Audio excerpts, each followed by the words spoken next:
good story that happened. Basically, I don't know if I told you about it last week when we were having our spaghetti, but No, I think you did. Right, I know what it is. I know what this is. Okay, I've not heard this. right, there's a little midget. Right, there's a circus. I'm loving it already. Circus going on somewhere. I think it was in America. And is that present day or old times?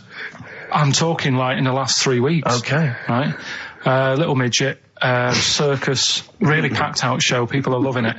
Right, Steve, you're asked the same question I did. I know. So there's a little midget jumping up and down on a trampoline. What circus is this? Right. I pay good money to see it. So everyone's clapping, and he's getting carried away. Because he can't believe they're loving it. I didn't know they'd like a little person on a trampoline, but they love me. But you know what it's like when, if there's a crowd of people sort of encouraging you to sort of go higher and stuff. Yeah. And I'm sure he knew it was getting out of hand. But he was jumping and he was coming down the road going higher, and he's going really high in the air, right? So he's doing this, crowd are clapping. There's a hippo, right, just sat next to the trampoline getting ready to come on and do his act. Oh, right, I thought he was in the audience. That's it, getting ready to do his act, Steve. Yeah. So he's a ventriloquist. What do you mean he's sitting by the trampoline waiting to do his act? Because why does he sit in the dressing room and they go, 5 minutes, Mr. Muss, 5 minutes, Mr. Muss. So anyway, right, so the hippo's there. He's getting annoyed, is he? Because the midget's he's going, how can I follow this? This is really annoying. They're going to be, no. So he's thinking, he's already done the trampoline, my pogo stick act is never going to work. Yeah, go on. So there's a hippo waiting. See, it's a great story, and I just know he embellishes it or he gets slightly wrong. Go on. So there's a midget jumping up and down. The hippo's getting annoyed. The crowd are going mad. The midget's loving it. Can't believe his luck. Although you think he probably knows he's dicing with danger. Yeah. So next thing you know, they're all saying higher, higher. He gives it one big, like, heavy sort of landing on the trampoline. Goes really high, but goes off at a funny angle. Oh, hypotenuse. Okay. Yeah. And sort of flies off. Hypotenuse! Sure. Flies off at a funny angle. Ooh, dear. Hippo's there, swallows him whole. Crowd are clapping, thinking that's why the hippo was waiting there. Rubbish. Rubbish. It's not rubbish, though. But no, maybe there was an accident in a circus with a midget and a hippo, but at no point was this hippo waiting to go on, going, come on. The midget flew off at hypotenuse and landed in the hippo's mouth and was swallowed whole. This is what you embellish it. That is great. And what's I that? have to say, though, Rick, when I heard midget, trampoline, hippopotamus, I was thinking accident waiting to happen. Yeah. So... Yeah, maybe. I mean, it is that you should never put those three together. Never. It's a recipe for disaster. Everyone knows that. Midget, trampoline, hippopotamus. Are you mental? You're asking for trouble. Well, you know when he told me it, he said, and the midget. He didn't mention the hippopotamus, and he said the midget went on, and soon he fell off, and the hippo ate him. And I said, sorry. What was the hippo doing there? He went, it's a circus. I've never heard of a circus having a hippo. What do hippos do? What can they do? You can't train them, can you? What do you... Aren't they, like, very deadly? They're huge, aren't they? You can't have a hippo in a circus. Are you sure? You're not thinking of Zippo? He's neither clown. Yeah. No, and it wasn't some sort of where Zippo was eating a midget and it's some sort of horrible sexual act. No, it was definitely, I heard it on breakfast, right? Oh, okay, sorry. No, it's definitely fact. Yeah, okay, right, truth. okay, good. Can you believe it? Can you believe it? So, they're the two that are left. Which one's you going for? Can you believe it is not that picture, is it? That we saw. Which picture? The bloke with the... No. Right, okay. God, that was bad. Right, okay. So... I just better explain we that. We can't really discuss this on air, can we? Well, we can. Steve brought in, Karl, the best book ever, which is, what is it? I found it when I was moving house. It's an FHM publication, and it's kind of like lots of grotesque pictures and stories, and like a book of freaks and weirdos and... And Karl opened it, and the first one was like... At the back. At the back. Well, you couldn't believe your luck, could you? What was it? What was number 50? A bloke with two heads. And he said, what's number 1. Yeah. And then number 6, there's a bloke who's a squid or something. Octopus. Yeah. yeah. He's loving it. At number 1, he said, well, it's just a fella under a rock. And I went, oh no, read on, I think I know about this. And it's the fella that was found, he caused a landslide while having sex with a chicken. And they pulled him up and there he is, the chicken owner. Right, so Carl could not believe his luck. So it's not that. Can you believe it? I'll have that one. You're then. going for that one? Yeah. Right, well, we've talked a lot on the show about... We've talked a lot on the show. Yeah. About animals without heads. We haven't! We haven't! We talked about cockroaches could live without a head for 7 days. Yeah, we've talked about that. And then, of course, there was the well-known one about the fella who had his head cut off, and he blinked. He said to his mate, "Count how many times I blink when my head comes off." Yeah, when you told it to me, you said his head came off, and he said, as his head was in the basket, he said, "Quick, count how many times I blink." And it was Nick Frost that had to go, "No, Carl, no, he said it before." I went, and that was lovely. So yeah, we've talked quite a lot about things heads coming off. Go on then. Well, this one, right? Back in 1945. You looked up the date. It's got a specific date. Wow. Mate Jonathan sent this one. You know him as well. The lad at the BBC, right? He emailed this one in. So thanks for that. Chicken. It's called Mike. There's a chicken called... Sorry, I missed a bit there. There's a chicken called Mike. Chicken called Mike. Okay. Right? Yeah. What happened was, it was living on a farm, right? Loads of chickens knocking about. And the owner of the farm is like, getting ready for tea, and his wife says, go out and get a fresh chicken, because my mum's coming round. So he thinks, well, I want to get a good one in, because I want to impress her. Cause back then, even then, they wanted to impress the mother-in-law and that. So they said, all right, I'll just nip out and get one. So he sees Mike, chicken, running around. Is this during the war or after the war? 1945, I'd say that was after. No, it ended, It ended in 1945. Yeah, Okay. September, go on. So, chicken's running about, he thinks that one, that looks alright, I'll have that one. Mikey. So he picks it up, and he cuts his head off. Oh. Puts it on the block, cuts his head off, runs about a bit, like they do. He thinks it'll stop in a minute, keeps running about. Oh, what's going on here? Right? He's now like chasing the chicken without an head. Yeah. He's saying he should die in a minute. Anyway, doesn't die. Chicken's walking around with no head. Lives for 18 months. Yeah. Chicken with no head. Yeah. What do you think of that? Well, I'll tell you, I've heard this story before, Rick, and the explanation, as I understand it, was that certain vital cords, spinal cords, weren't severed when the head came off. So that was why it continued to live. Yep. I don't know if that sounds plausible. It's fine. Absolutely fine.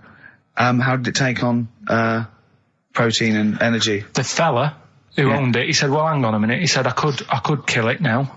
But I've got a wonder chicken here. But he's thinking, it must really want to live. Sure. Right?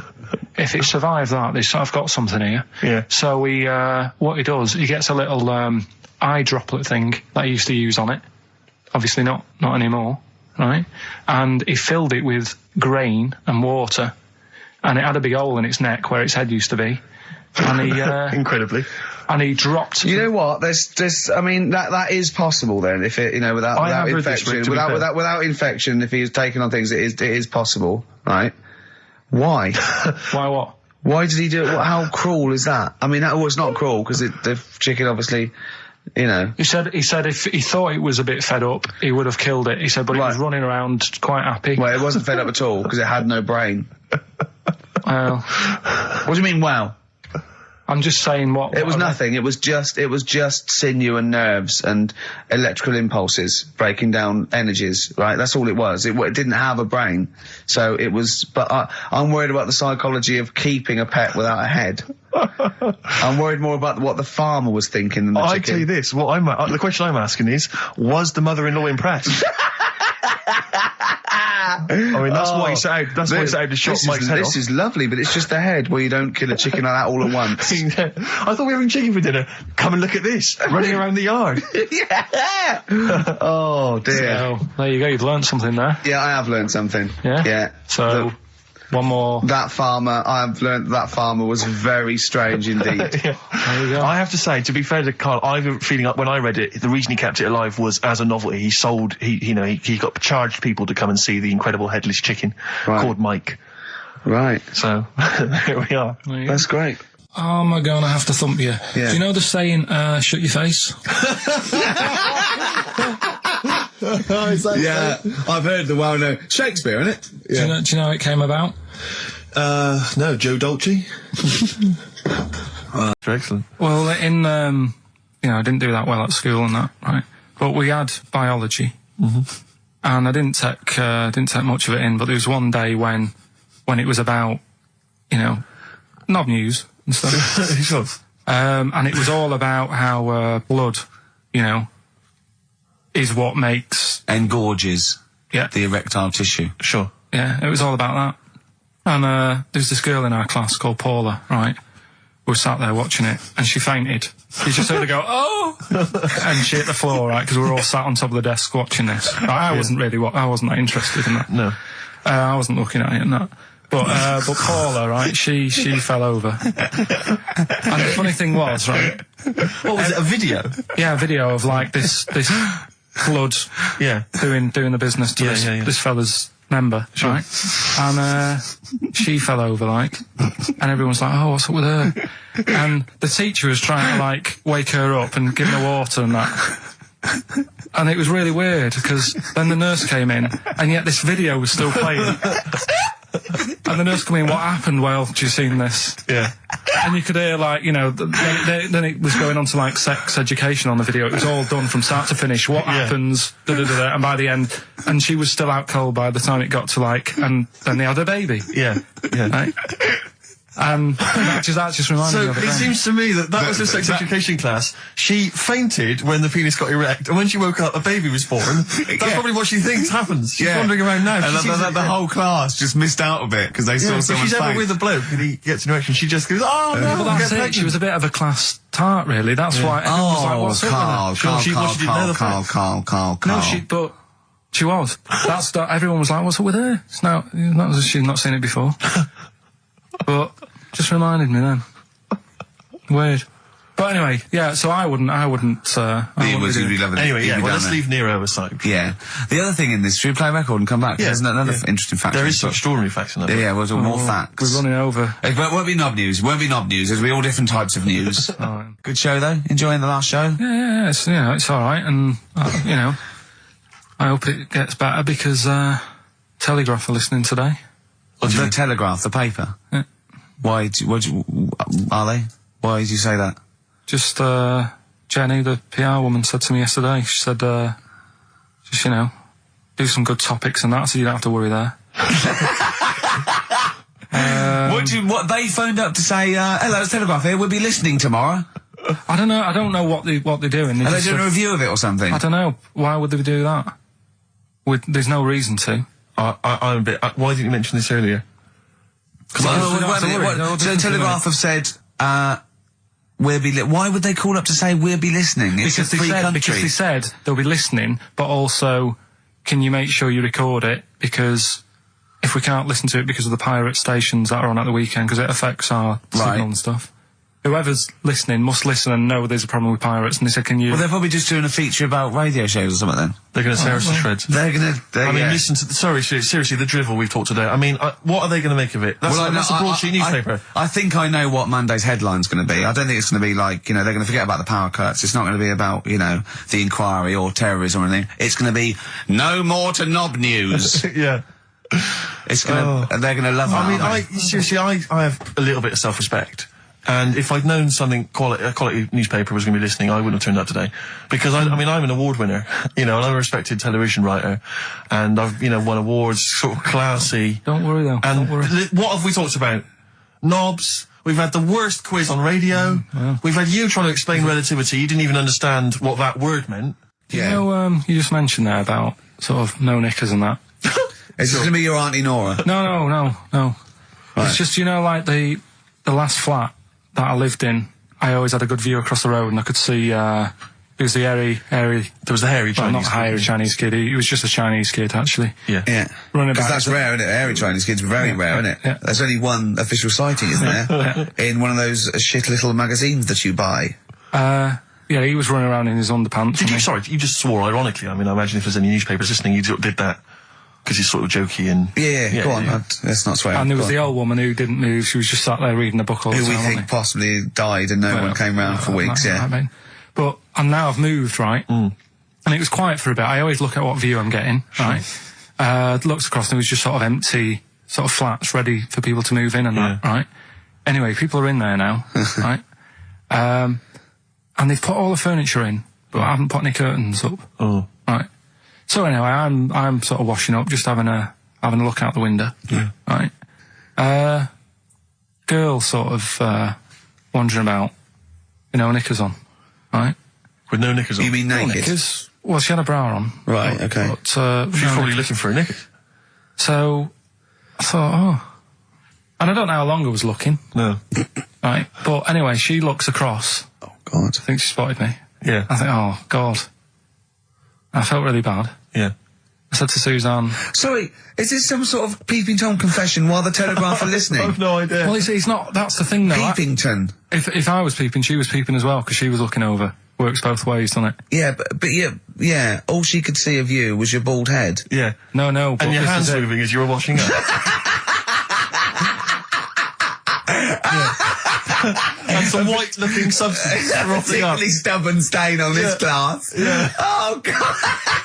Imagine that. Imagine if she looked across. I'm assuming your sink is lower than the window. But didn't she just cover up or something? Or she looked back and go, oh, you're looking at my funny? Well, the thing I did... What? I thought, just sort of drop me boxer shorts.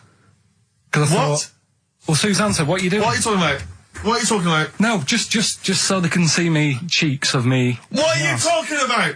No, because I thought, if she thinks I'm walking about in the nude as well, then we've both got something out of it. Carl! This sounds like a bad excuse in court. I know.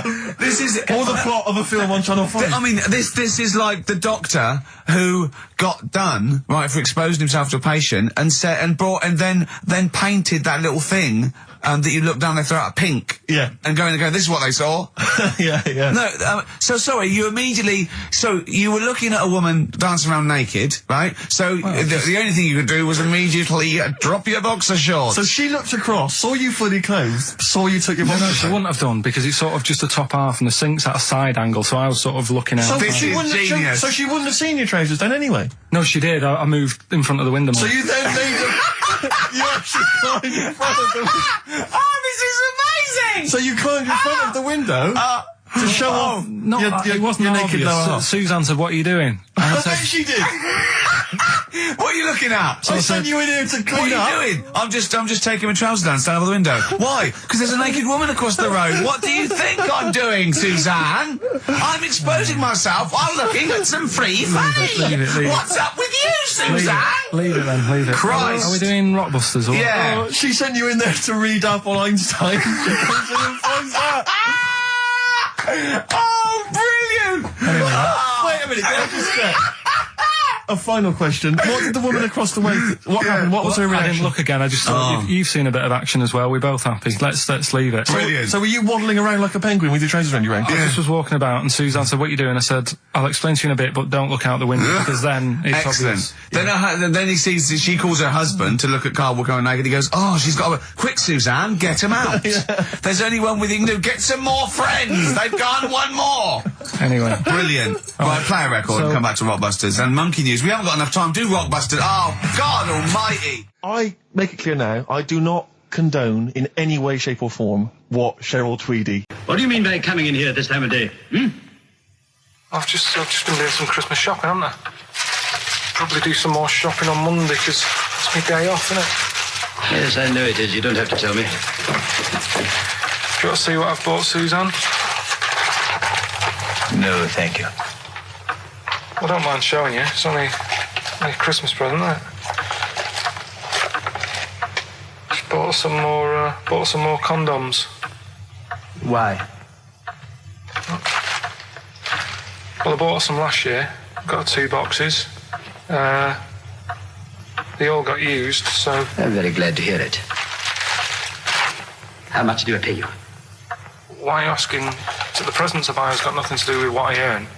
Like I say, if I won the lottery, I wouldn't go mental on her. Do you know what I mean? I probably wouldn't even tell her because I I think she'd want to travel around the world and all that, and I'm not into that, to be honest, so I'll probably keep it quiet. Why? Well, once you've been around the world, where do you go next year? Each to their own, though, innit? You know what I mean? Well, what do you want? What for Christmas? Not that fussed, really. And you, it's just as well I'm not that fussed, because do you know I do some work at XFM? Do you know what they're giving me for Christmas present? Nothing? No, might as well have been nothing. 2 CDs. That's it. I was well fed up. I'm sure you will. They give you a list of about 30 albums and you get to pick 2 off the list. So I've gone for Kings of Leon album and the best of Bob Marley. Mr. Marley has been dead these 7 years. In fact, he died 7 years ago this very day. Did they? Do you know what sort of donuts Bob Marley likes? It's not my business. No, it's not a proper question. It's an old Peter Kay joke. He likes the ones with jam in. Do you get it? Probably that one, the kid who was like 7, but aged to about 38. That was pretty weird. That amazed me. That sort of blew my mind. No, it was worse than that. She was about 90 or so, wasn't she? She is now. But back then... a couple of months ago she was 38, Yeah. but because of the aging. She's sort of aged fast and that. Yeah. It's really... This is the one that you think should be allowed to get fags and beer and an off-licence because she's got the body of a 90-year-old. Well, yeah, it's only fair, isn't it? Let her have a decent life. Even though she's 6. If she wants a packet of fags, the doctor said, you're older and that. Even though you're 6, you are sort of 72. If she wants a packet of fags, let them have them. She was 72 September, wasn't she? Yeah. So, yeah. but it was that's probably Do you the actually weirdest think that would be a good idea, to give a 6-year-old with an aging disease a packet of fags? If that's what they want. And a pint of Tennants. All the stress and that she goes through. It was saying something about how she has to have a passport picture done every 3 months or something. What happened is, it's this plane, right? Aeroflot, I think it is, Russian airline. Having a good flight, everything's going normal and that. This is going to be libelous. The pilot, sorry, I mustn't interrupt my son. How tall was the pilot on this flight? Okay, listen, we've had a few complaints, people saying, don't interrupt Monkey News. Okay. Don't interrupt Monkey News. I won't then. It's like the weather girl complaining whilst Trevor McDonald's doing... Okay, all right. Go on then. All right, so, the flight's going well. Food's been served and all the rest of it. Anyway, someone gets upset about not having many nuts. Right, they've not got enough nuts. They hand the nuts out and that. One of the sort of passengers is going mental. Because what's he saying? He's just what going language mad. is he talking? Is he Russian or English? So anyway, there's a bit of a fight going on. Fight starts happening. People are going, "What's up with that little fella?" Right? The little hairy bloke. So they sort of drag him. What's wrong with Bob Hoskins? And why is he screaming? Why isn't he talking in his usual Cockney accent? Why is Bob Hoskins screaming and grabbing at nuts? So you've ruined it. Right? Come on. Forget it. I ruined? Right, Rick, turn his microphone off so we can't interrupt you. Right. So anyway, there's a fight going on. Nuts are going everywhere, right? So, anyway, they manage to tie him down. They get him on the floor, tie his legs up and that, right? His little legs. Get him to... Come See you later. Have a good Christmas. No! Carl, how dare you? Finish the story. All that happened is they got back. It turned out that he shouldn't have been on the plane anyway. Why? His passport wasn't valid. Right. And you can't cause problems on planes and that. So he got put in a cell for a bit. Turned out it was a little monkey. All right. Carl's had a bad week. I'm going to say it straight away. He tries to rule out stress in his life, but he's had a bit too much stress this week, haven't you? One, a phone call from his mum, stressed him a little bit. Right. Something he said in a magazine about his auntie. Came back to haunt him. Auntie Nora?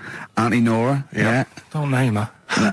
She knows who she is. No. Okay, we won't name her. Right, we just say it's the one who farted for 5 minutes, and as he saw a skirt when he was young, and I found it like a split tennis ball. So it could be any of me aunties. That coming up, and also a bloke in Times Online, Chris Campling, did a review of the show, right, and basically said that Karl Pilkington is a creation of Gervais and Merchant. Well, if only that were the case. He said. he started off saying he liked the show. Yeah. He was excited. Said it was a good show. A lot of the jokes. I'm already questioning his critical faculties. Yeah, exactly. And basically said that we didn't contribute much, or seemingly didn't seem to contribute much, and we couldn't sort of like ad lib or anything. We just laughed at, particularly me, laughed at Karl Pilkington, who was coming up with some, quite funny stuff. Yeah. Right? But then he does a twist on it. He goes, but the thing is, we're the puppet masters. He's a created person. We've created the persona Karl Pilkington for our own amusement. Right. He bases this on simply that we talked about... What was it we talked about?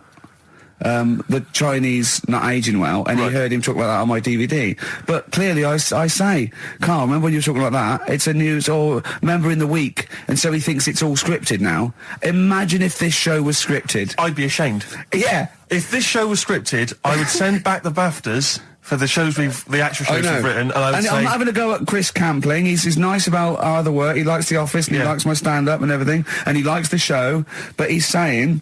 Because we're not spontaneous, we scripted this and invented Karl. So he's like, we've invented another Gareth. If we had created Karl, I would not have squandered a character that good on this poxy radio station. Absolutely. Also, does he know that we spend about 3 months on half an hour script? So how long does 2 hours of drivel? But the main thing is, as if this could be scripted, it's dreadful. It's shocking.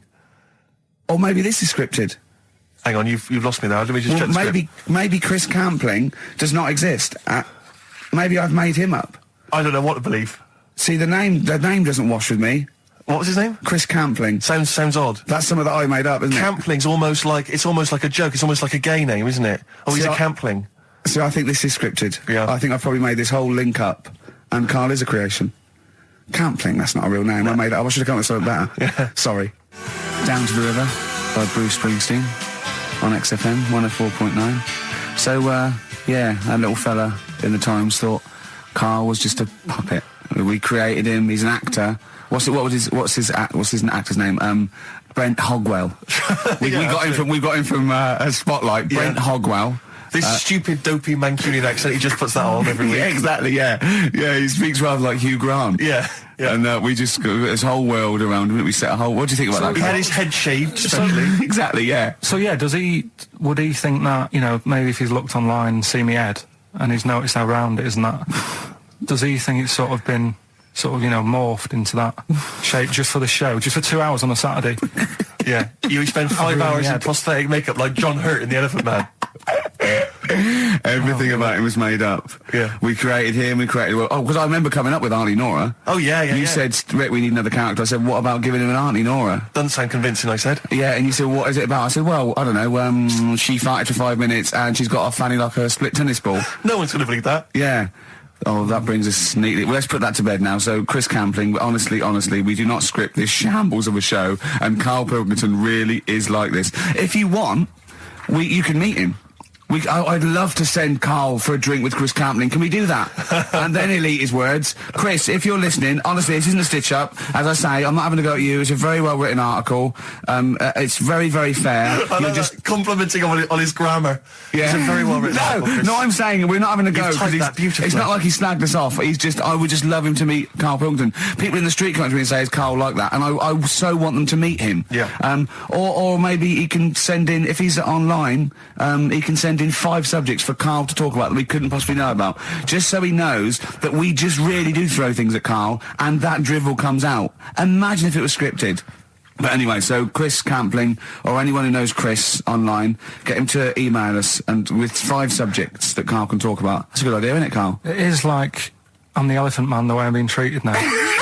The only bit that was normal on him. Oh yeah, no, it was in the film. You know that bit in the film? I was watching it one day, it was on, and I said, look, your favourite film's on. And it came to the bit where he was being exhibited, and he was naked behind the screen to all the doctors. Go on, what did you say? And there's a bit where he goes, and strangely, the only thing that is normal are his genitals. They're untouched by this disease. They are totally normal. Right, what did you say? It's a bit annoying, isn't it? It's like the only bit that you'd want as an elephant. The only bit you'd want that was like an elephant. Yeah, no, I can see that. And he said, and he got the head. So other stressful things. But so anyway, what's the Auntie Nora thing? Sorry, Auntie X. Anti-X. What did she... Yeah. Why is she upset? Well, he mentioned her in Zoo. He did this thing for Zoo magazine, and he mentioned about when he looked up her dress, she had a... Yeah, by accident, remember? I'm not suggesting you were going around looking up your elderly relatives' dresses in case they weren't wearing... For people who've not heard Karl talk about this in the past, just explain quickly again what we're talking about. Right. He didn't want to talk about it at all. When I was a kid, right, Auntie Nora used to come round. My auntie used to come round. As if there's any ambiguity now. Yeah. My auntie used to come round and stay, right? And I'm sat on the floor watching the telly, right? She's sat on the sofa with a caftan on. I turn round, right, and it was there. It was looking back at me, right? And we've mentioned this, and I just briefly sort of said, "What did it look like?" And you know, a split tennis ball came to mind. That's what we talked about, right? So anyway, Zoo magazine, when they did the interview... And she's the one that used to put a valance on everything, isn't it? Well, not everything, obviously. So anyway, so I've done this... So you did an interview in Zoo? Yeah, and like they said, you know, do you... Again, it was like, you know, do you plan stuff and do you worry about stuff when... after you've done the show, you're worried you've upset anyone? And, you know, I was saying, really, I forget people are listening. And, you know, we're just having a chat with mates and that. I said, but now and again, I do worry when I'm on my way home from the show and that, and I'm thinking about what we've talked about. And I was saying, you know, the Auntie Nora incident. Yeah. Incident? Like Watergate? Yeah. And anyway, so this was in there, right? And I was saying in the magazine, you know, but I think I got away with it. She doesn't listen to the show, but, you know, and I don't think she reads Zoo magazine, so... She's more of a nuts woman. Sure, yeah. So, anyway, so my mum calls up the other week, right? And she goes, wish you wouldn't, you know, talk about Auntie Nora and that. And I was like, oh, so how do you know about that? She goes, well, one of your cousins have called us up and said they've read the article about it. So yeah, that's why we don't want to talk about it, really. So he stitched you up. Oh. So do you know what Anti-X has made of this? Do you know if she was upset or not? Well, she doesn't know about it. Because, I mean, maybe she's always thought it looked like a split tennis ball. Maybe you're just in sync, you know, because you're relatives and stuff. Maybe she knew instantly. Even if you hadn't named her, she'd have thought, hang on, I farted for 5 minutes once. Yeah, that's not going to be ambiguous, well is it? Be me. If you hear sort of like someone who farted for 5 minutes and's got found like a split tennis ball, you're going to go, I wonder if he means me. Yeah. You're going to remember that. Auntie Jackie. He said, it could be Auntie Jackie. Oh, God. So, Karl, you were going to a wedding last week. Was it last week or the week before? No, it was last Saturday, wasn't it? Yeah. And he said, looking forward to it. He went, no, it's going to be boring. Suzanne was listening. Knows that the couple were taping the show, so she had to get in there before you, didn't she? She went up to him and said, look, when you're listening after the show and he says it's going to be boring, he didn't mean you, he meant weddings in general. I love the fact she has to run around and clean up after him. It's great, isn't it? How was it? Do you not like weddings? You're not a fan of them? They're only good for the people involved, aren't they? What are you talking about? You're getting free food, free booze, free music? Yeah, but... It's just all hanging about, and there's loads of people there you don't know. Absolutely, I agree. Do you know what I mean? You've got to make an effort. Yeah. And even the bit that was important, right, when they were getting married, right, there wasn't enough chairs, because it was, you know, all the family gets the chairs, don't they? So I was sort of stood at the back. Stood at the back and that, watching, and I couldn't hear what was going on, because a woman was breastfeeding the baby. Oh!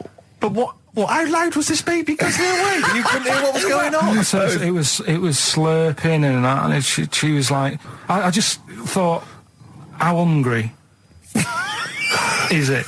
Could it not have waited? Because you've all got to wait for the buffet or whatever later. I know. But also just in this. Well, there was two, wasn't there? Why didn't you? The only thing that annoys me with weddings is the gift. It's the gift thing. Because, like, you buy these gifts, right? You spend a little bit of money, maybe. You know, I like to be a little bit lavish if I go into a wedding. Oh. Well, no, come on. You get a gift, right? You package it up. You're having a laugh. And I don't know about you, Rick, but I like to see the response. When I give a gift to someone, I want to see the feedback from that. You know, this is very much. I want to see what it is that Jane bought them on you know, and put my name to it. Yeah. Because sometimes I have to. Oh, thanks for the. I go. Oh, no worries.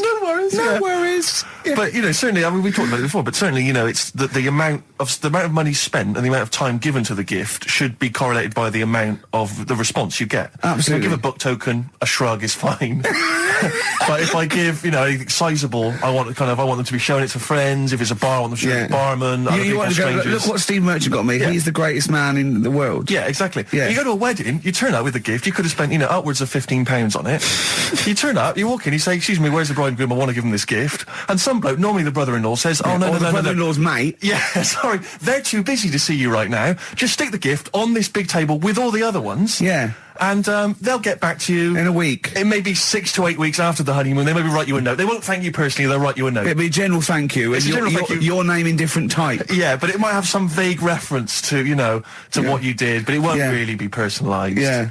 The set of mugs, again, will be in different type. Exactly. Thank you, Steve Merchant, for your wonderful gift. We love mugs. Yeah, yours. Yeah, exactly. and a photocopied signature. Exactly, yeah. It's not right, is it? Oh dear. And also, of course, as well, if there's a baby involved, you know, perhaps they had a kid out of wedlock, and that's why they're getting married. There's normally the little baby signature as well. I hate that. Like the baby signed it. From Paul and Sharon and little Billy. Be Ben these days. Ben. I reckon. What do you think, Carl? How was the wedding, by the way? Did you buy a gift? Suzanne sorted something out. Yeah. What? I don't know. Oh, actually, no. We're going away, having a week away with them. That's your gift. Yeah. What we're going away. No, we're going away to Cornwall or something, and that's it. We've sort of paid for a place to stay and coming along and that. And their gift is to spend a week with you in a confined space. They'll love it. They'll have a great time and that. Will they?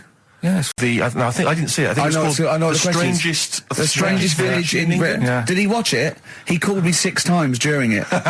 Called me 6 times. Now just explain briefly what this was, because I didn't see it. Well, it was a sort of an experiment. I think I can work out from the sort of 70s. And it was sort of run by, from what I can make out, mainly sort of German Christians. Right. And what it was people with various disabilities, or mental illnesses, Down syndrome, autism, bewildered, you know, and they were living normally in the community. And there was 300 people in the village. Half had some sort of problem, mental problem or disability, and the other half were sort of carers. And I mean, it was very, very strange. And where is this village? It's somewhere in this. It's up near Whitby, isn't it?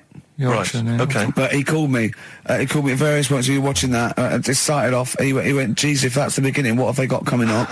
Then there was 2 fellas, and the phone rang, and it went, "What is going on?" And it was 2 blokes who had created their own language. Okay. And they were going, and it was an interesting programme. I love documentaries like that, but what made it twice as good was that I knew that Karl was getting confused. Yeah. There was one bloke that went round interviewing people, and he'd just have a string of questions, and he'd go, "Have you ever had curly hair? What's your favourite animal? Have you ever seen a badger?" All right. And Karl was getting stressed. It was stressing me out. Because he was trying to think of the answers quickly enough. He was sort of saying, you know, do you like mosaics and that? And I was like, oh, I do. And the next question was coming in. It was like Mallet's mallet. You know, that sort of that word association thing. I was stressing me out. But he said he wanted to go there. He actually said, "Oh, could I go for a holiday there?" And I went, "Well, I doubt that. I don't know. Maybe you could go on a visit." You know, oh, that would be great, wouldn't it? For Karl to walk in there. But the thing about it would be like, Karl would be the ruler. He'd be the king. It would be that in the kingdom of the blind, the one-eyed man is king. I mean, he would just dominate. I don't know. There were some of them were quite clever. Really? Yeah, I don't think I think he'd probably be average. I don't think he'd. Okay, just blend in. No, I don't think he'd shine. Because a lot of them were quite good at some things, weren't they? He didn't like the angry bloke who punched him. There was this really sort of sweet Down syndrome woman called Nan, and she hadn't hung her coat up, and this angry bloke was going, "If you don't hang your coat up, I will." And he punched her, didn't he? Yeah. And poor Nan got it in the neck from everyone. There was another woman bullying her, wasn't he? Yeah. But he liked the little the little Down syndrome fellow with the woolly hat who was helping that woman. If I went there, he's the one who had sort of humped down and said, "Come on, let's go for a pint or something." Sure. But incidentally, do you like mosaics? We didn't establish that. He's still thinking about it. What was his name? That one, that you liked, that you wanted to hang around with. What was his name? I can't remember. He was good. I liked him. He was nice, wasn't he? Yeah. He's the one that fell over, then proposed marriage to that woman, didn't he? Yeah. I remember. I was on a. I don't know if this is all right to talk about. I mean, it happened, so not worrying about it. It's all right to talk about. Everything's all right to talk about. But I was on the train, right, coming from Manchester back to London, right? Yeah. And got on it. It was like a Friday night, and it was heaving, like the last train is and all that. And absolutely chocker, right? Yeah. So I'm walking through the carriages, thinking, is there any seats anyway? Anyway, everyone's like, it's heaving, right? It's people stood up in the doorways, you can't get in the toilet and all that. There's not going to be any chair knocking about. So walking through, and anyway, I see this one empty chair sort of in front of me, right? I think, why ain't anyone sat there, right? I'll just rush to that, get to that, I'll get myself a seat, plonk myself down, right? And sort of turn round, see who I'm facing, see who you're sort of having a chat with. Little fella there, right?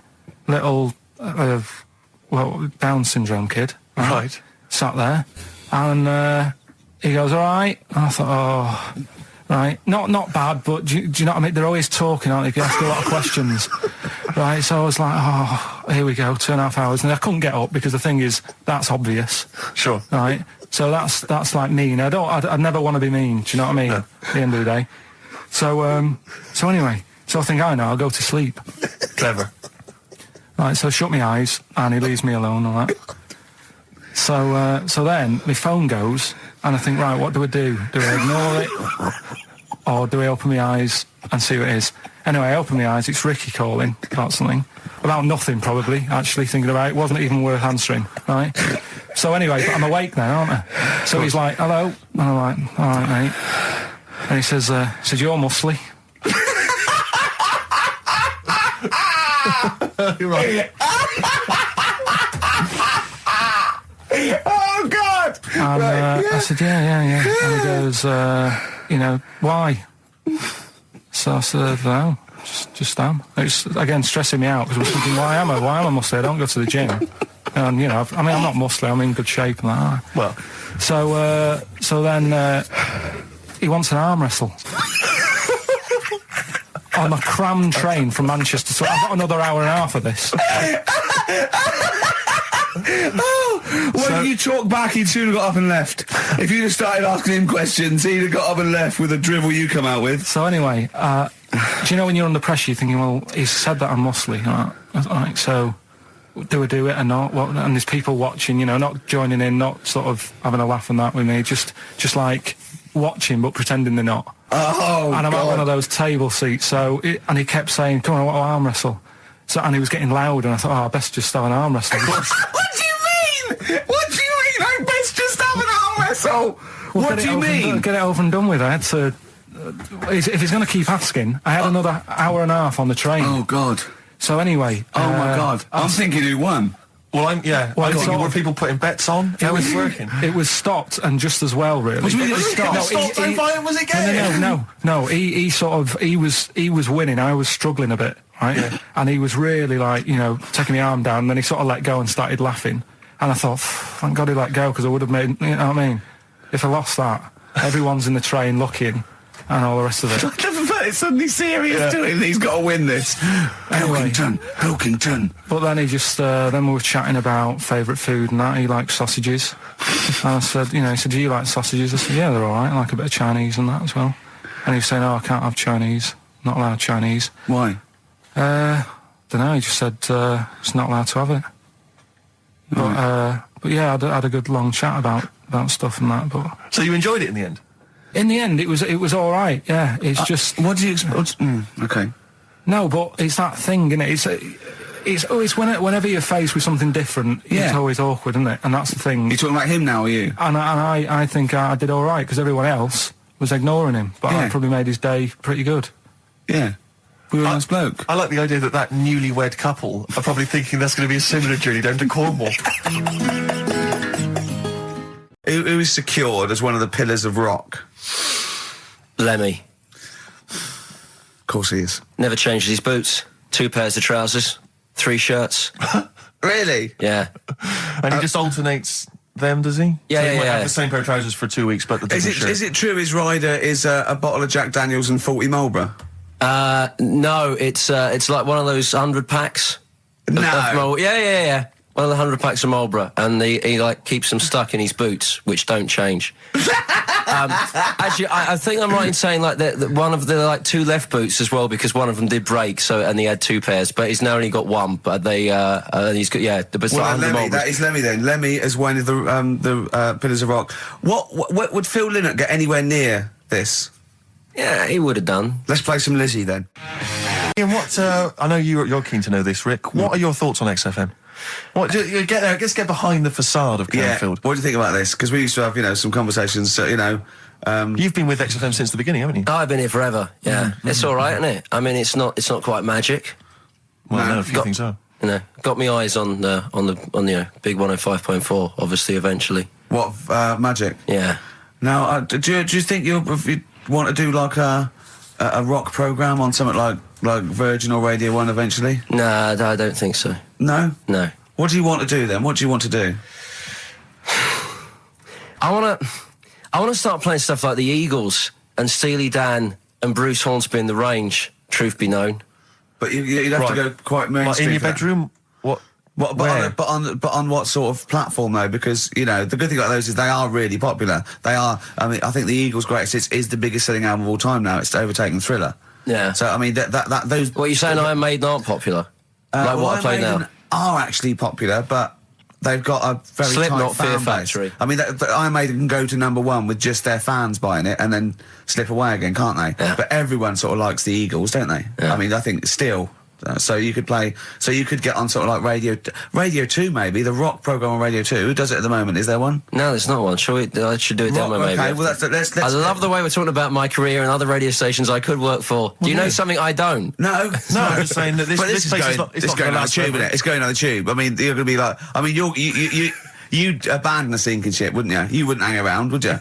You wouldn't fiddle as Rome Byrne. I mean, You'd we be- got a couple of pies cooking in the States, so we're not going to be here to keep it afloat. No, the weekends. But we want to take the good guys with us, Right. So when this crumbles and they make it into a car park for Capital, I want to see you on Radio 2 Friday nights 10 till 12, pure rock. Exactly. Do you know what I mean? Absolutely. Right, well, that's the pitch, isn't it? Friday is the- nights 10 to 12, pure rock. Okay, if anyone's listening to the BBC, it's Canfield. He is the new Vance. Molten metal. Had a little visit in the week, Rick. I think you missed out. A little Christmas visit from. I know he's a friend of yours. He's a friend of He's a friend of the nation. Go on. TV illusionist Darren Brown. Oh yeah, Yeah, he's bought a new pad. yeah, And he just came around to tell me about it. yeah. And it's interesting because Somewhere to keep his guns. Exactly. And he I can never know kind of how much he's just playing with your mind, experimenting. But he was telling me about the place, and Say apparently he loves you. he's got a b-day in Yeah. the house. Now we were discussing b-days because Never understood that. I've never got my head around it. To this He's day, not I've- meant to. Well, no, but I don't think I've ever met anyone who's used a b-day. Oh, Darren Brown does. He's known as the cleanest arse in Modern Magic. Yeah. Shiny arse, they call him. But Jet, are you going to be my girl on XFM 104.9? I'm Ricky Gervais, with me Stephen Merchant. Over there, little roundy bald head of Karl Pilkington. Good news and bad news. Good news is, boys are back in town. We're here for 2 hours. Hello. Bad news is, we have no monkey news, gay fella news, or little Chinese fella news. Really? We're going to try and, leave that for a week, Yeah. and then maybe come back to it. yeah, It was why do good. I get the feeling that within 20 minutes we'll be talking about little gay Chinese monkeys? Carl, think of that. We have got monkey news. Have Really? we? Oh, yeah. So we've already broken that promise. Oh, okay. I thought we were going to try and sort of talk about something else. I just done Jonathan Ross show, and they don't talk about the same things every week. It's weird. It is weird. But, or as Carl says, weird innit? Yeah. So, gave this show about 5 plugs. Nice one. Yeah. So, I think we'll get upward of 800 people listening. Oh, double. For the first 2 minutes. Yeah. And then turning back. They're already switching over. I'd have thought so, yeah. I spoke to my friend yesterday. He's a little bit of an odd fella, and he said that for his own amusement, he had an iPod in his car, and he bought a little sort of transmitter, and he could transmit the music from his iPod to sort of just beam it, kind of as he was driving along, to sort of passing cars. What do you mean? It's Make weird. their radio play it? Well, but if they had it in the right frequency, yeah.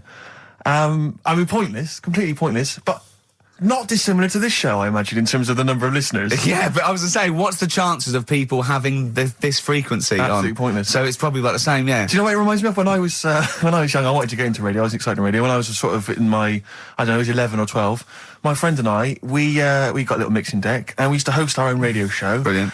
From his bedroom. We didn't have a transmitter, so we'd put some speakers in his front garden, in some bushes, and sort of broadcast it to people who were walking Again, by. probably over the week more listeners than this show. Almost certainly. Yeah, I love the idea. It never happened, but I always was hoping that maybe some girls would just come by and just like sit and listen. These guys are great. I don't know where these sounds are coming from. It seems to be that bush, but Or Noah Ledman's coming along going, who are these guys? yeah. Can you get on my breakfast show? Can they stand in for me when I go on holiday? Yeah. Yeah. I did I did sort of pirate radio. No, go on. Got into hospital. Yeah, the normal radio, but you had an eye patch on. Go on. Dad was in hospital, right? And he was having some operation done, right? And went to see him and didn't have that much to say to him, right? So I was sat there. Well, it's awkward though, isn't it, when someone's ill Yeah. and you don't know. Boring, what to say. isn't it? Boring. So I was flicking around on that little radio thing they have, Yeah. and I heard like they had a radio station in the hospital. So I said, "Oh, I'm gonna go and join this." So I wandered off to go and find it. Yeah. Sort of joined that.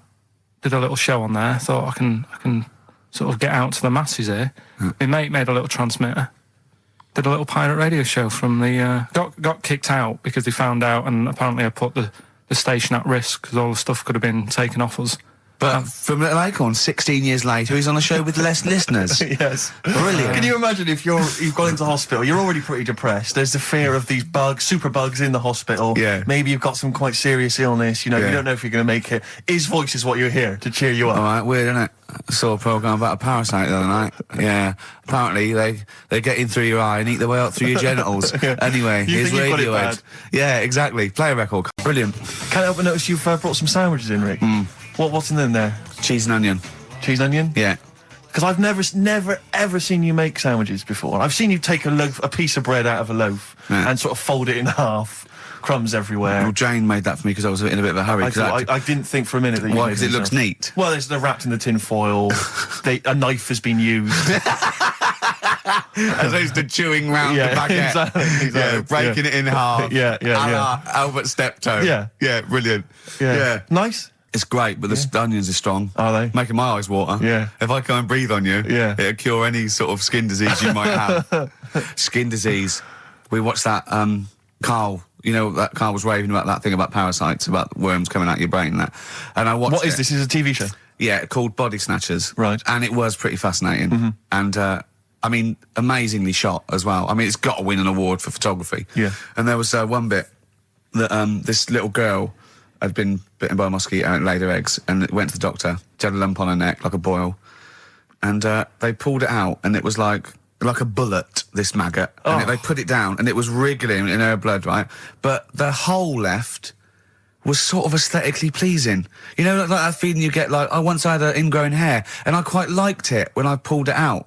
And it's a perfect little hole. And I thought, I wouldn't mind having those as long as they sort of like healed over. What are you eventually. talking about? I don't know, it's weird, isn't it? But why would you want a hole in your body? No, it's got pulling something out, sort of like pulling something out of your body. It's I sort don't of know what you're cleansing, talking isn't it? No, but it's sort of like, I don't know what This is it. You watch one programme recommended to you by Carl, you've turned into Carl. You want a hole in your body? No, it was like, you know, like squeezing a really good sort of like spot. I mean, I haven't squeezed spots for ages. And I'd never had spots, but maybe that's it. I didn't have spots. Right. And I always thought that'd be nice, squeezing a spot. I don't know what you're talking about. Why I would don't these know. things be I don't know what I'm pleasurable? talking- Why would an ingrowing hair? That's Yeah, it was great good. fun. That was good, because I got it. It was like a little lump, and I pulled it, and then it pulled out, and it was like that left a little. I know what you mean. Because Yeah. I get thick hairs Yeah. down there. Yeah. Like, really. Oh, when they come out, it's like a bit of wax. Yeah. Like putting out a little candle. And I that's- love that. What? Yeah. Because I've got not much hair on my head, No. right? It sort of grows thicker on my face. No, not true. Sure, but go on. Yeah. No, it does. Not true, baby. Go on. No evidence for that. Just made it up.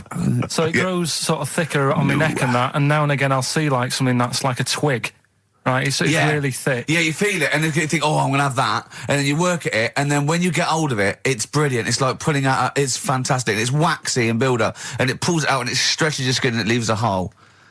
I've just realised why we talk about Chinese people, monkeys and gays every week. Why? Because this is a sort of replacement. This is what we've got if we're not talking about them. But it was great as well. And there's this parasite, right, that lives in a fish, right? And what it does, it changes the fish's behaviour. Because to breed, it has to get its body temperature up, so it has to get into a bird, right? What needs to get into the bird? The The fish? parasite to The complete parasite its needs to life get into a cycle, bird, yeah. right. So it changes the behaviour of the stickleback, and it makes the stickleback sort of suicidal. So the stickleback doesn't flee when it sees a heron; it gets caught. Right. Because this stickleback has changed its behaviour. Carl didn't quite understand this, I did still you? don't really get it. I watched it and you see like the fat fish and that, and you go, oh, it's not well. But I don't understand. Well, all it does is it has to get into a bird because it has to breed. To lay its eggs, it has to have a raise of body temperature. So the fish is cold-blooded, so it has to get into a bird which is warm-blooded. There's lots of things. There's certain things at Yeah, that but level. why? Why is it doing that? Because it needs the temperature. It needs the heat energy for its reaction. Just like, for example, that's why your balls are on the outside. Because the cells have to be a certain temperature to survive. I don't know if it's the sperm or Sertoli cells, but they have to be a couple of degrees below body temperature. Otherwise, they'd be in a nice cage and we wouldn't get kicked in the nads. What do you mean? That's why your testicles are on the outside of your body. They have to be a couple of degrees below body temperature. Yeah, but that isn't why they're there. You see, this is like the chat we had last week about the giraffe having a long neck. What do you mean? They're there because that's where they happen to be. They didn't go, right. Well, that's what evolution is. It's a selection process. It's not a will. The balls didn't say, look, I'm too hot, let's get us outside, let's get outside of here! All right, hang on a minute then. What? So a little man monkey, right? Theirs are in the same place as ours. Yeah. But they're walking around naked, so it could be anywhere. They could be, like, on the back.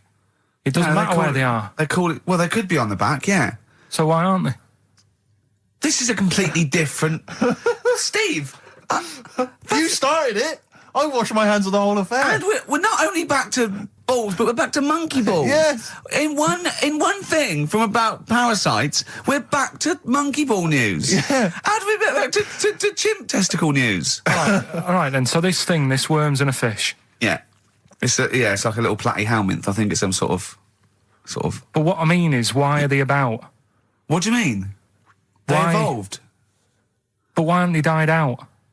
Because they're very successful. Yeah. What do you mean? Yeah. What do you mean? Yeah. Tell me the brain event that made you say yeah in that 1 second gap. Because in a way I don't get it, and if I think about it too much, it hurts a bit.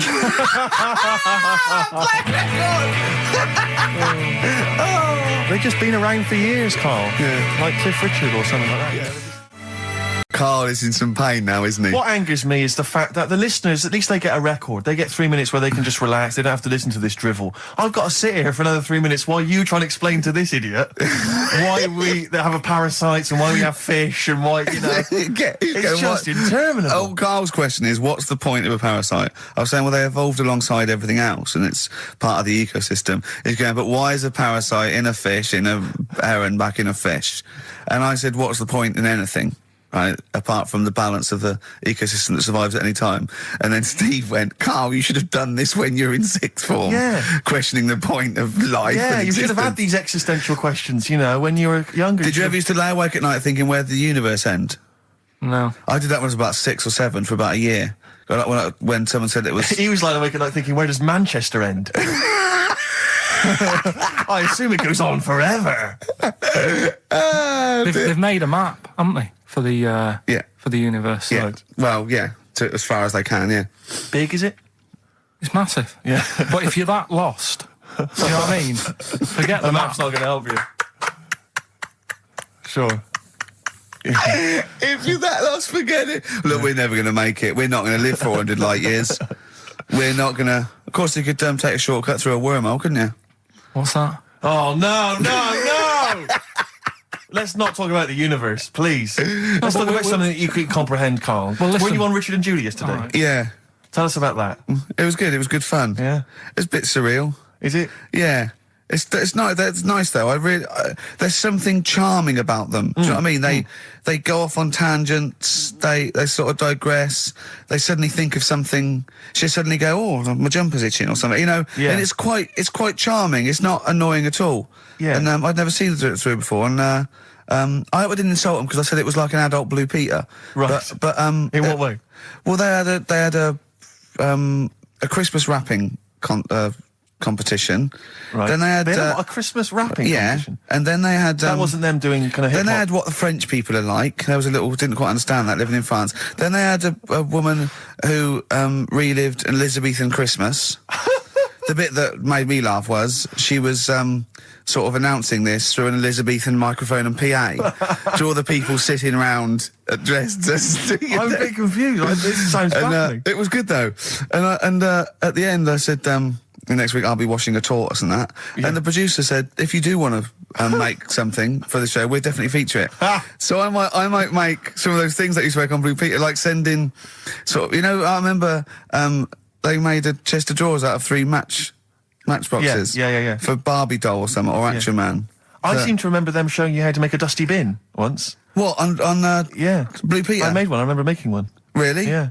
I haven't watched Blue Peter, obviously, for like 25 years, Yeah. but is it the same sort of thing? I think it's pretty much the same now. Yeah, they occasionally they'll have kind of larger sort of dramatic scenes, so that all the cast will kind of act out sort of murder mysteries and stuff like that. Oh yeah, There's a bit more of that going do on. they There's still a have lot the more Kodo bands. drummers from Japan over? I think the Kodos come on like twice a week. Well, they're the shiniest buttocks I've ever seen. Yeah. Greased, they're in like sort of nappies or whatever they call Yeah. them, and they're playing the drums, and you see them from behind playing these big drums, and they've got shiny buttocks. The lights really pick up their I arses. think they've kind of funked it up since we were younger. Because I remember it was always stuff like, let's have a look at this traction engine. Yeah. Or let's drive some traction engines, one very small, a Yeah. slightly larger one, then you need a Exactly. larger one, and we'll just drive them around the studio No, for a so bit. you're going up Nelson's column with Shep. Yeah. You might die, you might not. But I always wondered if perhaps the people in charge were not perhaps down with the kids. So when they were saying, what are we they going to do were. this week? Let's have a look around a traction engine. Exactly. That's what the kids of the but early it 80s want. But they did used to sneak in education, whereas Magpie, that was just like funky people who were sort of really in the 70s. Never watched Magpie. No, Never I know watched I got it wrong as well. I did used to watch it, but I used to watch Blue Peter. I think I was conned. I always feared, because see, with the Blue Peter, I felt like I was learning something. I imagine on Magpie it was just, Mr. T came round or whatever. It was a lot more cool, was it? was, and hip it was a and- little bit more cool, yeah, and a lot more throwaway, and it was sort of like, Magpie was sort of like Looking Right, on yeah. telly. Yeah. What happened to Looking? I don't know, it used to be the Junior TV Times, I don't know. There's probably people listening who've never even heard of Is that what Looking. it was? Apparently so. But there was cartoons and things. Yeah, it was just basically an advert for ITV. Looking. Oh, was it? Almost entirely, yeah. And did it have like a Laurel and Hardy strip or something? No, it would have things like the story of 5 Star. Really? And, Is it like the ones in the News of the World? Not dissimilar. Brilliant. Yeah. Hey, I've had 5 kids. Next picture. Bought one of them a guitar. Yeah. Next one. We're at number 7. Yeah. Brilliant. Next week, Tina Turner. I love the fact that 5 Star is still touring. There's only 3 of them now. Really? They're still called 5 Star. Really? Yeah, I thought there was 4 Boney M's at one point. Tribute acts that each one of them had and then there was a 5th who was someone who wasn't the original member of one of the Boney M's who set up a splinter group. It was ridiculous. Yeah. I don't know how many there are now. Right, if this isn't any way apocryphal, stupid, illogical, impossible, right, you are never, ever speaking again on radio. So make sure this is at least possible. I'll tell you what, I'll even give you improbable but possible. So if anything that breaks the laws of the universe or logic, okay, that's all you have to avoid. On you go. Right, so this fella, right, he goes to the doctors because he's got earache. Right. Okay, if a chimp's living in his brain... that he Go on. So he's got earache, he's sat in the waiting room and his ear's all bunged up and it's hurting a lot and what have you. So the doctor comes out and he goes, right? And because his ear's all bunged up, he doesn't hear it that well, right? So he thinks it must have been me, right? So he wanders in. Keep going.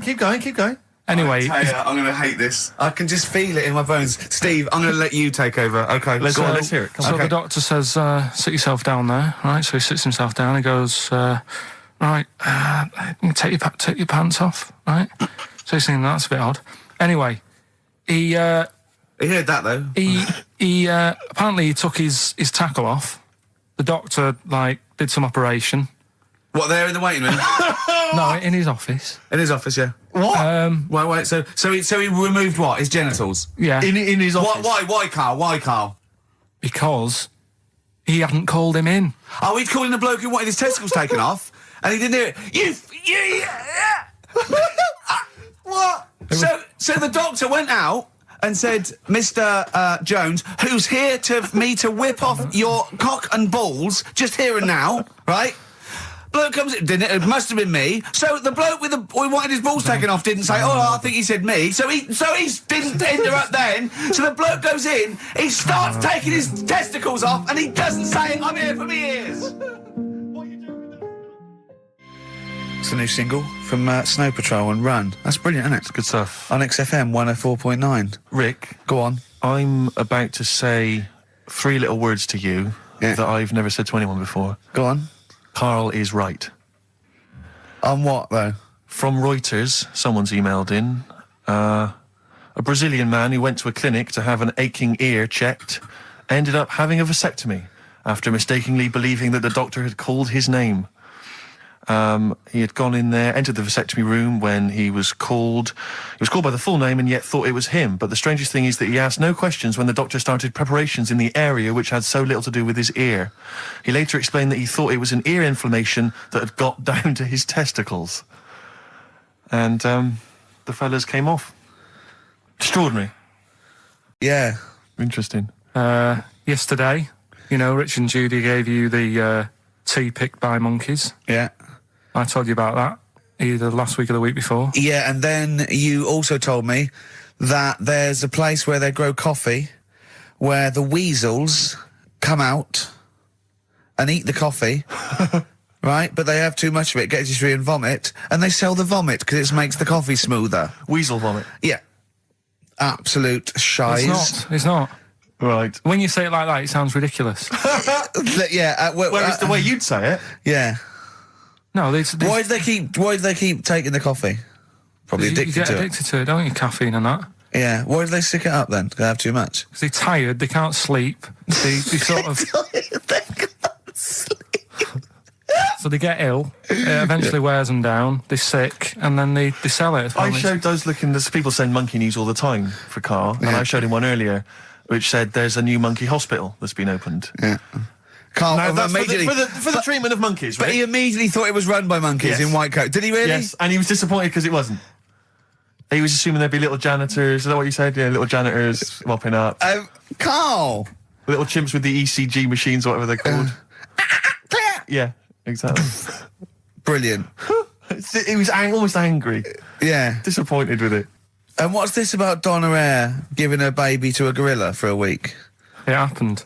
No, it didn't happen. She had a baby. They went on the honeymoon. They left it to a little gorilla to look after. Don't talk! Absolutely, don't talk! Oh, Again, Carl! there's people online now, so they can have a look at Anna Nova. Do you want to give some stuff away? Do some. He believes it, and that's it. But the more these things sort of pop up, come true, the more worrying it is. The more worrying it is for everyone. Imagine if Donna Eyre had left her baby to a gorilla. It's libelous. You saying that? It's libelous. It's not. Well, someone will send it in a bit, and then you'll feel daft again. So I'm not even worrying about it. Okay. Right, you've got some rubbish to give away, did you say? Yeah, we've got some stuff to give away. DVDs, stuff like that. Well, let's play a record. Let's do the Any competition VHSs? Any films on VHS? Yeah, a couple of them in there. For $4.99? Yeah, Supergrass. yeah, excellent. What is the competition, incidentally? Doing songs of phrase. No. Supergrass, late in the day on XFM 104.9. There's too much to get through here, Rick. Go on. There's too many things. We've got to systematically Am I work gonna through eat my this list. words? Well, before that, we get emails all the time. They're coming through all the way through the show, and I open know. them, and a lot of them, because everyone's contributing, it's brilliant, but we can't really absorb everything. There's too much coming through. So I tend to open them quickly. I have a look, see if there's anything we can sort of make sense of, and close them again. Sometimes Karl looks at the emails as I'm opening them, One opened just a minute ago. Did you saw his face? Oh, his face, yeah, what was it? His face was just stunned. He was just absolutely dumbfounded. It was Yeah, like he'd what just is it? seen something extraordinary, right? And you closed it quickly. I did close it quickly. I'll tell you why, Right. right? Always got to bear in mind how Carl's mind works. All he saw was the name of the band that this email was promoting. So all he saw, all Carl saw, and you can imagine how excited he was all he saw was half man, half biscuit.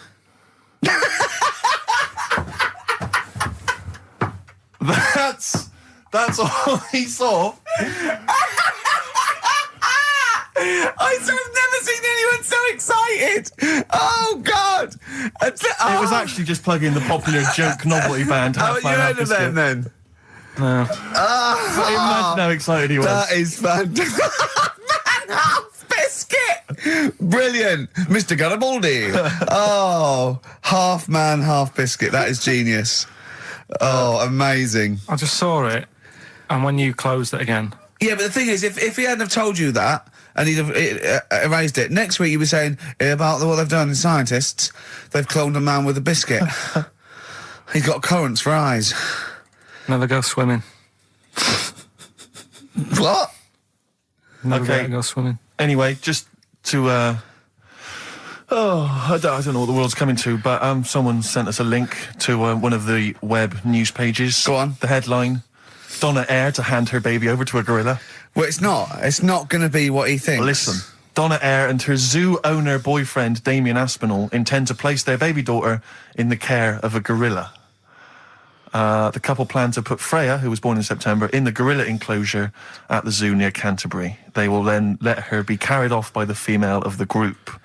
Neither parent has any qualms about letting their daughter be taken off, despite 5 keepers being killed by animals at Howlett's and his sister's park since 1980. I don't understand. What do you mean? Well, that's it. That's the news. It's a newborn baby, and they're going to put it in a gorilla. But I mean, Well, he said, why would I not trust them? I know them. I grew up with them. They're my friends. yeah, but I'm not saying that they're aggressive, but it might roll over on it or something. I don't know. Take it up with with them. I mean, Donna Eyre's not the brightest spark in the box. No, but And I it don't would seem think her husband is. I don't think that would she'd endanger. I mean, they must know something we don't. I still can't believe they're just going to leave the gorilla with it. Did me Why no would harm. you though? But why would you? Even if it says, well, it's Cheaper than a babysitter? Well, I don't know. Well, how cheap is a gorilla babysitter? Carl knows. No, I just wanted to make sure you're aware that the World Elephant Polo Championships have taken place. I did get it. I You're think aware they of that? mentioned it on. Yeah, we won, didn't we? England won. Yeah. Well, my question is, where have they been practicing? I don't know. Do you remember ever at school anyone ever saying to you, "Are you interested in playing polo Do you, with reckon elephants?" do you reckon it was 5 blokes in pith helmets kept sneaking into a whipsnade? Possibly. What are you doing, lads? We're practicing. Get down. Yeah. Get off them elephants. Yeah. I didn't even know we had a team. I can't Elephant- believe it. no, But it's like Johnny Wilkinson and the rugby lads, they're going to get MBEs, all sorts. The elephant boys, the elephant polo boys, nothing. They're getting nothing. I haven't seen the But sun to talking like be them. fair, it's not like horse polo where I don't think there's a stick long enough. I think the elephants kick it, don't they? I think you might be right. I think they're not allowed to use their tusks. They burst it, won't they? I think that's- They go, oh, Start again. Raheem. Yeah. What do you mean the elephants kick it? All right, I've opened a can of worms here. Normal polo on a horse, they have like, Yeah, stick and mallets. that. yeah, they whack them, right?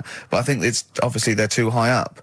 I think I might be wrong, but I'm pretty sure they just train the elephant to kick it. So it's like- why are people talking about? Why not just let them have a kick about without? Imagine that! And why does horse racing have to have a jockey? Well, they just let the horses go, oh, yeah, okay, lads, no cheating, on your marks, get set, go. You know, get back here. Get back here. Brilliant. Why do you think? I'll tell you what, I'm going to be like a teacher now. Why do you think? You sort of get mixed up which end they sort of go in, which end they've got to get the ball in. Sort of. Yeah, yeah. How do you sort of steer an elephant, as it were? How do you ride an elephant? It seems quite a complicated procedure. I don't imagine they're quite as versatile as a horse. No, you can't sort of like pull it and its head goes, No, can you? I mean, I don't really know how you. I mean, you'd have to have a huge playing surface, wouldn't you? I mean, these are big creatures. Yeah. They use Kent. Well, exactly. Yeah, they dropped 2 big, huge jumpers. yeah. Either side, one in south of Kent, one in North Kent. Exactly. And it takes days. And is there like 11 on each team? Yeah, and one on the subs bench. Exactly. And it keeps breaking. The bench is broken. Yeah. Terrible. He's living because he's never getting chosen. He's never getting chosen. Yeah. Well, he doesn't turn up to training. Of course, and he's never going to forget. He's down the lake. Exactly. Down at the lake when they should be training, eating too many buns. Exactly. Like Gascoigne. Right, Carl, come on then. Oh, hang on, I just must tell you as well about Lord Admiral Nelson's erotic letters. Go on. They've been sold at last for £117,000. Sunday Mail? I don't know who bought them. Who opened them that shouldn't have? They got sent to someone else. To you. They were meant for Lady Hamilton. What are you doing opening them? Go on, what's he say? What's he get up to? It's interesting because they've printed a couple of the things he's wrote. Dear Lady Hamilton, a bit of a problem. Just the one hand. You might have to help me out on a couple of manoeuvres. Yeah, and the one eye. So I'm not appreciating the 3D. Yeah, exactly. I don't care where you put it. Yeah, exactly. Yeah, go on. You'll have to help me guide it in. You might as well stand tell. across the other side of the room for all the good it do me. Exactly. Go on then. Of course, he ended up kissing Hardy, didn't he? Did he kiss Hardy, or did he ask him and he never did? Well, I don't know. I don't know about this, because I heard that he didn't, and it said kiss me, which means fact. And then I heard that he did say kiss me, Hardy. Hardy. Like, you know, because it was Coach's friends. I don't know. Is it kismet or is it kiss me? Kiss me, Hardy. I think his final actual dying breath was no tongues. Yeah. I'm not sure. And someone went, kiss you what? Exactly, yeah. Maybe that was his nickname. My name's Smith. Yeah. You want me to kiss? Exactly. Kiss me Hardy. I wouldn't have thought so. I'll kiss your lips and you'd be happy with it. But, I'll touch you, Hardy. But I'm not kissing it. Go on. A couple of quotes from there. This is him writing to Lady Hamilton, who he was having an affair with. I can neither eat or sleep for thinking of you, my dearest love. I never touch even pudding. Well, I think we've all written a letter like that to a lady. That's a euphemism. Surely. That's like, I think that's, I haven't eaten, and by the way, I haven't even knocked one out. Yeah, exactly. You are going to get a sackful. All right, Carl? You're the producer. Is this all right? It's all euphemisms. I've not said anything wrong. Go on. Oh, come on. It happened in the 19th century. Yeah. We can talk about it, you know. Yeah. This is more topical than monkey news. Anyway, listen, we better get back to the competition. I'm worried that we've lost sight of that competition, because I'm not going to lie to you, we've had no entries whatsoever so far. I can't believe that, because I actually got up most of those. That's actually a more accessible one. I think I know all the artists, and I'm stuck on Girlfriend, but I think I might know who that is. Let's hear it again. I'm surprised.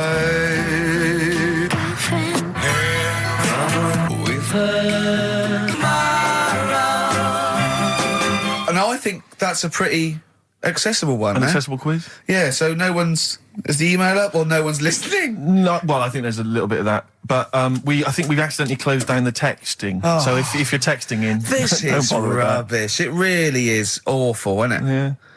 Just play it again. Hang on a minute.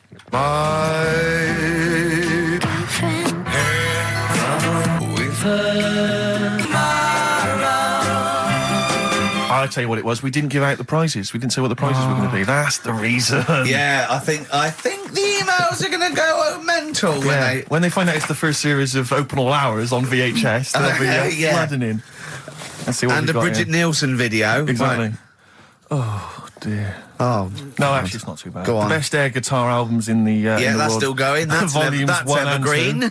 That'll keep running and running. Some kind of anniversary box set of a Doctor Who episode with a small New model one car. wants that, baby. I'm Alan Partridge Series 2, that's Yeah. worth having, obviously, and Porridge Series 3. Okay, If good. you've not watched all of them on UK Gold, then get them on DVD. There's something wrong with you. All right. So, yeah, let's hear it again. All right.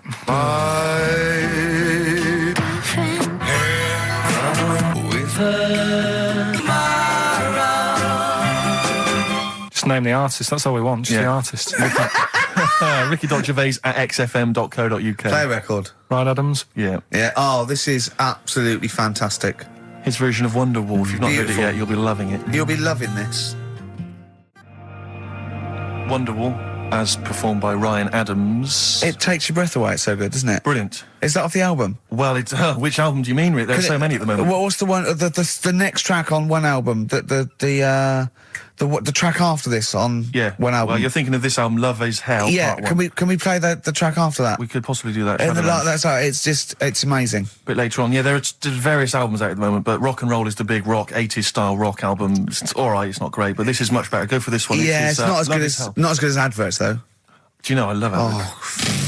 XFM. Radiohead, Fake Plastic Trees on XFM 104.9. Someone just emailed in and said, just want to know what you think of that cover of Wonderwall. We told you. We said it was great. Yeah. Listen. But they must have been listening to hear The song. Yeah. Extraordinary. Although maybe they just turn off when we start talking. Yeah. That would make sense. That would make sense. I mean, it makes sense in a sort of preserving of sanity type way as well. Objectively, Rick, if you were listening at home, if you didn't know us and you were listening to the show, would you listen to it? Would you bother? I know that's a hard thing to get your head round.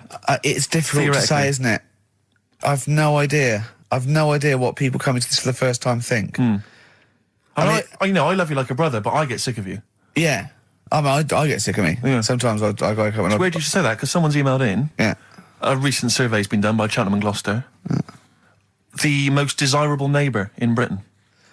Number 1. Shane Ritchie. Johnny Wilkinson. Oh, right. It doesn't actually give me the full rundown, but David Beckham was in the list. Yeah. Shane Ritchie was indeed in the list. Yeah, he's flying at the moment. As was Ricky Gervais. Really? Well, that's what it says. It doesn't tell me where you came, though. And there was actually a neighbour from hell, and you weren't in that list. Well, I'm a good neighbour. Oh, come on. I am. I'm quiet. I don't keep myself to myself. I never... Do you know what I'm thinking of? What? If it was best friend. Yeah. Now that would be a nightmare. Yeah, exactly, yeah. Most desirable friend. I'm a good neighbour. I'm quiet, you know, yeah. Yeah, I mean, I imagine being stuck in a room with me writing all the time, with me squeaking like a chimp. Unbelievable. Although I don't physically abuse you, I save that to my bald mates like Carl and Rob and that. I just like to squeeze their head. I don't squeeze your head. Yeah. You know what I mean? I think it's because you command a little bit more respect. Ah, thanks very much. Do you know what I mean? You're not that sort of... You're not an idiot. Oh, sure. All right, Carl, got anything to say? Has anyone seen his picture in Heat this week? It looks fantastic, doesn't it? Do you know what Steve said when he saw that, Carl? Go on. He said, it has captured Carl. What do you mean? Well, you just look utterly gormless. In the picture. It's captured you brilliant. You know how like a good photographer can do that? They can capture the essence of someone. That's good stuff. It's good stuff. Well, actually, I'm the photographer. Yes, Because you it was are. a screen grab from the behind-the-scenes footage. Well done. So I got that gimpness. I captured the essential gimposity. Exactly. Yeah. Carl. Yeah. All right? Captured it. Yeah, well, I did a little article for Time Out, and I think Boyd from Heat has sent over that screen grab to them, so he might be in Time Out. I'm going to try and get him in every publication. Yeah. For 1 year. It's like Well, you've managed it in the last 2 weeks. Exactly, yeah. It's like a Dave Gorman project. Are you Karl Pilkington? Yes. Let's do that, shall we? If anyone's got a publication, it doesn't matter how little, just take it from Heat. That's mine, so you're welcome to it. Just try and just put his picture in anything. Next to round things is best, isn't it? That'd be good. Go on. Like the one, do you know the one I read out a couple of weeks ago? That was man lives in dump for 10 years. Right? I remember the Chinese woman eats dirt. Yeah, well, that was a cracker. Man lives in dump for 10 years. I read on with that one yesterday. Yeah. I found it in my bag because I took it on, so I'll read that when I get a minute. Yeah. Right? News. Imagine that. News. I might read last Thursday's Sun. Yeah. Just to catch up. Do you know how he got caught? What do you mean how he got caught? He lived in a living in a dump. rubbish dump. Well, He what's up with lived in that? a rubbish dump. What's No good? one knew he was there, right? Yeah. He was living off food that had been chucked away. He said a lot of people chuck away stuff that isn't off, so you can survive on that. He had a nice little place to sleep and that, an old mattress that was all right and stuff. Got away with it for 10 years until he decided to celebrate bonfire night with some fireworks. Can you believe that? Well, he's happy that the gunpowder plot was foiled and the Guy Fawkes was beheaded, Anyway. thus saving our system of government. There's got to be a couple of news headlines, surely. Hold on, wait a minute. Bong. Pierced penis man off the hook. Bong. Man changed his name to Bubba Bubba Bubba Bubba. Bong. Dwarf to live in a glass box. dwarf to live in a glass box? Yeah, it's meant to be art or something. It's not though, is it? What? Meant to be art? Why is... Yeah, well, whose idea is this? Is it art, or is someone hired a dwarf to live in their box? It's just a box, and he can even leave when he wants, apparently. He can, like, go, I'm hungry, I'm going for a walk, and he puts a little note. If it's Damien Hirst, he might end up in 4 bits. So just be careful. But to me, that's like that thing when I said to you about the woman in the jar. What woman in the jar? The woman in the jar, they go, come and see the woman in a jar. And then it turns out it's a big jar. So it's he's a like, big jar. Put me in there as well, then. Exactly. It's not special. Yeah. And that's the same with him. It's a big box, he's a small fella. What's good about that? What do you want to do, though? To compress matter? But hang on, it's not a world record-breaking attempt. It's supposed to be art. You know, what's art about that? Well, I'd like to What's art about that? Oh, can we do a show for BBC Three? Karl Pilkington going around, what's art about that? Yeah. That is brilliant. What's art about that? I'd love that. Would you? I'd love that. Me and Steve are going to do a thing called Is Art Rubbish, where we go round and we chat about it. Yeah. But we can hand that over to you if you want to do that. If anyone from BBC Three is listening, Karl Pilkington, what's art about that? All right? Weird, isn't it? And what would you go around like Sensation and things like that and Saatchi and go and... Dali and that. You put a sheep in formaldehyde, what's art about that? Our butcher does it. All right. Weird, isn't it? What do you make of Dali and the melting clocks, all that stuff? Talked about it, haven't we? Have we? Told you. What do you think of it? He sort of milked the idea a bit. Right. Because everything had a melting clock on it. It was like he had a bit of success with it once and then he just ruined it. Do you know what I mean? It's like... It's like you with the monkeys. Like Status Quo? Yeah. Sure. What's your favourite artist? Don't say Lowry. Lowry is my favourite. Why is Lowry your favourite artist? Captures life, doesn't he? Going on and In that. stick form. I know you're a big fan of Where's Wally as well, aren't you? You've never found him, have you? You've never found him yet. No, Carl, that's not Wally, that's a stain on the table. You've come off the book again. A German man, just thought I'd let you know this, Carl, Sure. Ricky. A German man has been arrested because he taught his dog to give the Nazi salute. And then he made it do it in front of 2 policemen. I think it's an offence in Germany now. That's a fascist with too much time on their hands. No, but is it... it's illegal for a dog to do it as well? I think so. I bet he thought he'd found a loophole. Yeah. I mean, he's been dying to do it, but he thought, well, I'm not allowed to do it. It's illegal for a human to do it. Yeah. Thought he got round it. No. For a while, it just kept doing the Basil Fawlty funny walk. And it's going, no, No, you're don't undermining do that. it. Don't do the legs as well. But the reason I mentioned it is because he's German. And what were you telling me earlier about? Carl was whittering on about the Germans earlier. He was saying something about the accent. It's fine with blokes, but not with women. You won't want to go out with a German woman because the accent. I just think it's a bit manly, isn't it? Sure. Is it? Yeah, it sounds a bit hard. I can't imagine having a nice sort of romantic chat with someone. Well, it's not a romantic language, no. It's quite harsh, yeah, but that's our... No, but what I mean is, right, I can't speak any other languages apart from this one. Well... Right. You're struggling with this one. Yeah. And what I mean is... Whereas you really do speak the language of love, all right? There's some condoms, where's me tea? Yeah. What I'm saying is, if a French woman was talking to me, I'd say, I don't know what you're talking about, love, but it sounds good.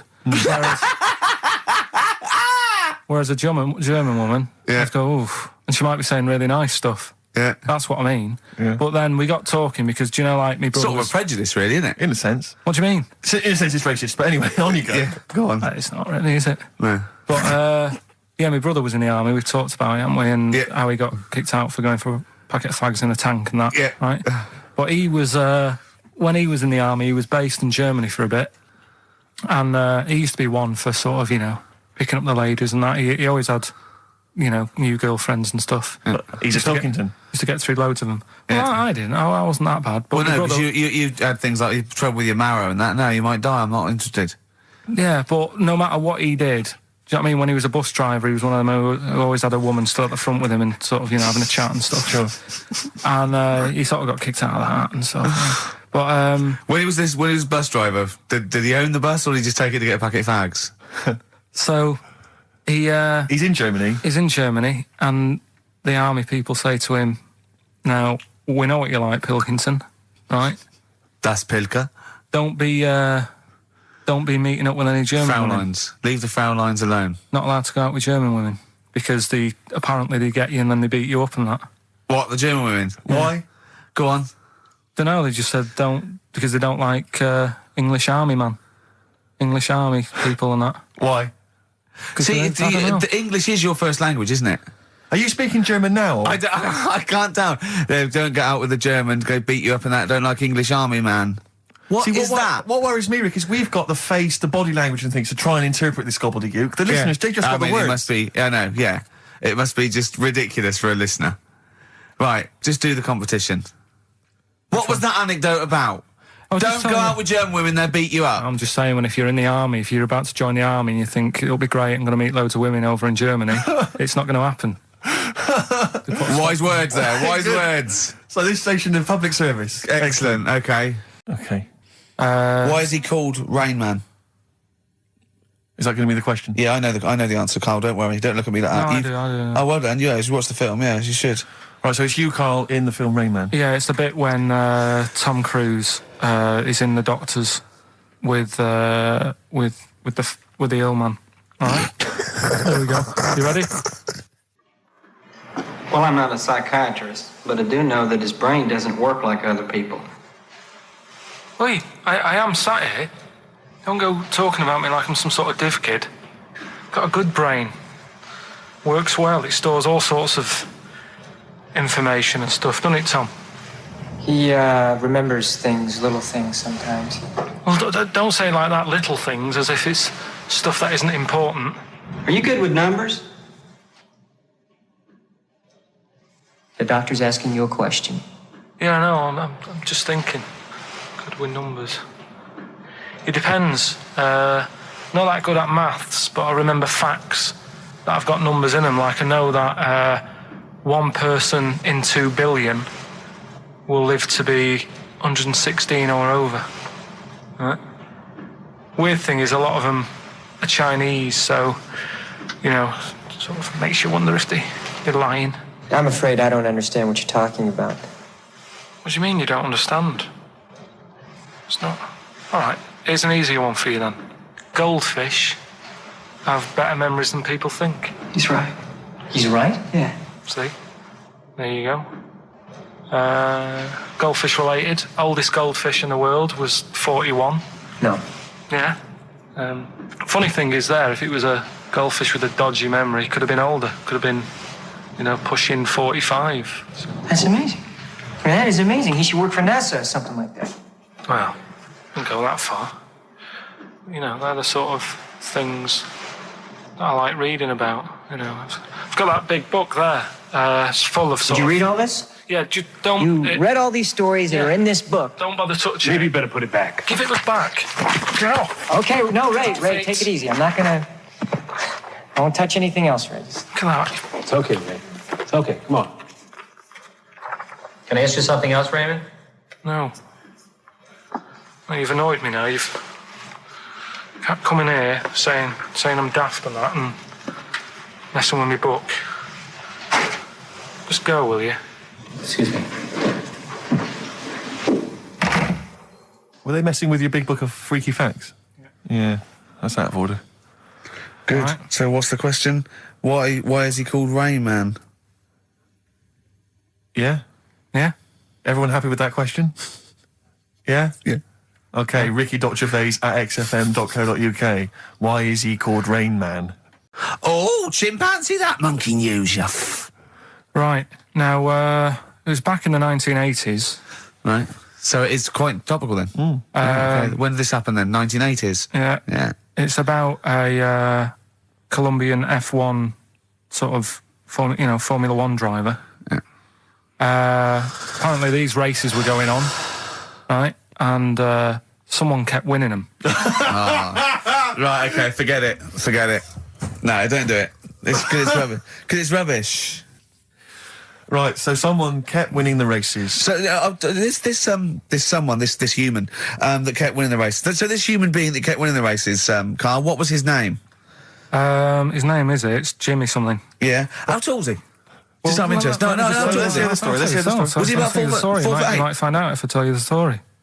Right? Go on. So anyway, he kept winning and everyone was like, oh, he's brilliant, this guy, who is he, and all that. Yeah. But his gimmick, right? Was never showing his body or face? That's right. Never You're took his joking. helmet off.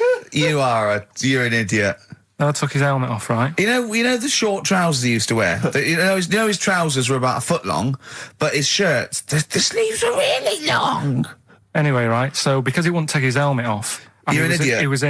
He was taking part in, like, the F3, which is, like, the lower ranks of Formula 1 and that. Just get to it. Everyone thought it was, like, a famous driver who was taking part in that. Get to being a monkey. Anyway, what happened was, there was a crash one day. Yeah. And the car tipped over, everyone's like, oh... He ran up a tree?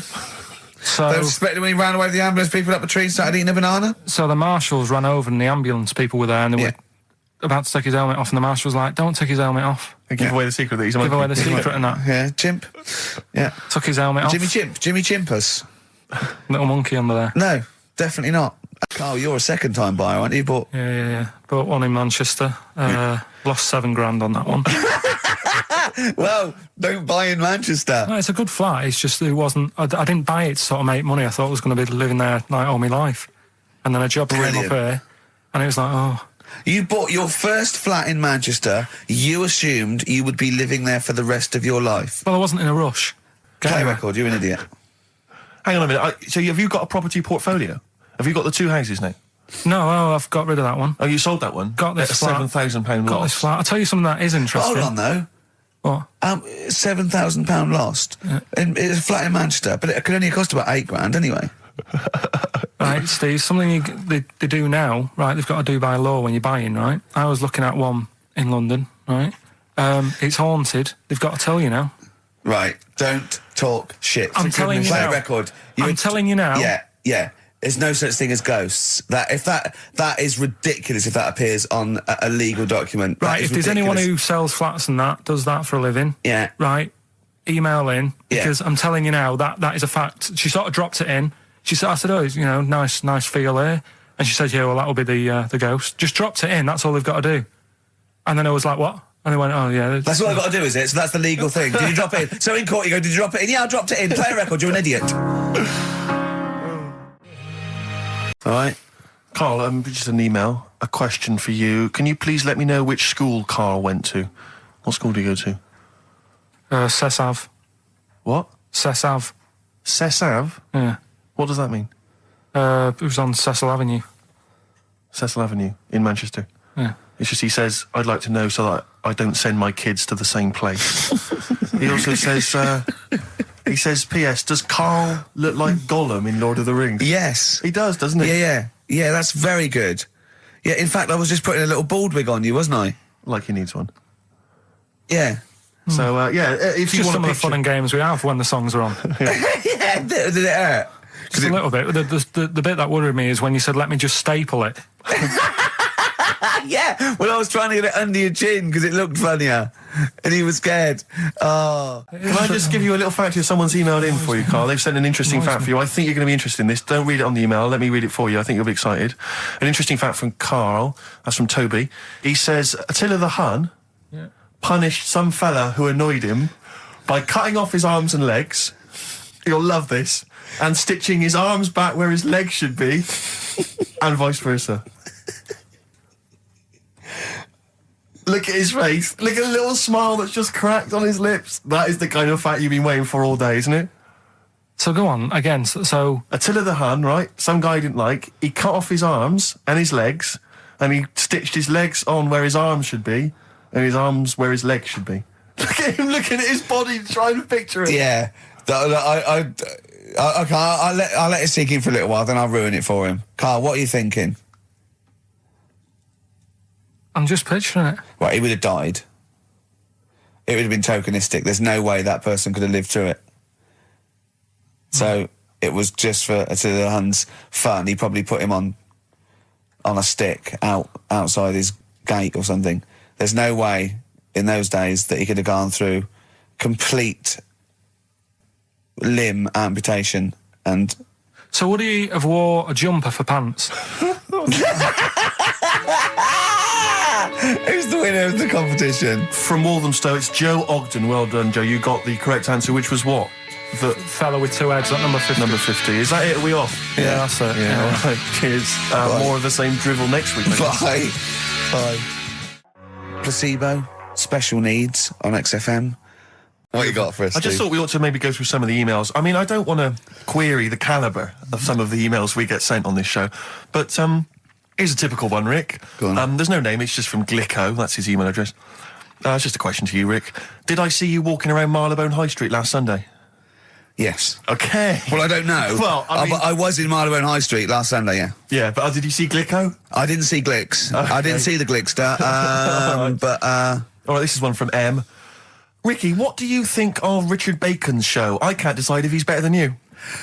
Nor can I. Any thoughts? Nor can I. I can't help her out on that one. Sure. That's a really personal thing. She's got to dig deep. She's got to look at both of us. She's got to find out what she likes. Yeah. And then whether I provide more of that than Baker's. Yeah. I mean, you know, Baker Foyle's brilliant. Yeah. I'm not going to put myself up against him, so I can't help you. Next, Steve, next. Well, there's a lot of emails last week which were saying how much they enjoyed the Christmas specials. Thank you very much for that. That's very flattering of you. Cheers. There was also a couple.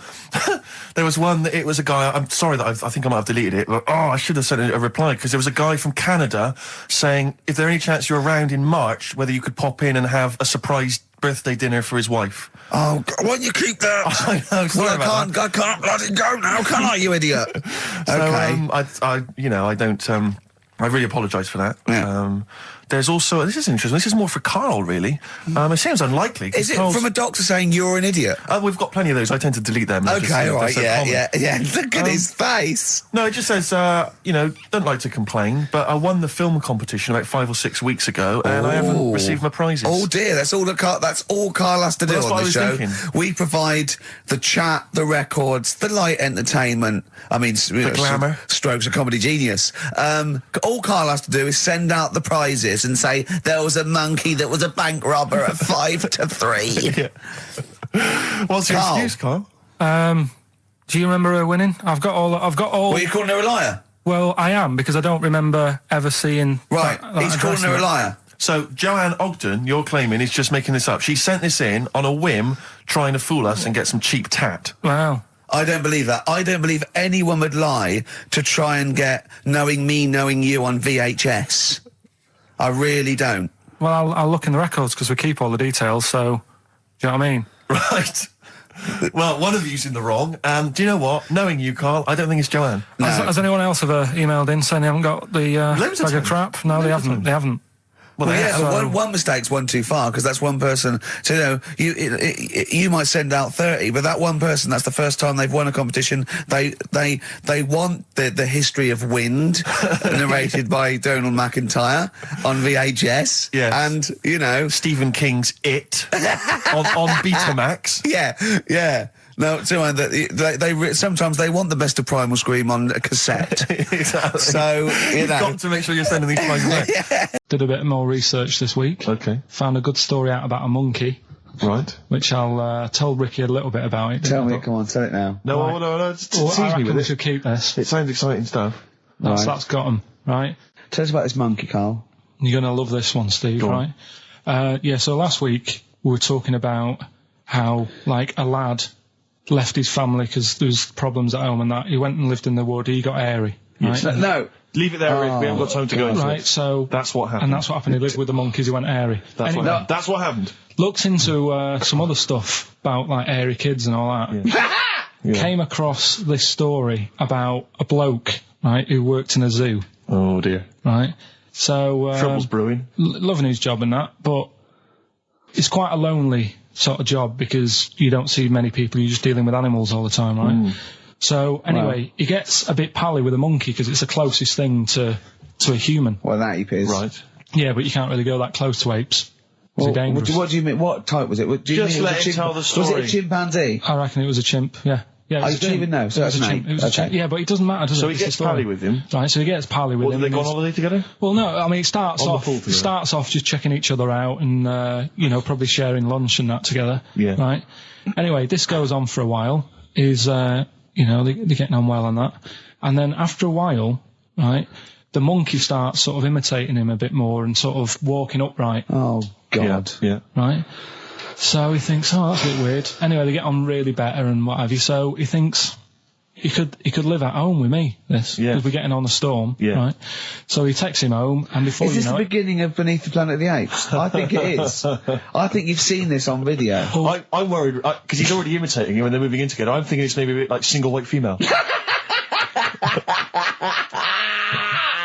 Single White Zookeeper. Oh, brilliant. right? So Go on. anyway, So it's moving in, and it's getting used to sort of the normal human life. It's having a cup of tea in the morning. Yeah. PG tips. It finishes the day off with a Finishes the day off with what? It doesn't have him move a piano at one point, does he? Finishes the day off with a little brandy. Yeah.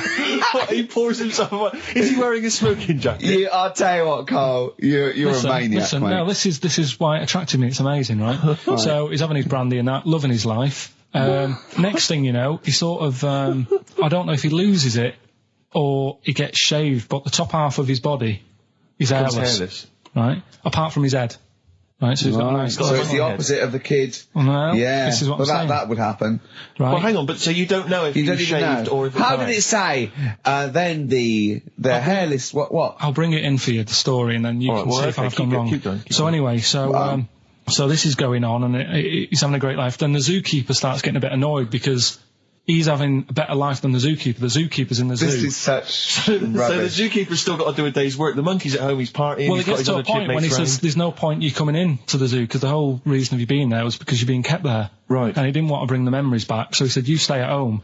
So You're talking such... Just let him finish. God, I don't know if I can sit here and listen to this drivel. Let me... I'm fascinated. It's nearly over anyway, right? It sounds extraordinary, Carl. So he's walking up, right? He's having a tea in the morning, finishing the day off with brandy. Gets a bit out of hand, only tries it on with the zookeeper's wife.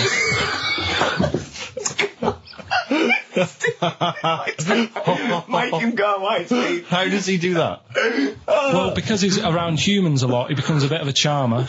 And, But what is it that he could do to seduce her? Pick fleas out of her? he didn't say. He was built. Yeah, he was well hung. So what about that? Wait, what do you mean, what about it, Carl? It's obviously not true. It's obviously not true. This wasn't on the internet. This was in a book. So it's not a quick joke and just put it on a website. This is in a book. I don't understand how... I love that he becomes a charmer. Oh, they're monkeys! Oh, Christ. No, Right. Okay. Right, Carl. She's a girl and I'm a man. Good, that, innit? On XFM, 104.9, Ricky Gervais, Steve Merchant, Karl Pilkington. As ever, Rick, there's always someone who steps in to defend Carl. Okay, what is the defence? What is the defence? Here's an email from Scott Coomer. He says, Carl is actually right. I've got an A-level in statistics and probability. It doesn't matter how long they have and how many monkeys you have. You cannot guarantee they would type the complete works of Shakespeare. Infinity makes it probable they would get it right, but not definite. Yeah. Well, yeah. Yeah. That's what I was saying. No, you weren't saying, Carl. You don't understand it. Infinity sort of sorts it out. That if they do anything, they'll nearly do everything, won't they? No, I mean, they'll give it a good shot. No, that's not the point. But the I'd point be is this. surprised if they did one page right. Right, listen. It's not to do with consciousness. It's not to do with them aiming. They are just bashing away at the keyboard. It's like they're used to show that there isn't consciousness. They chose the chimpanzee because it can type, presumably, hit the keyboard. It's because they hadn't come across you at the time. Yeah. It's to take out thought out of it. It's to take out reason and trying, right? It's just random. They're saying that if you typed enough things, if the computer was left typing everything, if you left it for an infinite amount of time, and they chose Shakespeare because there is meaning behind it, and it's difficult to get it exactly right, to show you that Infinity would come up with it's not just Shakespeare, it's every novel. It's everything. Fairly eloquent there from Gervais. A quick riposte, please, from Karl Pilkington. No, I'm just saying, what I don't understand, if it hasn't read it, then how does it know where it's going? Listen, right, listen, right, Can I just explain to people, right? Some people have said, why are you cruel to Carl? He drives me mental with things like that.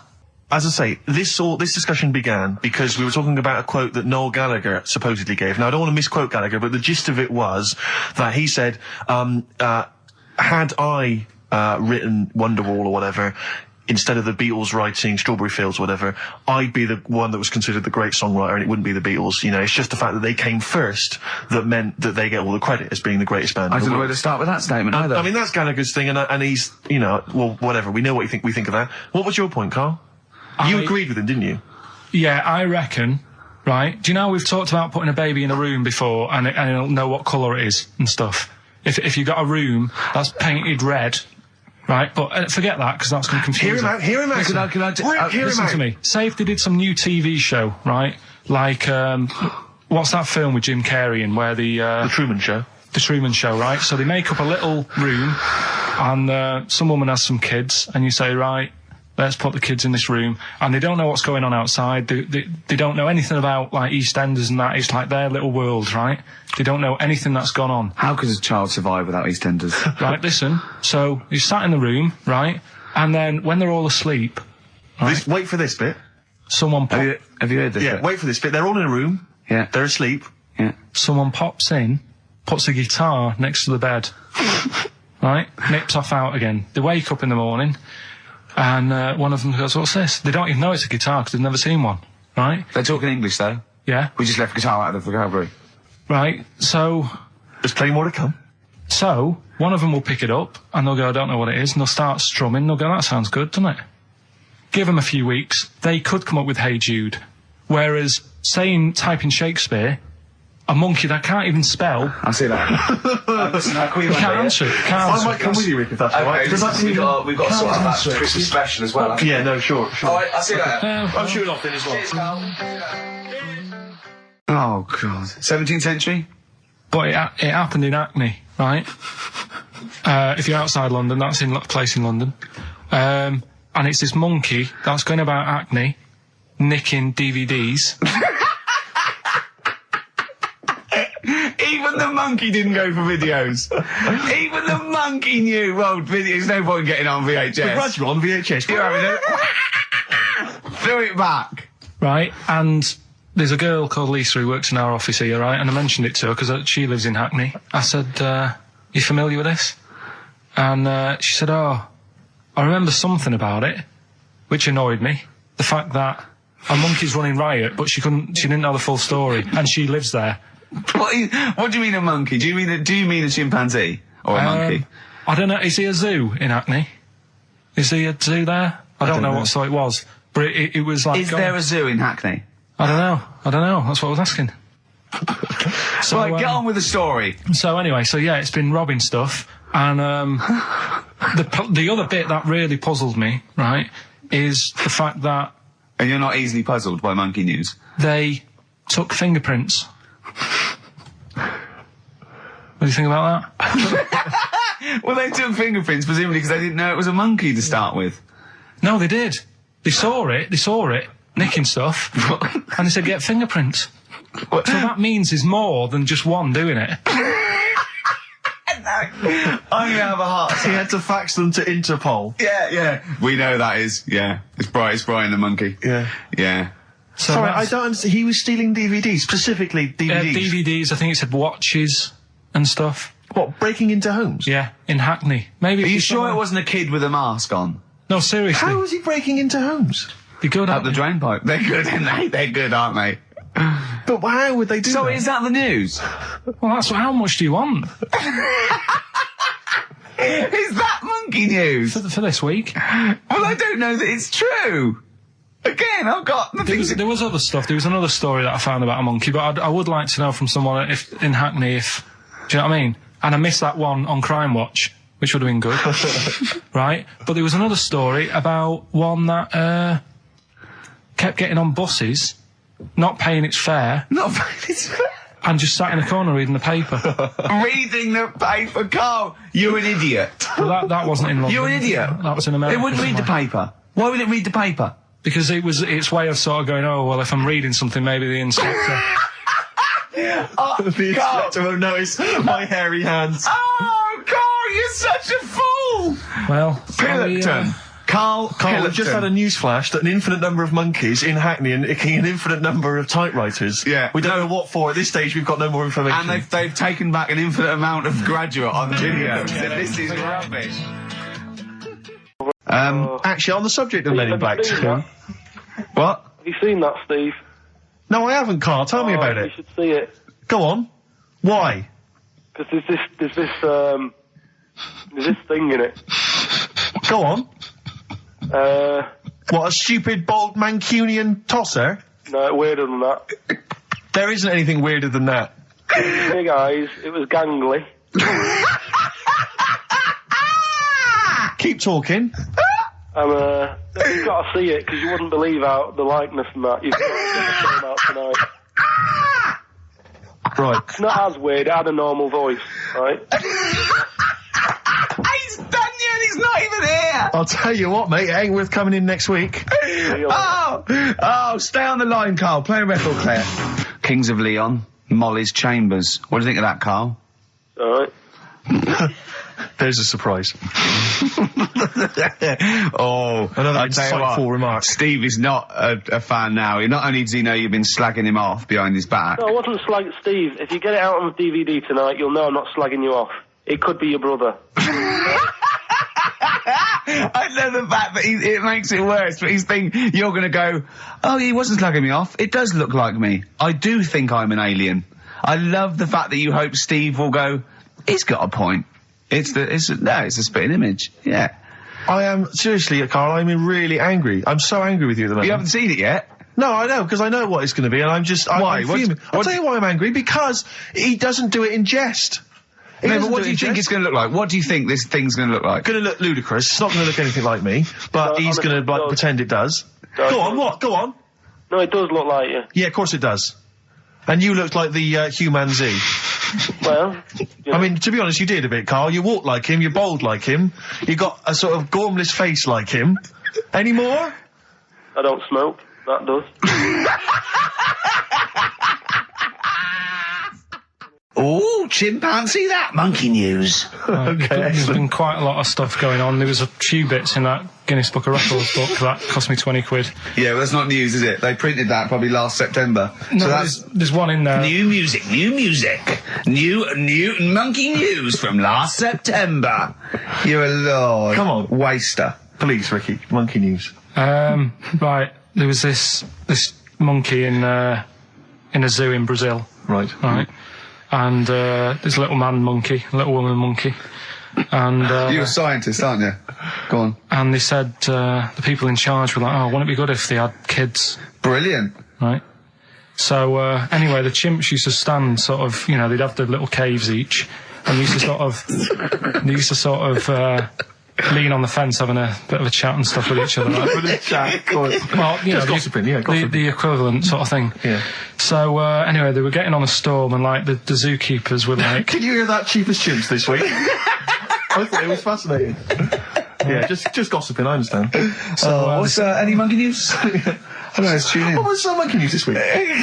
Come on. It was from last September. So they were, there was, you know, stood there having a chat, and the zookeepers were like, I wonder if they're ever gonna, you know, have kids and that. Yeah.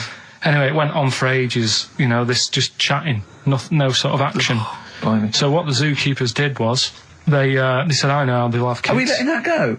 They were just chatting, are we just letting that go? We're letting it You go. know what I mean? I mean, just doing whatever monkeys do. Okay. Right? So the zookeepers were like, yeah, I wonder when they're gonna, you know, have some kids. Yeah. Anyway, what they decided to do, to egg them on, Yeah. bought one of them a suit, one a wedding dress. Right. Keep going. No, I'm not having it. Shut up, Gervais. Fade him down if he's going to interrupt. I want to hear the rest of this. They got married. So they got married? Yeah, they got married. Right. What? That's the end of it. This is why I don't. Right. That's the end of monkey news. That's the end of monkey news. Don't do that again. You've got no features left. Why don't you like that? Well, it's not a story. It's about two chimps chatting, which doesn't happen. The zookeeper's going, I wonder if they're going to ever have kids. Egg them on. They got married. That's the end of the story. What are you talking about? Hang on, just calm down. Let me just check that you didn't make a mistake there and didn't lose out. What do you mean you didn't make a mistake? Wait a minute, he may have just left out a fundamental piece of information. What, the story? That would have made it into a story. Right. Let me just check the facts. So they bought them wedding outfits. They were married. Did they propose to each other, or were they just forcibly Don't married? encourage him. Just forced onto And it. then what was the outcome? Once they got married, what happened? They fell in love? Yeah. What? Whoa. It's not a marriage, Carl. Be quiet. It's not a real marriage. I don't know what you've got in your head. It's like the head of Homer Simpson. I'd go in there and there'd be a wedding reception and there'd be a couple of fights and they'd be talking about stuff. They got married. They fell in love. Did they have children? They're not back off the honeymoon yet. So there's the time Time for monkey news. Can we have the jingle? Oh, chimpanzee that monkey news. I love the jingle.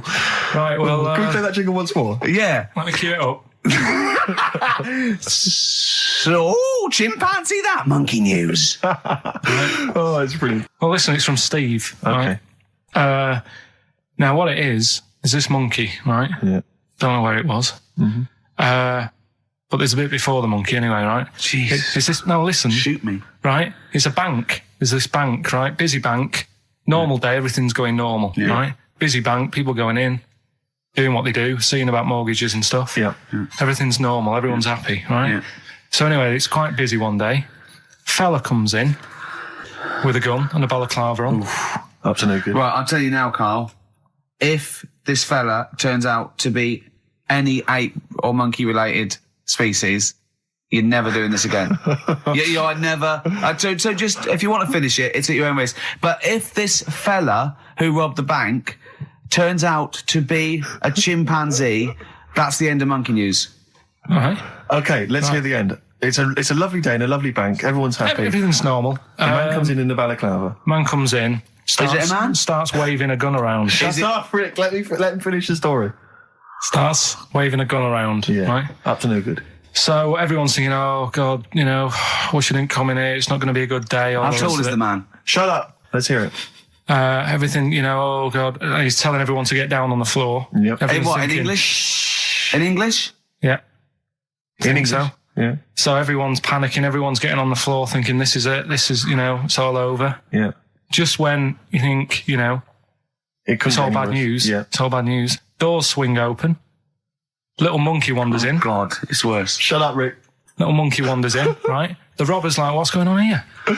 He's telling it to get down on the floor. I don't think it was taking any notice. No, right? it was just busy asking for coffee. It runs in. I don't know if it was going to withdraw or deposit or whatever. It wanders in, right? Goes up to the robber. Where did it come from? Shut up. Will you let him finish the story and then ask questions? That's only fair. Okay. Wanders in.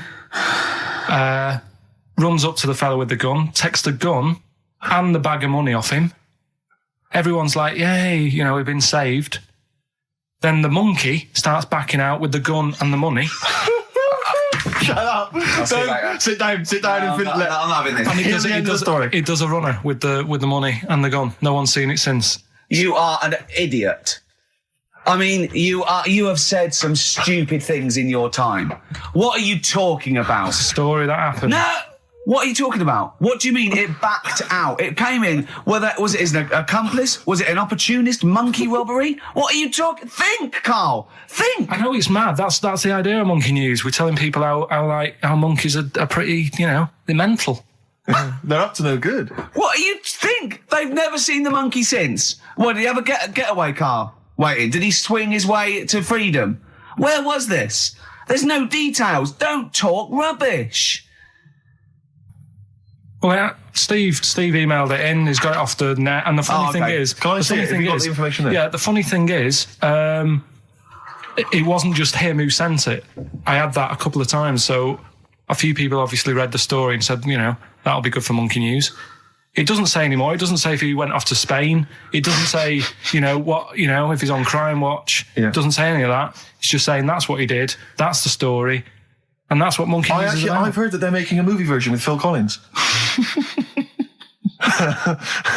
So I look forward to that and Julie Waters. So that's this week's monkey news. If you've got any, if anything's happening don't bother. in your town. That's the end. No, that is the end. That's the end of monkey news. No more monkey news. This is bit of Queen. It says it here in this email, Rick. It's got to be true. Right. So that seems well. Oh, chimpanzee that monkey news. Right.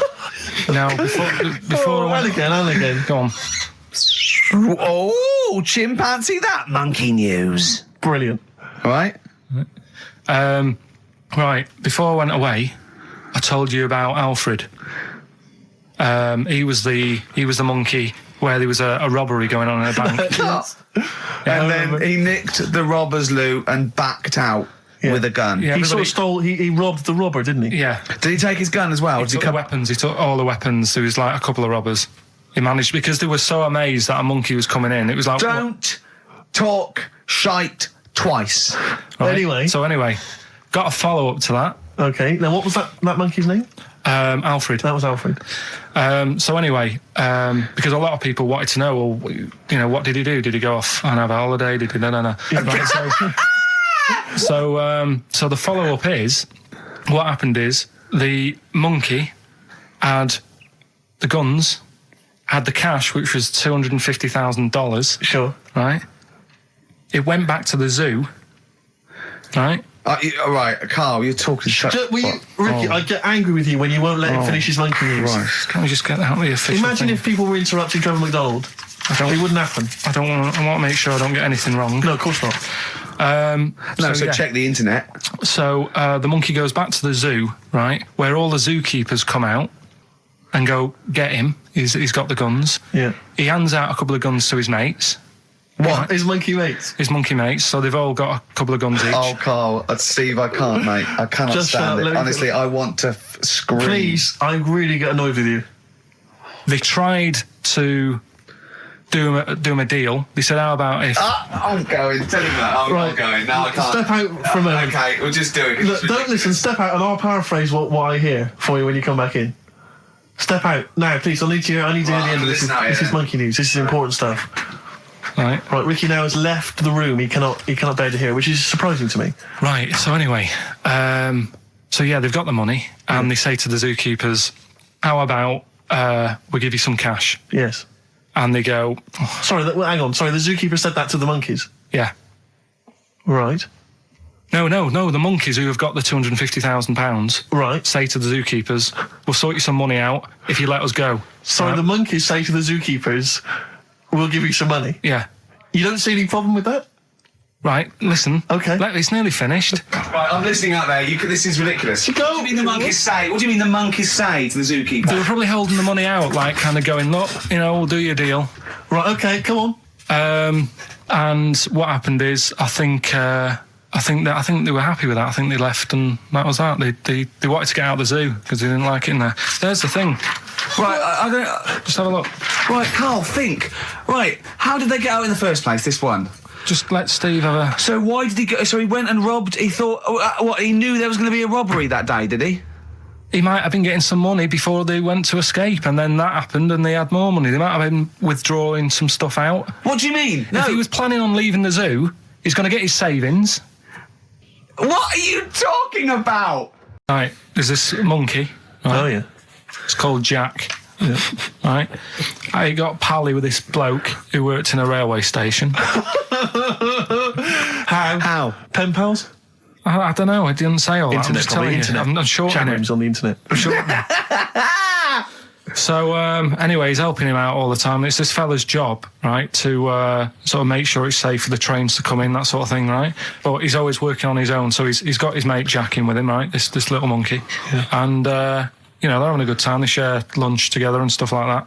Anyway, it gets to a point when the fella whose job it is, right, starts getting old, and Jack, the monkey, starts getting more involved. Presumably this is a chimpanzee as opposed to a monkey, you mean? When you say monkey, it's generic term, you mean chimps usually, don't you? Yeah. Go on then. So, you know, he's clocking the fella doing his job, and he's thinking, I can do this, right, the monkey. I'd love it. Yeah. He's helping out, he's pulling down the levers and stuff, so the train's sort of coming on the right lines. Sure, yeah. He's clocking it, he sticks his head out the little window, see the train's coming and that. I hope British Ryan are listening. Yeah. Right? In the end... Oh, yeah. The fella whose job it is, he lost a leg for some reason, couldn't work anymore. Lovely. Gave Jack the job. Yes. Right. Okay. The railway company are happy with that. I'm sure they interviewed a number of people, but he was the best monkey for the job. And that's good, isn't it? Well, it's not true. Right, once again. Well, it's not true. Don't hand Steve a piece of paper that someone put on the internet who is probably a bigger mentalist than you. That's not proof. It's not true. At no point did a railway company give a chimpanzee the job of signalman. It was ages ago. What? Steve, when was it? It was Before trains, probably. Well, it's in the 1880s. Yeah. According to this piece of paper, which is what you've based your monkey news on. Now, of course, I think ITN and a lot of the news channels, they tend to get lots of independent confirmation of their news before they give it out as fact. But you've got an email from someone, so let's assume that's real. It says, for this, Jack was officially put on the railway payroll, earning 2 cents per day and have half a bottle of beer on Saturday. That's what we pay you, isn't it? He doesn't even get the beer. Oh, dear, he's not allowed to drink, are you? Someone emailed in, actually, and said, Carl, some years ago, did you die? And they took your face and transplanted it onto that of a chimpanzee. They would make a lot of sense. I've never seen you. He always has T-shirts right done up and long sleeve. I bet he's hairy under there. Yeah. I bet you are hairy because you have to shave right up to your eyes. You're one of them, aren't you? And I can see the growth, and it comes out the top there. Are you really hairy underneath? Pretty hairy. Are you really? Well, what's up with that? You're a humanzee, aren't you? That's why you're fascinated with them, and why your IQ is sort of about 80. I think you might be. You might. I don't mean there was any. I think it was a genetic sort of throwback. Well, you're pretty hairy. Look at your arms. What? Just look, give me that banana and shut up. Anyway, better monkey news that's been sent in. Right. Gareth in Catford. Right, good work, Gareth. Basically, it's about this monkey. Oh yeah. In the jungle. Yeah. It's got a gig at an hairdresser's. What are you talking about? What are you talking about? It's got itself a nice little job going in an hairdresser's. As what? It gets people sitting down, and what it does before the people have their hair cut, that it sort of sits there, and it goes through people's hair, makes sure it's clean, and people are loving it. Right, backtrack. So it's a pet monkey. It's nothing to do with it getting a gig in an hairdresser's. It's a pet monkey. It's not working at Monkey and Guy. Yeah. No, seriously, it's in there. I think it might have started off as a job, and then. So what does it say? It says junior £15, stylist £35, and monkey £63.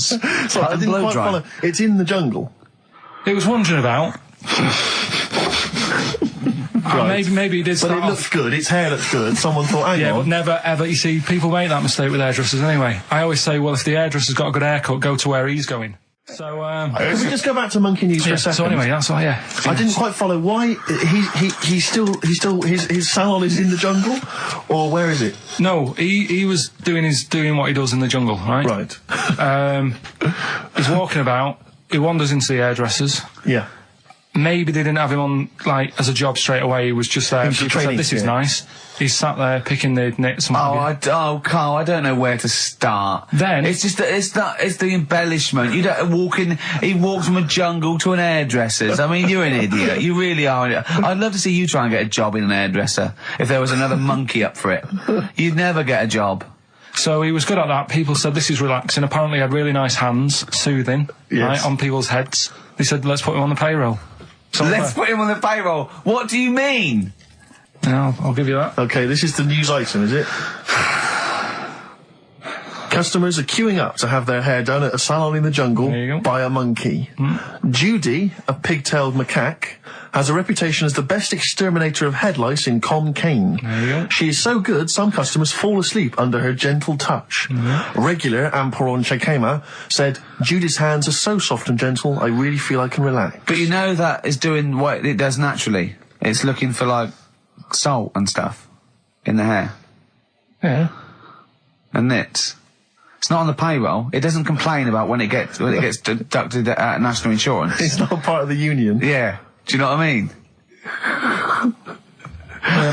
But a good monkey news, you know, backed up with good tabloid journalism. With solid evidence there. So no, I think maybe we should start marking the monkey news, Rick. I don't know what you think. Giving it marks out of 10, maybe.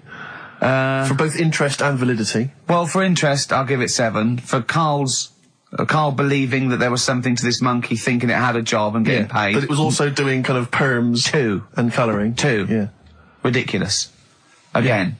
Ridiculous. More monkey news next week. Hopefully let's just hear that jingle again. Oh, chimpanzee that monkey news. So let's have official monkey news. Play the jingle. Oh, chimpanzee that monkey news. Alright, we've got to be quick. Go on, this is something that was sent in to me ages ago, and I don't know why I haven't done it yet, because it's brilliant.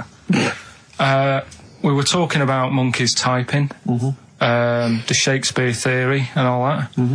Well, this is about a little monkey called Marty, right? Basically, it's in some science lab, right? It's in there.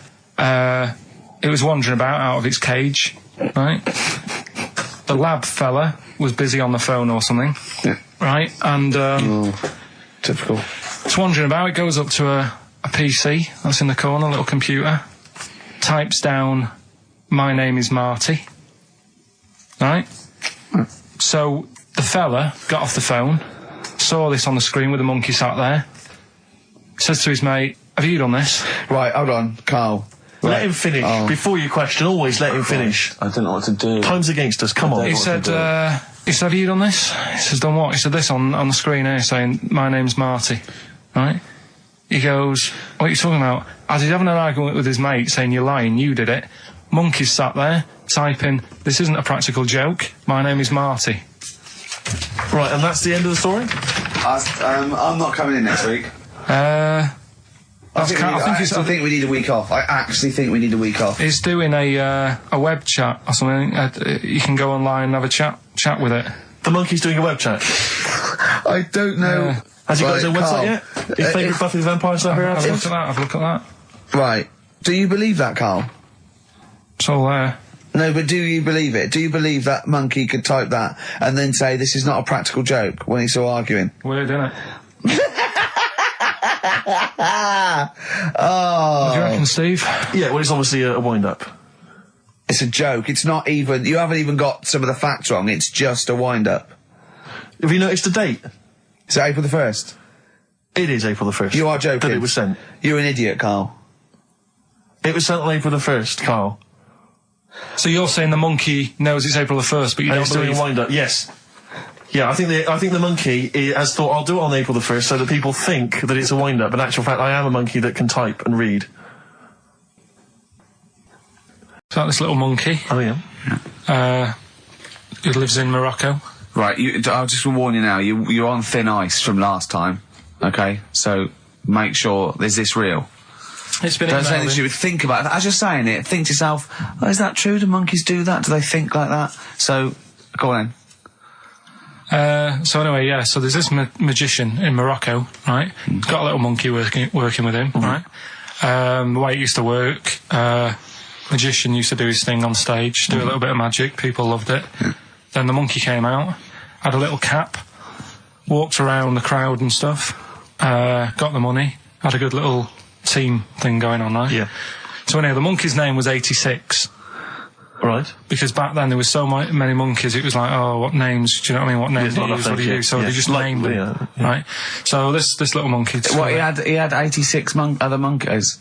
No. It's just that because a lot of monkeys were sort of working back then, helping magicians out, you know, doing bits and pieces, busking, what have you.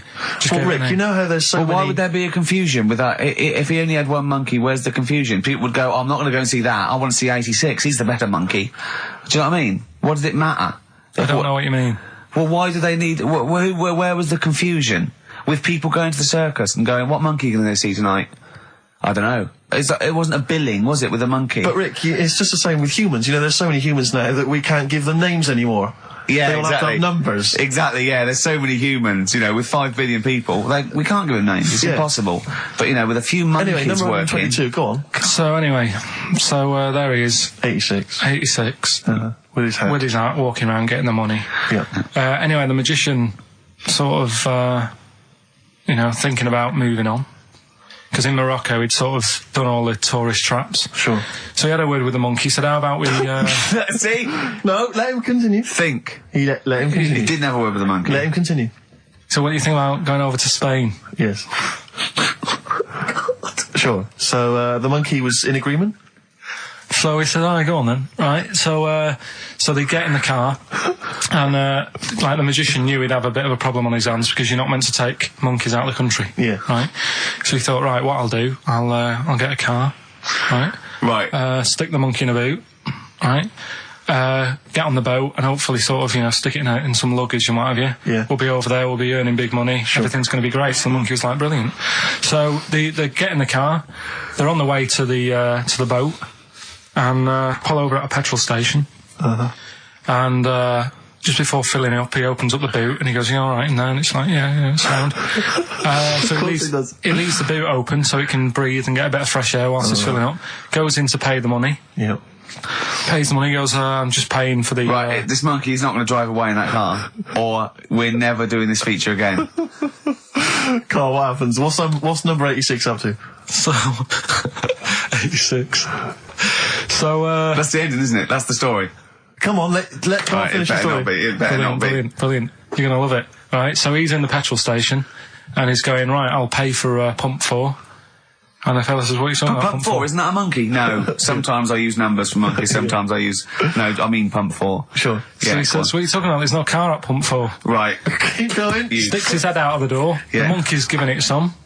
Went over to Spain on its own. See, I don't know what to do. Well, hang on, let's just get a couple of the facts right here. Well, what do you mean, couple of the facts, right? There are no facts. So, number 86. Number 86 he drove to Spain. You are, honestly, Carl, you must know. It was an automatic. Right. Carl, you must know that is shit. There is no way a monkey... That's the thing with He his gets feature, stopped at customs. It's mental. How did he get through customs, Carl? Has he got a passport? No, he was sneaking about because he didn't have a passport. So he parked and then snuck through. I've got some, but just because he's not that good, something else I found out that I thought I'd share with you. Go on. I was looking in the Guinness Book of Records, right, because I thought they'll have something in there about monkeys or something, right? Mm-hmm. And there's a little monkey, I think it lives in Asia, right? There's loads of them live in Asia. Might just be travelling, but yeah. And something they found out, I don't know if they've got it right, and that's why I want to bring it up. Apparently, it's the mammal, right, that's got sort of the pointiest eyes that pop out of their head. Steve.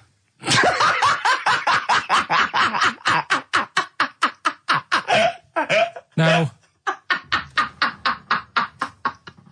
the thing is, right, I thought that's interesting. Yeah. Apparently it's the biggest with the sort of goggle eye type thing. Right, yeah, go on. Apparently they come out of their head 1.6 centimetres. 1.6 centimetres? What, you mean they protrude? Yeah. They protrude from the head at 1.6. Okay. What? How long? Have you got a ruler, Rick? 1.6. He's having a go. I'd say I'd be a little bit annoyed if the monkeys beat me. Well, I don't think it has. That's what I'm hoping. Is there anything we can... I mean, what's 1.6? Oh, can you... It's about... Drop your trousers. It's, about 3/4 of an inch. What do you think? I don't know. Have they got it right, or what? Maybe I should come down to Monkey World with you next week. So anyway, that's not the monkey news, that's just something that cropped up and... Sure. I do know once, when we were playing pool in the office, I think Lucy was your partner. Yeah. It was me and Ash versus you and Lucy. And you were having trouble because his glasses kept slipping down. So Lucy pushed his glasses up his nose, but the glasses touched his eye. Do you remember that? Yeah.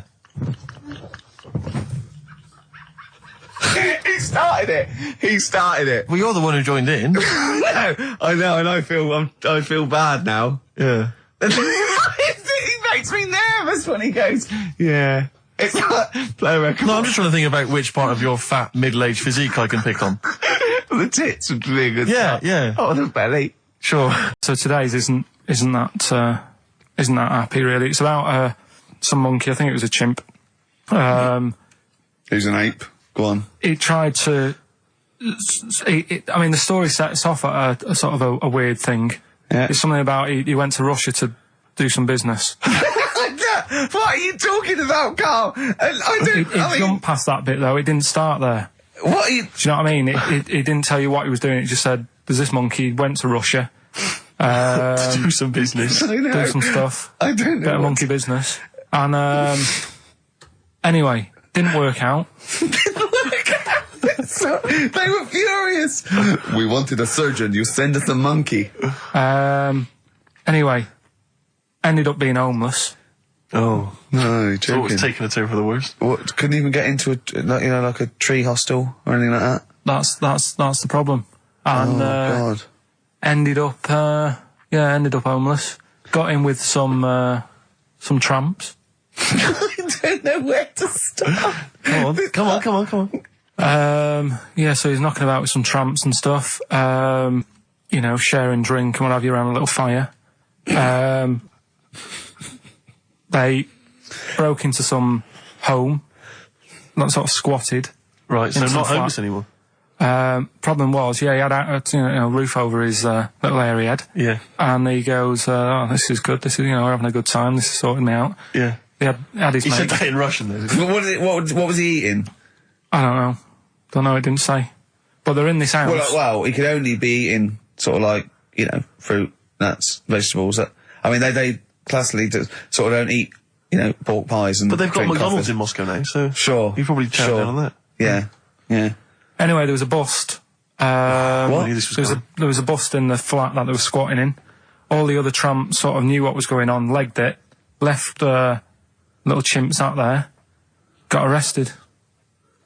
And they thought it was a real fella at first. They were like, "Get him, he's obviously just a scruffy bloke who hasn't had a shave and stuff." Yeah. Hasn't shaved his back for a while. Or his face. Yeah. His head. Got him down the station, and the boss was like, "What's going on here? We've got a monkey here." He was like, "What?" So you arrested a monkey. Well, so the arresting officers hadn't noticed all the way to the station that he kept slipping out of the handcuffs and was going for the entire journey. They didn't notice till they got there. What, did they put a hood over his head maybe and just like, I don't know. I'll give you the story if you want. There's the headline. What is it? What's the headline, Steve? I don't want to see it, but... The headline, this is once again from supposedly reputable news organisation Ananova, homeless monkey arrested in Russia. Did you read on, or did you see the headline and make up that whole story? Most of it is there. What isn't there? What bit isn't there then?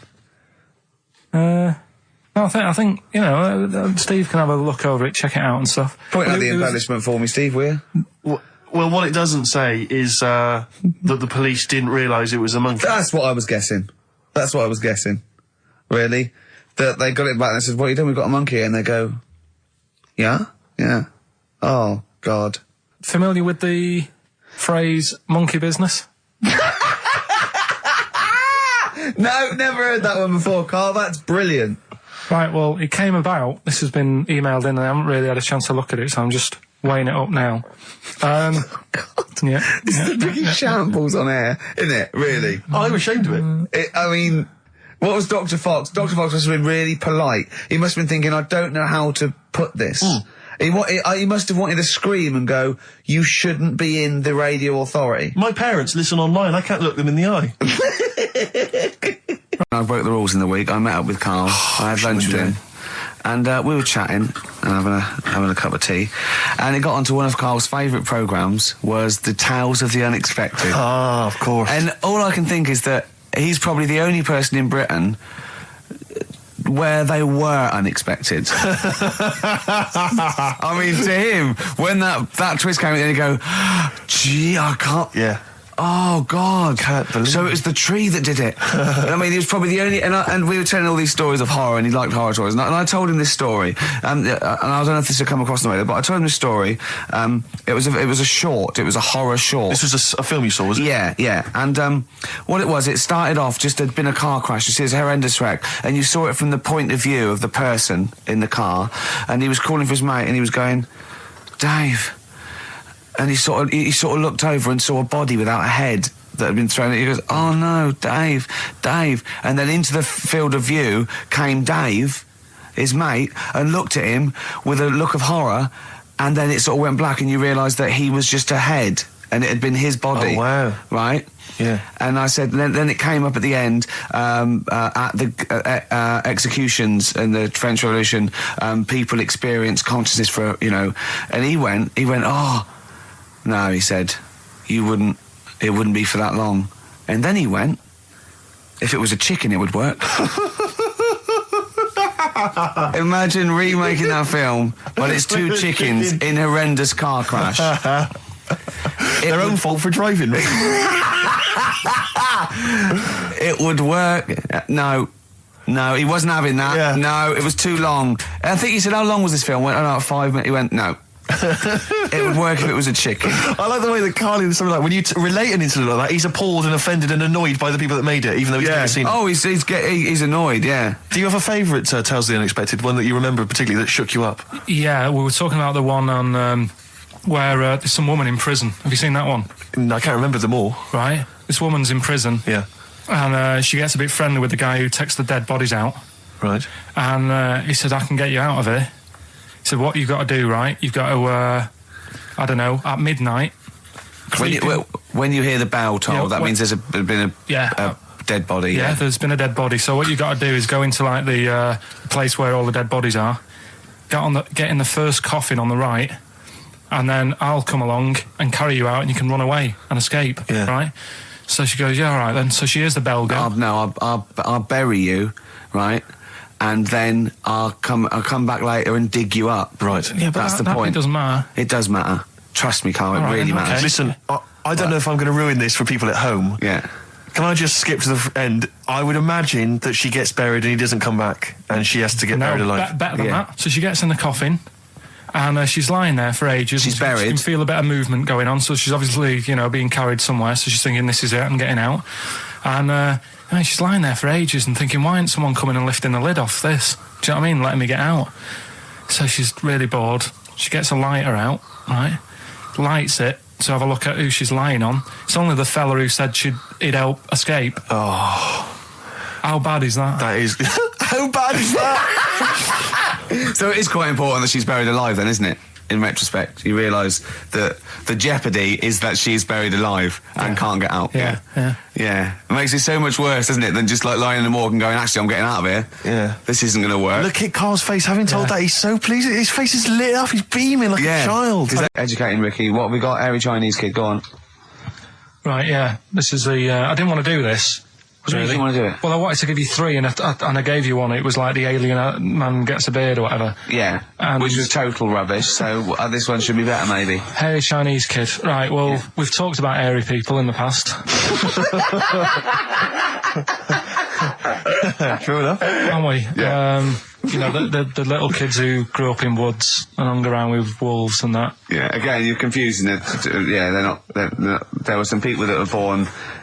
very hirsute. They were not the people who were brought up with wolves. You just put that together in your Homer Simpson type mind. Right, well, this is like a sort of close to that sort of story. Yeah. But the weird thing is, right, Chinese people aren't that hairy as a nation. No, seriously, that's a well-known fact. They don't have that much body hair and stuff. Okay. So this little kid who was born over there, he was like covered in stuff. Was he? And it was only his nose that wasn't hairy. The rest of his body was caked in hair, right? And his hair sort of What grew. sort of hair was it? Was thick hair.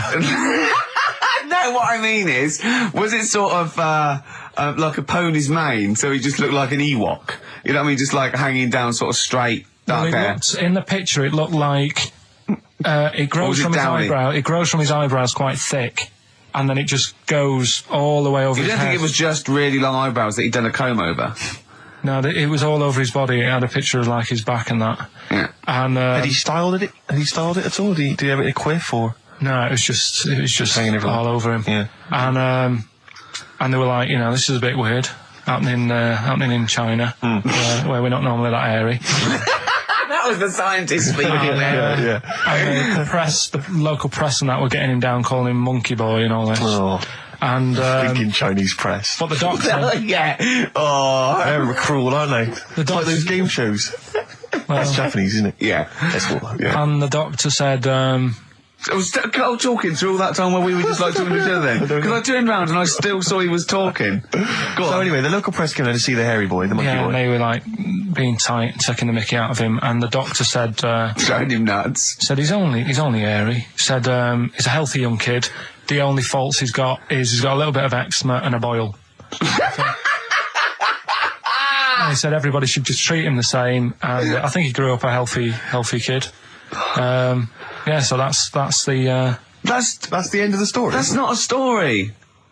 why. But I've got nothing. I don't know what to say to that. So someone in China was born slightly hairier than the rest, and he was normal apart from eczema and a boil. That to me isn't a story.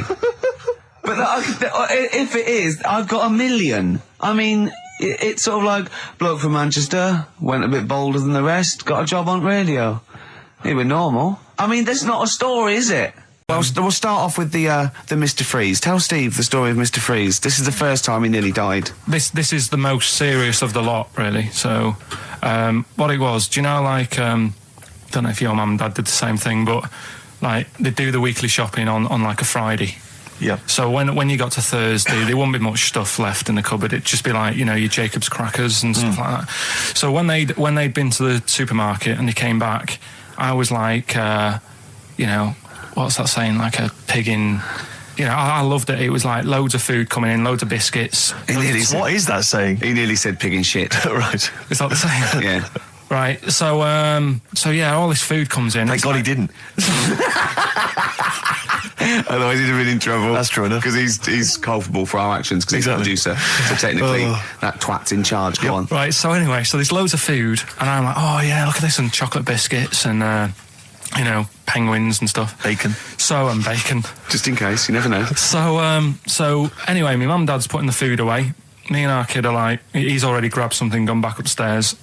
It's like feral children. it's like a quest for fire. And then they run upstairs. What did he just sit under the bed, gnawing at some sort of pig's trotter? So I saw, do you remember Mr. Freeze Pops? I do, yeah. So they're kind of like popsicles, icicles. Yeah, but really long, like a foot long, right? Yeah. So I thought, I'll have one of them, so I grabbed it. Went for the nutritious stuff first. Absolutely. And like my mum and dad are putting this stuff away and what have you. And I rip it open and knock it back. Right, straight away, just right back like Swallow that. it straight away, yeah. But it went down the wrong way, right? So what, down your shirt? So I was like, oh God, I can't breathe. And my mum and dad didn't even know what I'd ate. Do you know what I mean? I ate it so quick. Yeah. And I'm sort of tapping my mum on the back, going, and she's going, oh God, you know, he's choking again, because I was always choking. If it was one thing, I don't know if I've got like a small throat, but I mean, even Ricky knows I can't drink that much, can I? Yeah. Do you know, or eat pebbles. I'm not a quick drinker. I'd always, I think I'm scared of like swallowing stuff. Yeah. And it was like bottle tops and mint imperials and stuff. I was always choking on stuff. Oh, jeez. So anyway, she's going, oh God, what's he picked up on it now? Drop it. So, hit his nose with a stick. So I was going, I'm choking. At this point, my dad had I think he'd put his share away, you know, his food away, and he'd gone. His share, I love it. He'd gone to watch like Winner Takes All or whatever in a lounge, and I was in the kitchen, and I was starting to I didn't care anymore. Do you know what I mean? I just got to that point where I wasn't struggling anymore. You just thought, I'm done for. I just was falling to the ground. And my mum's going, you know, get in here, I think it's serious. And my dad comes in and sort of starts shouting at me, saying that's what you get for being greedy. He didn't even know what I'd eaten. Well, it was the moment to teach you a lesson, certainly. So he's there like that, and my mum's going, oh, look at him, and my lips were going purple, and my eyes were rolling into the back of my head. You look like Marilyn Manson. And so anyway, she grabbed me from behind and did that fireman thing. The Heimlich manoeuvre. Yeah. And, you know, winded me. And it came up, and I was all right. What, the whole popsicle came flying back out? You see, that's what I don't understand, because there was nothing there. No, just a little bit. No, it swells up, doesn't it? Because it irritated it, so it went down your sort of like your epiglottis. It went down the wrong way, like it went into your air canal instead of your throat, and it sort of it sort of spasms, and that's the fear. You just got to calm it down and relax. So in time, I would have been all right. Yeah, anyway. you don't. Well, no, you might have. So that's so that's hang on. one. So, but No, but the weird thing is, like, for like 3 days after that, I felt like a sort of a special person. I went to school. I'm saying nothing. I did full days. a special needs person. Yeah. I went to school the next 3 days after that. I didn't like wag it or anything. I did full days. I love that. 3 days, turn over. Exactly. After 3 days, you thought, screw it. Yeah, did a quick history exam. Right, next That was one. weird. That's popsicle. That's popsicle hell. You may remember that last week we opened with some quality knob news. Knob news, yeah. It was Hitler's knob. Hitler's knob was one of them. That just sparked off into a whole bunch of other kind of knob-related discussions. Yeah. And I'm pleased so far to see that we're almost at the halfway mark for this first hour. And so far we've only talked about nudity and/or todgers. Yeah. So excellent work from us. Well done, lads. Yeah. I'm looking forward to Dr. Fox and the rest of the Sony award committee listening to this one. Yeah. But more knob news. I don't know if there's a jingle for that, maybe. You nearly had the eye out. Knob news. Knob news, excellent. This is an extraordinary story. A woman tried to sue her bosses for £210,000 after finding a cooked penis in a canteen stew. Hospital cleaner Sophie, something, I can't quite pronounce that name, was eating goulash for lunch and could not cut one of the lumps of meat. You can see where it's going. I've got so many questions already. I know. She picked it up and tried to chew it, but it was too tough. Then she inspected it with workmates, who all agreed it was a penis. Imagine that discussion. Yeah. Miss McLata said she vomited for the rest of the day, instantly became a vegetarian, and had to have psychiatric help.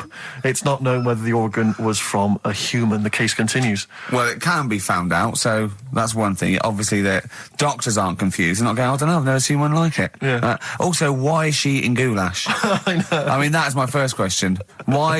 Yeah. You got lunch. Oh, what do you want? I don't know, I fancy some goulash. Yeah. Oh, some gooly lash. Gooly lash, Thanks very like much it. indeed. Lancashire cockpot.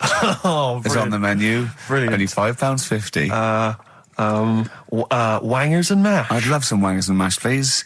Coq au vin. Coq au vin. It's already done for you. There's wangers and mash, coq au vin, Lancashire cockpot. That's just off the top of our brains. Yeah. So, if you've got any of your own, keep them to yourself. We're not interested. What do you make of that knob news? And he's in a hospital. Oh, yes, it was. No, a hospital cleaner. You're right. Oh, cleaner. God. I know how your mind's thinking already. There's been a mix-up. That's been a mix-up. What kind of mix-up? I love that. What, some bloke's gone in, some lesbian's gone in, wanting a sex change. She's got a carrot for a cock. Bit of stewing steak. Stewing steak. Oh, that would be great. Karl Pilkington. Tell us about this monkey, Karl. You're going to love this one, Steve, right?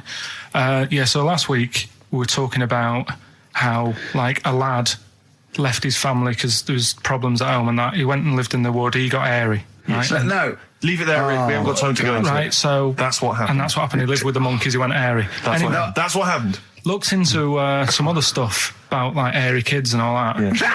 Yeah. Came across this story about a bloke, right, who worked in a zoo. Oh, dear. Right? So... Trouble's brewing. Loving his job and that, but it's quite a lonely sort of job because you don't see many people. You're just dealing with animals all the time, right? So anyway, he gets a bit pally with a monkey because it's the closest thing to a human. Well, that ape is. Right. Yeah, but you can't really go that close to apes.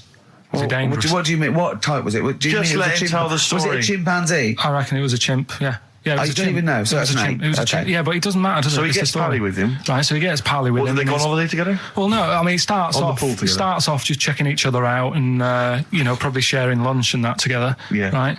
Anyway, this goes on for a while. They're getting on well on that, and then after a while, right, the monkey starts sort of imitating him a bit more and sort of walking upright. Oh, God. Yeah. Right.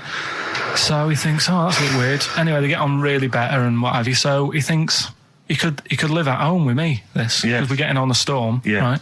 So he takes him home, and before Is you this know the it, beginning of Beneath the Planet of the Apes? I think it is. I think you've seen this on video. I'm worried because he's already imitating him and they're moving in together. I'm thinking it's maybe a bit like Single White Female. Single White Zookeeper. Oh, brilliant. Right, so anyway, So it's moving in, and it's getting used to sort of the normal human life. He's having a cup of tea in the morning. Yeah, PG tips. He finishes the day off with a dear.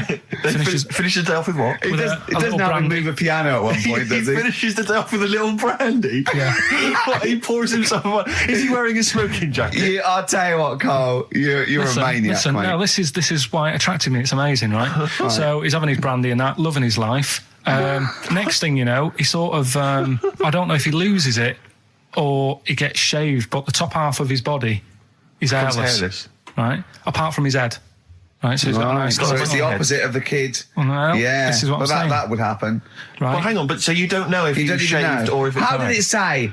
Then the hairless. What? I'll bring it in for you, the story, and then you can see if I've gone wrong. Keep going. Anyway, so this is going on, and he's having a great life. Then the zookeeper starts getting a bit annoyed because he's having a better life than the zookeeper. The zookeeper's in the zoo. This is such So the zookeeper's still got to do a day's work. The monkey's at home, he's partying. Well, he's it gets to a point when he says there's no point you coming in to the zoo because the whole reason of you being there was because you're being kept there. Right. And he didn't want to bring the memories back, so he said, you stay at home. So you're talking such... Just let him finish. God, I don't know if I can sit here and listen to this drivel. I'm fascinated. It's nearly over anyway, right? It sounds extraordinary, Carl. So he's walking up, right? He's having a tea in the morning, finishing the day off with brandy. Gets a bit out of hand, only tries it on with the zookeeper's wife.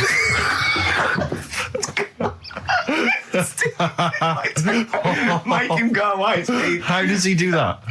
Well, because he's around humans a lot, he becomes a bit of a charmer. And, but what is it that he could do to seduce her? Pick fleas out of her? He didn't say. He was built. Yeah, he was well done. So what about that? What do you mean, what about it, Carl? It's obviously not true. I don't understand how... I love the fact he becomes a charmer. He's got better taste in brandy. Exactly. And what was it that he was doing that seduced her? I don't know. Maybe because he was at home more than the zookeeper was. But what would he be doing, Carl? The fact that he's not going to be talking with her. They're not going to be playing Trivia Pursuit. Maybe she liked the silent type. He didn't go into that. He just said that's when the trouble started. Carl, play a record. Right. Is that what Suzanne did when she brought you in? How will you get a sort of feedback from the world? How will you get sort of like input? And I always, if ever I've got like a question on anything, the internet's sat there and I can just go online and find out. The internet is good. It's brilliant, but it's not all verified. It's not all necessarily factually accurate. Anyone can put things onto the internet. It's it's freaks and things that put on things one, right? Here's one that I read in a week. Right? Go on. About this woman. Yeah. She was a bit of a punk, and to get her hair done like she wanted it. Super glue. Right. No, she got lard. Apparently, it's a popular thing. You might know. Put lard on your head. Yeah. And you put it in the oven. Oh. Now, apparently the heat that you get from the oven is different from the sort of heat you get from an hairdryer, right? And she had to do that to get the style that she wanted. But anyway, she comes into some money or whatever, treats herself to a microwave, right? It's not true. Opens the door, jams the things, like the little catch, so the microwave works. She jams it with a screwdriver or a knife or something. Yeah. Puts the microwave on, sticks her head in, boils her brain. Don't be ridiculous. Right? Well, why is that ridiculous? Boils her brain. She boiled her brain. She boiled her brain. And this is what's good about the internet. I went straight from that, and there was a subject about brains. And do you know that Russell Crowe, when he dies, he's given his brain to charity or something, some sort of... some people who can do stuff with it. She gave hers to Pot Noodle. Vesta. Yeah. Oh, that's boiling a skull. Yeah. That's not true. It's not true, Carl. Just urban myths. Someone made it up. Yeah. For a laugh. They're just too convenient urban myths. You can tell an urban myth's not true because it's always, this happened to a mate of mine, and when you say what happened then, they go, don't know, that was it. Was it? Was that it? Was it? Someone boiled a brain and that was it. There was no more story. Well, were there any dates, locations, times? I think it was in Belgium. No, you'll remember this when you hear it. It was when Karl said something that was basic. Well, I think for a lot of people it sounded like a lot of old bollocks. Man grows penis on his arm. I mean, why never people are understood constantly losing their penises around the world? I've no idea. But why I on didn't the realise it arm? was a bit. What do you mean, why on the epidemic. arm? It's just a graft, isn't it? Yeah, but put it on like your buttock or your side. Not you can't wear a short sleeve shirt. Why did it? They've done that before. I don't understand it. Why not just graph it onto the side of your leg or something where it's high up, close to where it should be? I don't know. To get it used to the environment, like when you were like released a duck into the wild. I've never understood that. If there's a doctor, again, you know, we had a doctor last time. If there's someone who can let us know why they put it on the arm. So they can keep an eye on it, presumably. He's not going to work with this knob on his arm. He's probably in a hospital bed and under examination. Right. So what do you think? They pop the knob on the arm, say, come back in 3 weeks. What do you do, by the way? I'm a mechanic. Keep the knob, keep the long sleeve shirt, because the blokes go, why have you got a knob on your arm, mate? What are you talking about? He doesn't go back to normal as a teacher. Sir, what is it, Simpkins? You got a knob on your arm. No, don't worry about that. Do your maths. What do you think this bloke's walking around with a big knob coming out of his arm? Why on the arm? So they can keep an eye on it. So it's not But if he's in bed, just get him to not put any undies on or whatever and just have a little sly look at how it's going. Even in hospital, if you're in a shared, like, little hospital room, people going, oh, I've had heart problems, what's your problem? He's there with his arm out. He's got his knob out. Yeah, but I don't think it counts as indecent exposure when they're grafting a knob on your arm, sticking that up the bed. Imagine if he's driving, he's just got it out the window. People driving by. Yeah. The fact that at the end Is that bloke giving me the finger? At the end of the man grows penis on his arm story, it says, a Moscow surgeon said the man will be able to have sex in a few months. He said, women will never suspect. But what kind of a doctor talks like that? Yeah. I'll tell you, it's his cock now, seriously. The birds will never know. He'll be able to go berserk. Yeah, They'll never realise we grew it on his arm. That is unbelievable. Will he have a little scar on his arm, do you think? Yeah, I don't get it. Like I say, 83936 if there's a doctor out there. Or indeed if you've ever grown Or a tailor. Making you a shirt. What side do you wear your cock on, sir? It's on my left arm. So I did some research, right? Let's just recap again. There was a guy you read about who had his head chopped off. He was guillotined. Yeah. He had said to the people around him, I am going to blink once I've had my head cut off to So show the brain that life can still... or the brain Yeah. can continue to work after death.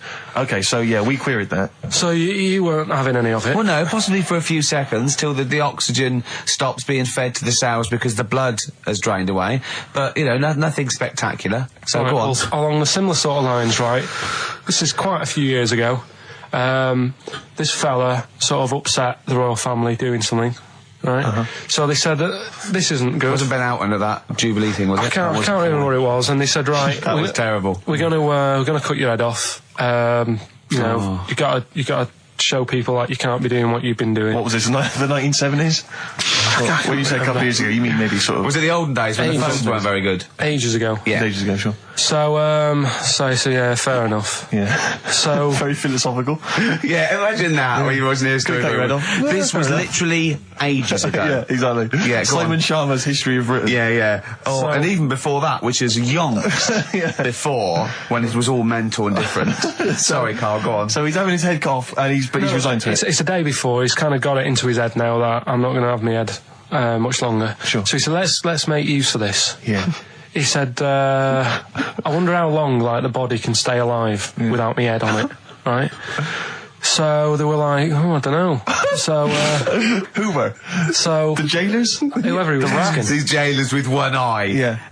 Get out, pal. So he said, No, wait a minute, I've got an interesting scientific experiment. Jailer. Well, Yeah. fair enough. What is it? So he said, what I want to do, right? He said, you know, surely it's my last right. You know, I'm gonna be dead tomorrow. Sure. So let's He do a didn't test. draw it out this long, did he? Yeah, he said, let's test this out. You know, he said, do us a favour. He said, you know, it's my last day. What I want you to do is, you're going to cut my head off. Let's put a white line on the floor. Right. And see if, you know, because there's no point asking how far he can sort of walk without an head if there isn't a line, because you don't know what to count. Do you know what I mean? If he loses his head and he's running around all over the place, you can't really count That's that. not impressive enough, yeah. So they said, let's make a white line. Sure. Yeah. Who said this? He did or they did? I think they started to join in with him and saying, well, let's make this a... Sure. You get it. Go on. So, they got Norris McWhirter down. The Guinness people. Oh. Yeah. So they said, let's get this white line. Yeah. And, dedication's all you need. We'll do this tomorrow. And he said, all right, then I'll see you in the morning. So we go, I'll see you in the morning. Night, sleep tight. Bye. I love the fact that Carl knows exactly what was said. Oh, that's beautiful. Yeah, he doesn't know the story or what order it is in or when but it he was. knows exactly what or was who said. said what, but he knows the intricacies. All right then, see you in the morning. Bye. Oh, kissy. Oh, I'm not like that. Oh, you joker. Don't let the bed bugs bite. Yeah. Anyway, so he gets up. do you want a paper tomorrow? No, I'm all right. Go on. He gets up and they say, right, today's the day and that. And he said, well, I've got used to the idea. So here's a white line for you. Got used to the idea. Go on. So they go, right, are you ready then? And he said, I go on. And they cut his head off. And the body walked 32 steps without a head. Wow. 32 steps. Incredible. And that's the lesson, really. Did it get as far as it walked along the white line, did it? Yeah, it stayed along the white line, did 32 steps, and then started to stumble a bit, and it just fell over. Yeah. But, it was a test that your body can still keep alive for a little bit. Yeah. When you've lost your head. Absolute twaddle. Absolute twaddle. What do you reckon you can do then without an head? How many steps? Nothing. There'd be muscular spasm, right? Yeah. It would twitch a bit. It would, yeah. You could not distinctly take 32 steps. The body could... Well, don't... Yeah. Is the doctor still on the line? Yeah. The fella that bought 6 parrots. Yeah. And, you could have got 32 steps. Right, so A you don't beheaded believe man that. doing a bit of line dancing. Right, you don't believe that, but something that you do believe that a cockroach can live a week without an head. It can. Slightly different kettle of fish there. Why? Wow, insect to human is what I'm thinking. Yeah, that difference. There's not that much difference in Well, of course some there insects. Do you know that a snake has a heart and lungs and kidneys and stuff? Go on. No, well, I'm just saying. So? You're making out as if like they're a totally different species. I am making that up. I mean, call me old-fashioned. Do you know what you're talking about? I don't want you embarrassing yourself, Rick. Yeah, I am suggesting they're totally different beings. Yeah, that is. Yeah. Now, Carl, the cockroach is a very different thing. The interesting there is that it lives without its head, because a lot of it's on. There's some of them are phototropic, chemotropic. Some of them just literally have irritation and muscle memory. I mean, they do have a central nervous system, but it's very different. So if you lose the head, it bypasses a lot of that anyway. All this is running around. The reason it dies is because it can't take on water. But it's very different to a man, right, having consciousness and then losing that, and the body's still going, no, I think I remember what I was going to do here. Yeah, so I'm going to carefully walk 32 steps along this white line. Imagine you just looking down going, oh, missed a bit. Yeah. Maybe the head was in the corner going, left, left, left, oh, he's now, Well, let's just put it out. I mean, if anyone listening has maybe had a relative beheaded, maybe in a horrendous car accident, but they got up, maybe they went for a walk, they had a little chat before they passed on. Carl. Get in touch. Carl, you are my favourite being. You are my favourite species. Now, you, Carl, may not be particularly different genetically from a cockroach. You are. Why can cockroaches do that? Why whoever made them went... Let's play a record. Do you know what? When I told him this fact, I send him little facts on text messages just to inflame his, interest. I just sent him a cockroach can live 9 days without its head. He texted back, "What's the point of that?" Yeah. What's the point of They're that? not doing experiments, these cockroaches. He's a boring last week to have. And he went, and on top of all that, you're thirsty. So it's the worst week of your life, isn't it? That week without your head. 104.9. So, Carl, just take us through the moment where you gave this gift. Firstly, you went into Boots, right? You thought, all right, 100 condoms, brilliant. Okay, did you wrap it I up? don't know if it was 100, probably 80. Right, okay, yeah. Right. You don't want to go mad, do you? Wrap them up. I'm just resting easy knowing that he's not trying to breed. Right. No. Yeah. So I got her them. I got her Grease on DVD because she's always watching that. Yeah. Right. Yeah. So just think of when her mum said, "What did Carl get you? Some condoms and grease." I was just I'm glad he said on DVD.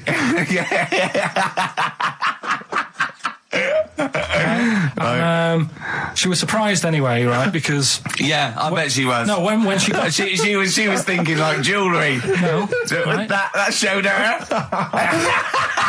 That surprised you, hasn't it? All right. So hang on, wait a You minute. thought it was a holiday, didn't you? Yeah, look at your face. You don't know me at all. So hang on. So did you give these on Christmas Day? Right, what happened is she got in from work that Saturday, right? And I said, look under the tree. Knackered. Oh, at least it's Christmas. Yeah. At least I'm going to get a little bit. Yeah, go on. I said, look, you got some stuff under the tree, right? So Did you give her a sugar lump? Right, she was really chuffed with that. But she said she was a bit puzzled because I didn't know we had any wrapping paper, right? So I ended up using wallpaper. You didn't take it off the wall though. You had some. No, it was some left over, right? So she said, why have you used wallpaper? I said, well, I didn't have any paper and you were getting in a bit and I wanted you to have a surprise. So she said, can I have a feel of them? I said, no. Presents. You thought, right, I've got the right thing. Yeah. Right. And then Christmas Day, I said, no, don't get carried away. It's nothing really good. You know, we said we weren't going to buy each other much. So there you go, open them. Yeah, go on. And Can I just ask, had you received your present from her yet? yeah. So what had you received? What did he have? Had some shoes, Nice. right? Getaway game for PlayStation. Nice. Which is all right. I'm just totting up Just the talk value the of value this. of those, Go on, yeah. And just also think about how much fun and pleasure you get from them. Yeah. Although, of course, condoms, I can see the Well, you see know. the appeal. Well, okay. Yeah. So Yeah, I think but I can. also add to that bit 150 quid for a meal. If you're going to start Mind this. totting up, 150 quid for a meal. I bought her some shoes, 72 quid. Yeah, that was after the event, though. Doesn't matter. All right, so you received these, dare I say it, thoughtful and nice gifts. You handed over the box of condoms. They were wrapped up. She Well, unwrapped them. yeah. Go on, take us through it. Walk us through it. Well, it's not something you play with on Christmas morning. Oh God! Oh, right. But when she opened What them, did she what say? her What did face she say? Well, I wrapped them twice as well, so she thought it was something really good. Extra It was like, protection. do? Right. And So she thought it was something really good. then So the disappointment would be doubled. Yeah, go on, yeah. then she just opened it and went, oh yeah, so what's on the telly? And that was God, that. I'm That was grateful. that. What an ungrateful woman that is. Well, if you got stuff. Fancy not wanting I told her. a box of economy condoms from Boots. I said to her about the thing about, you know, it's all about the surprise and that, innit? Yeah. You explained that to her? Yeah. What, after she'd unwrapped it? Yeah. Thoughtful. And she was all right about it. Yeah. She understood. Rick, you know I suggested to him that he buy his girlfriend a gift. I'm worried I've done more damage to the relationship by suggesting that than if he had just forgotten. Next time you've got to go shopping for her yourself, Steve. I think I might do. You've better go shopping for her yourself. I'm glad it's all over though. It's mental. Yeah. It annoys me. The whole thing annoys me, and she knows that as well. Yeah. She should know. What, she still insists on having Christmas once a year. Well, Wow. I'm you know. no, but well, anyway, what did you get? I can't think what you bring to the relationship, Carl. I don't know what it is she's getting from you in this relationship. It's like she's I doing think all we the know. work. Well, yeah. 80 times. Oh God, Carl! I love it. You're brilliant. I know what she's getting. He's the. What though? He's not thoughtful. No, but he's thoughtful. He's the best he can do with the brain he's got. Do you know what I mean? Right. He's doing his best. He's absolutely doing his best. There's no. He's working at the limits of his powers. Do you know what I mean? Though he's done as well as he can with what he was given. Sure. Yeah, I and understand. that's admirable. Yeah. It's like I think he's done better than you'd expect. I bet his teachers didn't even think he'd get this far. Do you know what I mean? What? Find a girl. No, well, yeah, a job, a girl. Yeah. Do you know what I mean? Clothe himself. He's done really well. What do you think, Carl? You think you've done well? I think I've done all right compared to some of my mates. What are they doing now? Probably not that much. Do you know what I mean? Mrs. Matthews said I wouldn't be an high flyer. I think I'm doing all right. Yeah. Do you know what I mean? I have a holiday every year. Got somewhere to live and that. Yeah. Got a new flat, haven't you? Yeah, so So where are they then? The condoms? Are they? Did she show them to her family and friends? No, Take no. them into work. Look what I'm Carl got me? surprised she told Ricky, actually. I was a bit disappointed in that. Yeah. Because I didn't go shouting around. Well, she was so what I got. excited, Carl. Clearly, she was just so pleased and proud. But what's her name? I tell you what is interesting, Steve. I didn't know that much about it. Autism. Oh, good. With some more entertaining stuff on XFM 104.9 to cheer up people. Go on, End. What? Go on. No, right. Have you heard about it, Steve? What it is? Autism. It scares me to death when he comes up, when he touches on a serious subject. We've been talking about wheeling a dead pope round, the Chinese don't age well, and ginger people are hated, and now we're going to touch on a really, I mean, No, I said- my heart's in my throat. Go on, Carl, then tell me your insights to autism. Right, well, there was this, again, Channel 4 coming up with some good stuff at the moment, right? It might have been Channel 5. But what's the name? It was... It's the attention span I like! These people who, they've got like this autism thing going on. Yeah. And they sort of take in a lot of information, they get sort of they get so into it that they know everything about that subject and what have you, right? And there was this lad who, he knew everything, right, about EastEnders. Right. He sort of, the cameraman was saying to him, so, you know, why EastEnders and that? And he said, I don't know, I just like it. And he said, I remember when I first watched it, it was a Thursday, it was 5 to 8, Pauline Fowler walked in, she had a pink jumper on, she said, all right, love.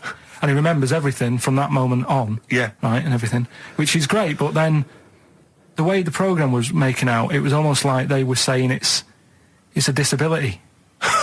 Right. When in a way, it's more like a superpower. Sure. Like Rain Man. But if you can take It's Rain Man. No, I'm he not. has special autistic powers. Oh, God, we must send for Rain Man. I don't know what to do. So I you don't know mean what to so do. he would be a But great there's contestant other on Mastermind, things. sort of autistic Sorry. Mastermind. He'd Well, be what I'm dynamite. saying is, don't be watching EastEnders though. Sort of, why didn't they give him an encyclopedia and say, get into that? Sure. That'll be useful. Yeah. Keep him away from EastEnders. Wasting his time there. But I don't think it is a disability. No. Yeah, there are other things, and they're not. It's also autism is a matter of degrees. From what I know, and I'm sorry to have to do this, but I feel that I have to at least be the voice of reason, as ill-educated as I am on the subject. But I think there's degrees of autism. I think some are higher performance than others. There's other issues with it. It's not they're just got good memories. They don't go around doing tricks for people because they can remember stuff. There are other issues with it. Do you know what I mean? Right, well, I mean, they seemed a bit... But you watched the programme, what did you learn? That he knows when Pauline Fowler came in? Yeah, I mean, there was other bits where they couldn't control their emotions and stuff. Oh, that other little bit, yeah. But the main bit of it was he can soak up information and stuff, and I'm just saying it didn't seem really bad. Do you know what I mean? There's disabilities where people say that's a bad disability. It's like how people say about... This is brilliant. This is just like this is amazing to be in a room with this man. It's incredible. You just wind him up and listen to what comes out. And I'm going to sit back now. I'm not going to defend you or explain anything. Just go on and tell me about the other disabilities that are worse. No, what I mean is how people can sometimes easily get mixed up. How people are scared of like a cyclop. Well, at the end of the day, he's got a disability. A bloke. Who's scared of a cyclop? No, it's apart just from like Jason and his Argonauts. Where's this cyclop that you're scared of? No, I'm just saying in history and in books and that. No, not in history. History happened. Yeah. But what are you thinking of? You're mixing history with Greek mythology and Roman mythology and every other type of mythology. What do you mean there wasn't really a giant cyclop that went round picking up ships and throwing them around? That's not history, Carl. Do you think Batman's history? No, but this was it was ages ago, wasn't it? When we were sort of No, I'm not saying it didn't happen ages ago. I'm saying it didn't happen. Well, it might have done. There's no. I mean, what's so ridiculous about a fellow with one eye?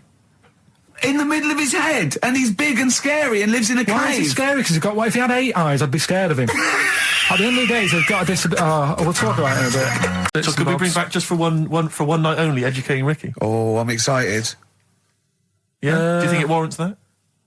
I don't know enough about it. Do you know what I mean? About what? It sounds perfect. Play the jingle. Educating Ricky. He's getting smarter. A couple of things happened in the week that I read about. Okay. Keeping up on what's going on in that. Sure. Yeah. One was about that Galileo fella. Okay. Was it about 1636? Was it? I think it might have been not earlier. bad. Go on. Did some stuff with light and that. Yeah, he did lots of physical experiments, yeah. Is that it then, Carl, is it? He did some stuff with light and that. What did he do with light? What was that? Well, I think he invented the first... Telescope? Yeah, telescope. So I think it's a particular lens, though, and he did experiments where he dropped famously two different weighted balls from Pisa, and they hit the ground at the same time, showing that it doesn't matter, the weight doesn't matter, but air resistance does and stuff like that. I think he probably explained it a bit better than that. Yeah, but I'm talking to Karl. Sure. Did they need to know He's stuff? just thinking about pizza. Yeah. Did they need to know stuff like that back then? What do you mean, did they need to know stuff like that? It's just... There weren't people going around going, I've got to drop these two things off the Bleeding Tower of Pizza. I just don't know which one's going to land first. Yeah, I need to know. What do you need to Bring know me about? Galileo. Yeah. It's for a bet. Yeah. No, but if I was knocking about then, I'd be like, stop messing with that. We need a telly. Or, do you know what I mean? I bet he thinks the Flintstones is real. I know. That'd be brilliant. That's what I'd do if I was a caveman. I'd make a telly out of rock. Yeah. And a pelican And a as car a that I cement just mixer. ran along the road with. Yeah, exactly. Yeah, we need a car. Yeah. Well, we haven't really got the internal combustion engine. Can you stick your feet through the bottom? Yeah, just get me a car, for Christ's sake. Anyway, so I learned that. And Yeah. then, What? You learned his name. Yeah. Other people I learned the Brilliant. name of this week. Oh, if a chimp could watch telly. Go on, Karl, go on. Right. Just get this educating Ricky out of the way. So, Turkey, yeah. So what is this again? this is educating Ricky, as the tip included. Right. Apparently a fellow was on holiday in Turkey. He's just having a normal holiday. Weather's good. You know, he's having a good time. And Waiters are all normal height. Yeah. He's having his meal. He hears a load of screaming going on in the kitchen. Hold on. Has his girlfriend wandered in there? And they do, With a step ladder. the circumcised people in the kitchen, and apparently... What are you talking about? Whoa. Slow down. We were Sorry, sidetracked there for a minute. what are you talking about? Well, I'm excited about two things at once here. One, they circumcised people in the kitchen. Two, I guessed it was someone losing the end of their knob. You did, yeah. I started thinking like Karl Pilkington. Extraordinary. That is amazing. Apparently it was going on. It wasn't just a one-off either. Well, when I say a one-off, I mean they did it more than once. Yeah. Right. And there was it was there for a week, and apparently the first night it was quiet, and then the rest of the week, every day he'd be like having his breakfast, or even his lunch, or even his tea. Yeah. Right? He'd be doing it all day. Oh. You'd be hearing Lunch and screams. breakfast, fair enough, Rick. Yeah, Circumcision at tea time. Don't do that. And apparently it's a tradition over there. You can't even make a complaint about it. It's like, well, you should have found out before you come over See, it. I can't believe this is So true. I'm a little I bit can't lost. believe this is He was in true. a restaurant, in in a hotel, and there were people having circumcisions in the kitchen. Yeah. Is that right? I'm even worried that we're bordering on the racist here, suggesting that is tradition, that Turkish people cut the end of their cocks off in the kitchen Yeah. at meal times. I think you're wrong, Karl. This just sounds ludicrous, Karl. No, I don't think it happens everywhere. Right. I think this Just in Oh, this at this hotel. certain places, Certain hotels. certain hotels. What, is it like 2-star? Yeah. That, Why did he go to the Foreskin Inn? It was his own fault, wasn't it? so that's Sorry, that's it, is it? Have they closed? Sorry, no, wait. That's the story. You educated me, right? Once a fella saw some Turkish people cutting the tip of their knob off in the kitchen. Thanks very much. Thanks very much, Karl. Got any more? Well, there's things you can learn from it. Either don't go to Turkey, No. don't have calamari when you're over there.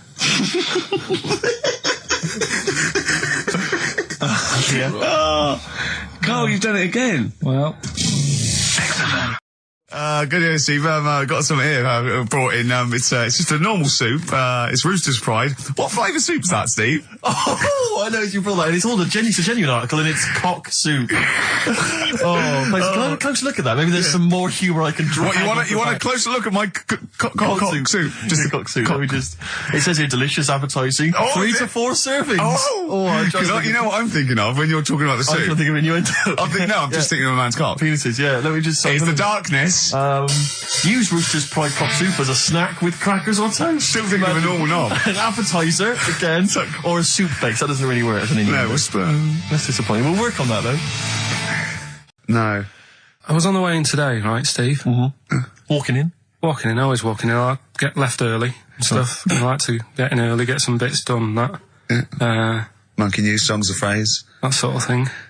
And living in London, right, there's a lot of shops that open early and stuff. Do you know what I mean? People say that's a good thing about London. Yeah. It's almost like 24-hour city and stuff, right? I'm walking in and there's like, you know, you've got your news agents open. Obviously. You know, selling newspapers and that. That's good. They've got to be open early. Yeah. Then you've got your coffee shops, your Starbucks. Have a cup of coffee in the morning. Do you know what I mean? Yeah. They're doing well in the morning. Yeah. Then you see like the odd restaurant and you think, well, maybe they sort of got the doors open but they're preparing for lunch, so you think, fair enough. Yeah. I'll Right. let that pass. Yeah. Carrying on walking down the road. Bondage shop. Open. Sure. About 10:30. Yeah. Busy, was it? There's a couple in. Really? Some good offers. About 10:30 for a bondage shop. I'm assuming if you're into bondage, though, you stock up at any time, day or night. I mean, you don't... Yeah? Well, I assume it... I suppose you get up and you go, oh, I've got nothing on, I need to be a bit tied down. Yeah. I need some rope. These clothes are too baggy. I need more Yeah, belts. oh, God. I need more straps. Yeah, oh. Get some rubber on my face. Weird, though, isn't it? What were you doing in there? So just having a browse. Caught by the River on XFM 104.9. I'm Ricky Gervais, Steve Merchant, Hello. Karl Pilkington and everything. No, I'm going to be honest with you. Go on. A little bit hungover, Yeah. didn't feel very well. Yeah. I don't know if I'm hungover or still a bit drunk, but I don't feel... You sound like you're still a bit drunk. Yeah, so But what I'm then worried you do about... every week, so... But what I'm worried about is that the standard will slip. Yeah, Sure. if I'm not right on the ball. And the other thing is, I haven't had a lot of time to prepare the show today, Okay. so I don't, I don't really, I don't feel, you know, 100%. yeah, I haven't done the Carl. Right. Look, Have you finished that sentence? I don't make me laugh because it hurts as well. And there's the other side effect to me being a little bit hungover and or drunk or whatever, right, is that I can be annoying. Right, yes. Because just to amuse myself, I sort of like turn my body off a little bit and just poke and like that and annoy people and that. I want to sort of like. Well, you do climb- the physical equivalent of freewheeling. yeah, don't yeah. you? You just I sort of want to climb on Carl and go to sleep on him. Yes. Do you know what I mean? Yes. They both annoy him and it'd be comfortable. Yes. Yeah. Which is, you know, can be annoying. Just a little thing just to make this show a bit easier. If you'd put your hand up when you want one of us to speak, because I'm not quite sure when the sentences are finished. The hands are up. Okay, good. So, The hands are up. Okay. Okay. Good, alright. Okay. Are you gonna just keep them up the rest of the show, or? No, Carl, do what you, huh? Good, alright. Do you want to, I mean, is there an excuse as to why you're a bit hungover? Too much wine. Okay. Last night, yeah. Yeah. Good. Thanks for Okay. that. Because this is the only work you've got to do all week, isn't it? It's like, unless I'm very much mistaken. You don't have to do anything. You just sit at home eating cheese. Yeah. And Yeah. then occasionally you do a bit of sort of shadow boxing. And that's exercise. And then you sit out and watch TV. Yeah. Is that roughly what you did this week? Yeah. Uh-huh. So this is the only 2 hours you had to do anything for all week. This is, you had to prepare for Yeah, this. but who can plan a hangover? as seen and talked about in Heat. In Heat magazine. It's got really tough this week now. We're not messing about anymore. Right. Got some good prizes. Absolutely, yeah, we'll talk about those later. Because, I mean, was it last week that you had the classic? Was it, I can't remember, I'm paraphrasing, Carl, apologies. Something like, I'm here in Texas, I've fallen in a puddle, and my knee has got wet. Yeah. Whitney Houston. Whitney Houston. And Yeah. also, it was last week when there was a little bit of confusion over the one for Holly Valance. Right? Of course. I don't think it was confusion, I think it was your error. Yeah. No, it wasn't. And it was Holy Valance and you meant Pelmet. Then Becky, who called up that time and said, if you're getting mistaken with Pelmet, right, she sent me an email in a week saying, I've done a bit of research. Yeah. It was my fault. I've made an error. Yeah. It is a Valance. Okay. And I know about Valances. As I told you last week, at the very end, my auntie loves them. Yeah. Right?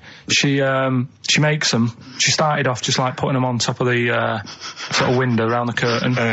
And then she thought, I can do more with this. Yes. And she had a little coffee table that had magazines underneath. And she said, I'm sick of seeing them magazines when I'm sat down. She sounds like a Pilkington. So...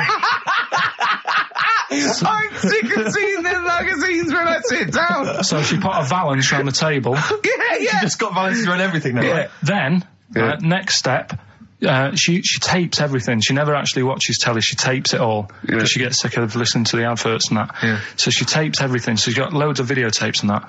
And the video used to get on her nerves. When she was watching a film, she'd see the clock changing. Oh. And it distracted her from the film, so she put a valance around that.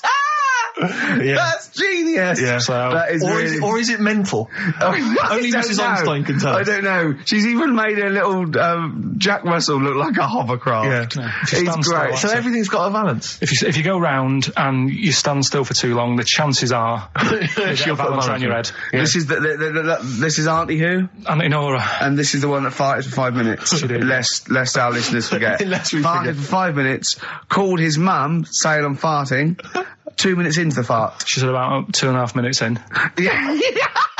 God. She said I'm about 2.5 minutes into Well, the my fart. mum said, how long's it been going on for? She said, well, it was about 2.5 minutes before I called you. Yeah. And then it went on for a further 2.5 minutes or something.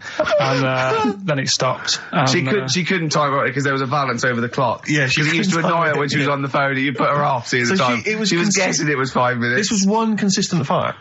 yeah. I mean, it wasn't making a noise. It was just... Oh, it wasn't making a noise. Just gas. Right, endless gas.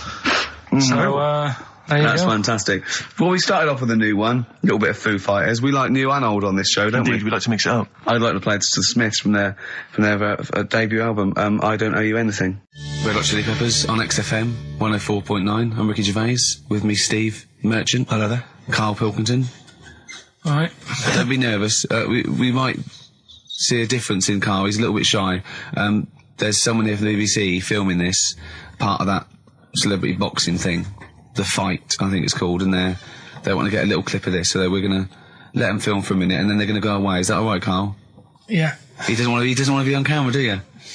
Do you? I think it ruins radio, doesn't it? Do you know Well, what I not mean? for the people listening, it doesn't. Yeah, but it does, because people are like, oh, he sounds like a bit of a looker. What you? Yeah.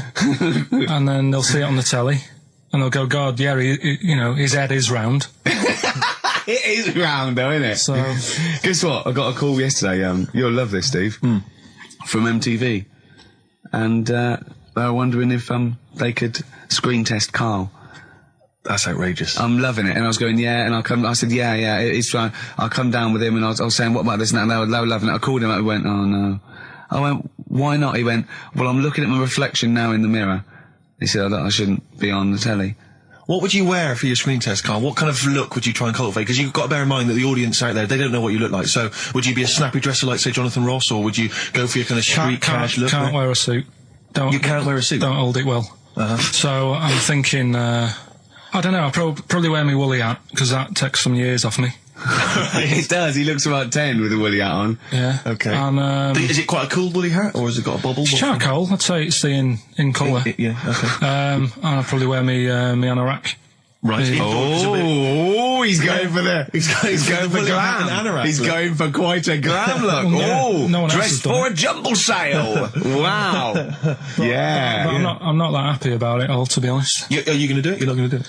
Well, I'm sort of stuck in the middle, because throughout my life so far, I've never planned for anything, right? It's just always happened. Yeah.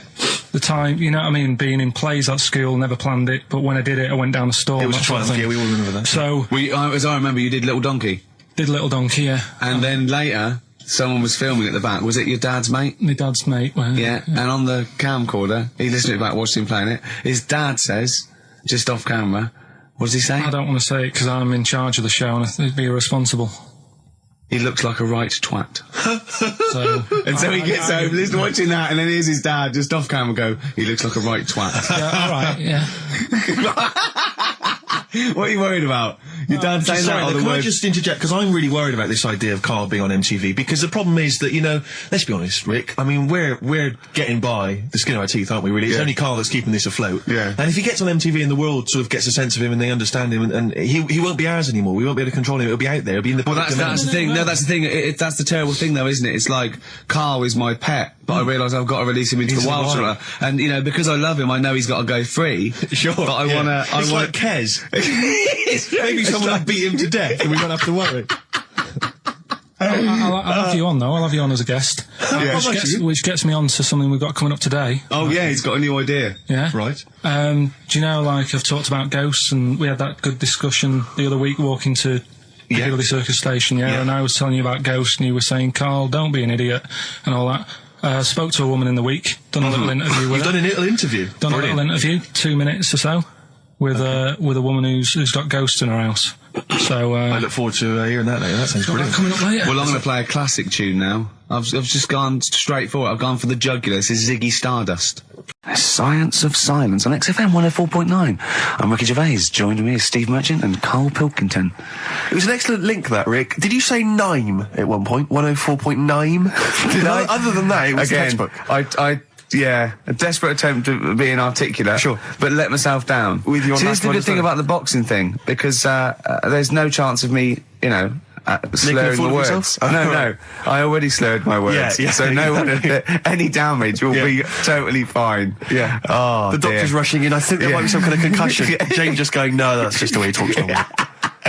But because I'm thinking maybe, did you start the show with that particular kind of manner? Just because obviously a lot of new listeners, I imagine, thanks to the massive poster campaign, and you obviously want to impress them and charm them. There's a few examples today of irony coming back and biting you. Yeah. That seemed like a funny idea at the time, me posing that up. But Jonathan Ross phoned me up when they first went up and he just said, I've just seen a big poster of a predatory gay. Yeah, you do look a little bit. Hello, and what's your name? Would you like to sit down here? And then you're in the background. And also, I think the funny thing about having you as a partner, I mean, the only good thing is that you look weird and tall, like too freakishly tall and lanky. Oh, yeah, but in that one, no, because your background and you're smiling, you don't look as weird as you do in real life, or as freakishly tall. So it sort of ruins it a little bit for me. Look Is at that a Pilkington. compliment? Look. Pilkington, what are you He's doing? not listening. He's just opening a packet. What are they? McVitie's. See, we should mention them. We get some free ones if anyone at McVitie's are listening, because we're not getting the perks of this. Nothing. I'd say I'm not getting anything. I really got in this game for the ladies, for the money, for the voiceover work. Certainly, Yeah. I'm seeing hide and hair of that. But you're not getting the voiceover work because Jethro's getting all the parts that you might get. Yeah, sure. Yeah. Okay, Rick. Yeah. You were the voice of what? The drink driving campaign? You sound like a man who was run over in a drink drive incident. I mean, dear. it's like you don't drive. Yeah, but I didn't get any money for that, You did I? drink Oh, did I? heavily. I can't remember. It's like, I mean, talk I don't about drive, yeah. the- Well, that's the good, I kettle don't and drive. pot black No, and it said everything. don't drink and drive, so I've chosen just But to at least drink. I can formulate sentences using the English language, and I'm not getting the voiceover work. What's the English language of the 14th century. Well, it's better A English language and English language. Rather than whatever kind of Middle England language you speak, the language of the hobbits. All right, Carl. See, you're eating a biscuit. I can't believe it. Are you bored with this already? Do you know what? MTV called me last week. They called me again yesterday and said, when can they come down to do they're coming down next Saturday, by the way, to do a little screen test for you. They're going to sort of just film you with a little camcorder. You said this. They're going to film you. Are you all right? Do you want to, are you hungry? Do you want to go out and have a meal? I can't believe you're eating while I'm on air. No one can hear that. Do you know who I am? No one can hear Explain who I am. Well, that's Ricky Gervais, right? He's made his name on TV. Yeah. Okay, he's done any number of corporate gigs, and they pay silly money. So, Yeah. I mean, this guy's earning, and really earning beyond his talent. All right? So I mean, think this I is, deserve a little bit more than a little mank eating a biscuit while I'm talking. Rick Gervais? Yeah. Have you won a BAFTA? Yeah, too. All right, so Yeah. just a little bit of respect. Yeah. Yeah. Carl, Well, what have you the- won? What have you won?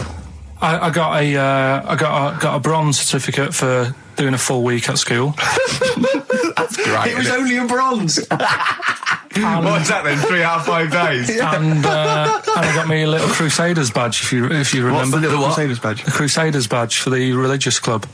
So Oh, was that the fella that you went and played You had to go ping and pong convert ball? So Muslims, they wanted did to you? talk to you about God. yeah, Yeah. You got a Crusaders badge, did you? yeah, that's Oh, why I you went. actually That's got a why I badge joined. That's why I joined For the I badge? like the little badge. Did 4 weeks and then packed it in. But we're talking about MTV, right? And I was feeling a bit nervous, wasn't I? About like the way I look. Right. And what have you. And then I watched a bit of Celebrity Big Brother and all the fuss that Mark Owen's getting, and he's not that good looking, is he?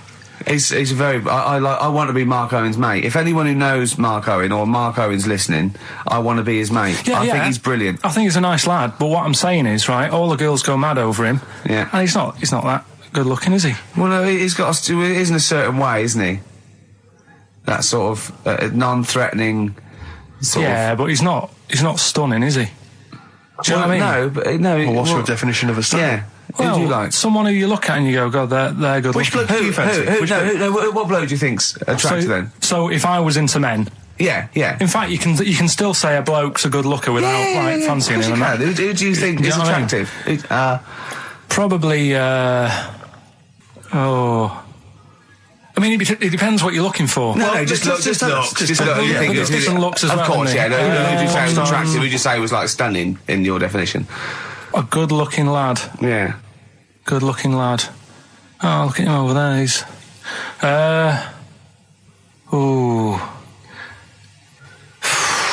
Do you find, Robbie Williams, do you find him attractive? Boy next door, look. No. Who do you... Carl, hurry up, because it's, we've only got 2 hours. Probably. Do you know? I can't think of one offhand. Mark Owen is pretty good looking then, really. There's not. Just name one bloke that you think's an attractive guy. There must be one bloke that you've either met or that you've, seen in a pub Who do you or think on a is poster. attractive? Tell you what. Go on. Tell you what. Works here. Young Alex Zane. Alex! Well, we know Alex, maybe we can fix you up. Oh, I love you, Alex. You got so I'm Ricky Gervais. Hello there. You're Steve Merchant. I am indeed. Karl Pilkington over there. Big day today. Really? Yeah, for Karl.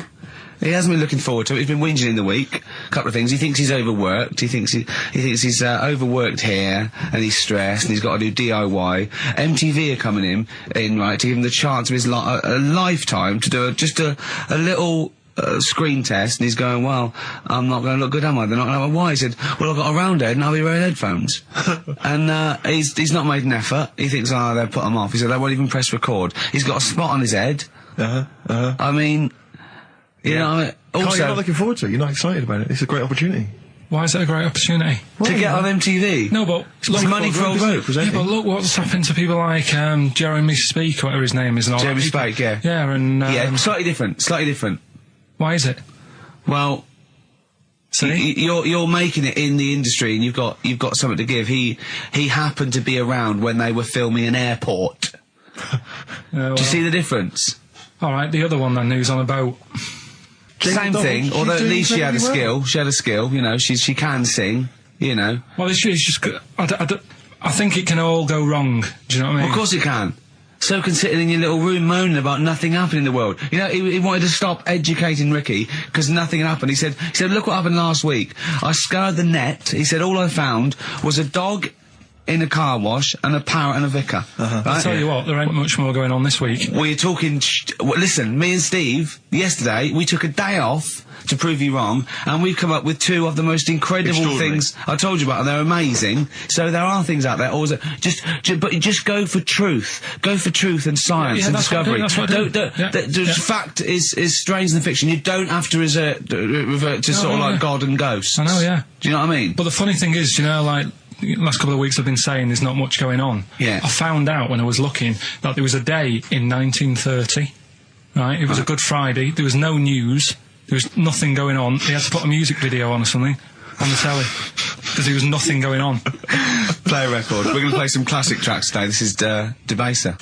Pixies, Debaser. I was looking forward to playing that. Came and said, Carl, I'll play that. I was looking... he put it on. Lauren just called through and said we played that in the last half hour. Embarrassing. Yeah. So what is the point of having a producer if he doesn't check things out? So, I mean, it's a good track. I mean, I'm sorry if you heard that twice in the last hour. Go on, listen to everything all the time. I've been running around. I get in early on a Saturday. You got in about the same time as me? I went out and bought you some biscuits, so you're happy. I put the coffee on. Yeah. I've sorted what prizes we're going to give away. I've been running to the library getting you certain tracks. Yeah. I can't listen all the time. I'm doing my best. Well, I'm not sure it's good enough. I mean, I'm worried when MTV come in, if they've heard this kind of shoddy production, they're going to start to wonder what... Is it the same songs every 5 minutes anyway, sorry, are you sort of overworked because you were on Zoe Ball's show talking? Oh, hello, what's going on here? Well, I thought he was exclusively on our show. No, I was in the car. I seem to remember, Rick, he was a nobody that got a chance to come on air and talk about that. And guess what he was getting auditions for MTV? Guess what he was talking about on Zoe's show? Oh, hello. All the jellyfish stuff and all that. About Can't believe it. Recycling material that you've done on this show. I phoned in, right, and I went, stop doing materials. He just hung up on me. Well, I had a job to do. Who do you think you are? Your Look, ego has just gone through the Hang on a roof. minute. What? I had a job to do in the week. They asked me to drive the desk for Zoe, right? They didn't say talk. Zoe, if she Yes. talks to you, you can't just ignore her. Yes, you can. Well, you Who can't. is she? Who does she think she is? You made a promise to us, a pact, that you were our kind of monkey. Yeah. What can I do? If someone takes time off, I've got to do it. It's my job. Yeah, but you don't It's have not to your talk. job. You don't have to use... You're the head of production. We've given you this special gig. This is like taking you out weekends. Yeah, And exactly. you know, if we find out you're getting too much excitement in the week, we'll have to just calm it down. Well, Get another little... that's it now anyway. It was only last week. I feel like kind of solid. I feel betrayed. It's like you were having an affair behind our back. Yeah. And you rumbled He it. was doing all the stuff. He was doing all this like, oh yeah, jellyfish and this, jellyfish Yeah, because that. she was asking, and I thought it was a good way of promoting this show, actually. Oh, did you mention the show? Yeah, I did at some point. Did you? What did you say? I just said more about that on Saturday afternoons. So you talk twice. I only heard you talk once. So you're talking all the time. Well, about 5 times in the week. In the full week, 5 times. Deary me. And one, it was just stuff. You that could they never be did. a monk, could you? Chatting away all the time. Right, what have we got? I blame Ball as well, to be honest. I feel Ball's slightly responsible for it. Yeah. She can't find her own, Gibbon to get on the show. She can't find her own kind of, loser, then don't start stealing ours. Outrageous. Well, coming up, right, Yeah, we've got maybe all- we'll get Fatboy Slim in. Indeed. Next Yeah. Saturday, if you're listening, Slim, Yeah. come in on the show. What's his name? Ernie or something? What's his name? Norman. Oh, yeah. Right. Ernie! Yeah. I don't know. that's great, Ernie Ball. Yeah. He wouldn't change his name. I've been doing done that. I've been protesting against war for ages. Yeah. I'm eating hamburgers. Yeah, absolutely. Against war. Absolutely. I just go into Burger King on the way here. I went to the counter. But of course, that's not product placement there, and there's a number of other burger joints that people may wish to go to if I they often go to choose. McDonald's. Yeah, I often go to exactly, McDonald's. But I went into Burger King because it's close. And I went in there. It's convenient, but then often McDonald's will be convenient. I mean, Convenient. McDonald's is just convenient. Depends where you are. Just as convenient, depending where you are. And I said, could I have a cheeseburger and small fries? Take away, please. And he recognised me. He went, oh, I've seen you on telly enough, one. Yeah. He went, there's your meal. So I went, thanks. He winked and went, I'll put large fries in. Brilliant.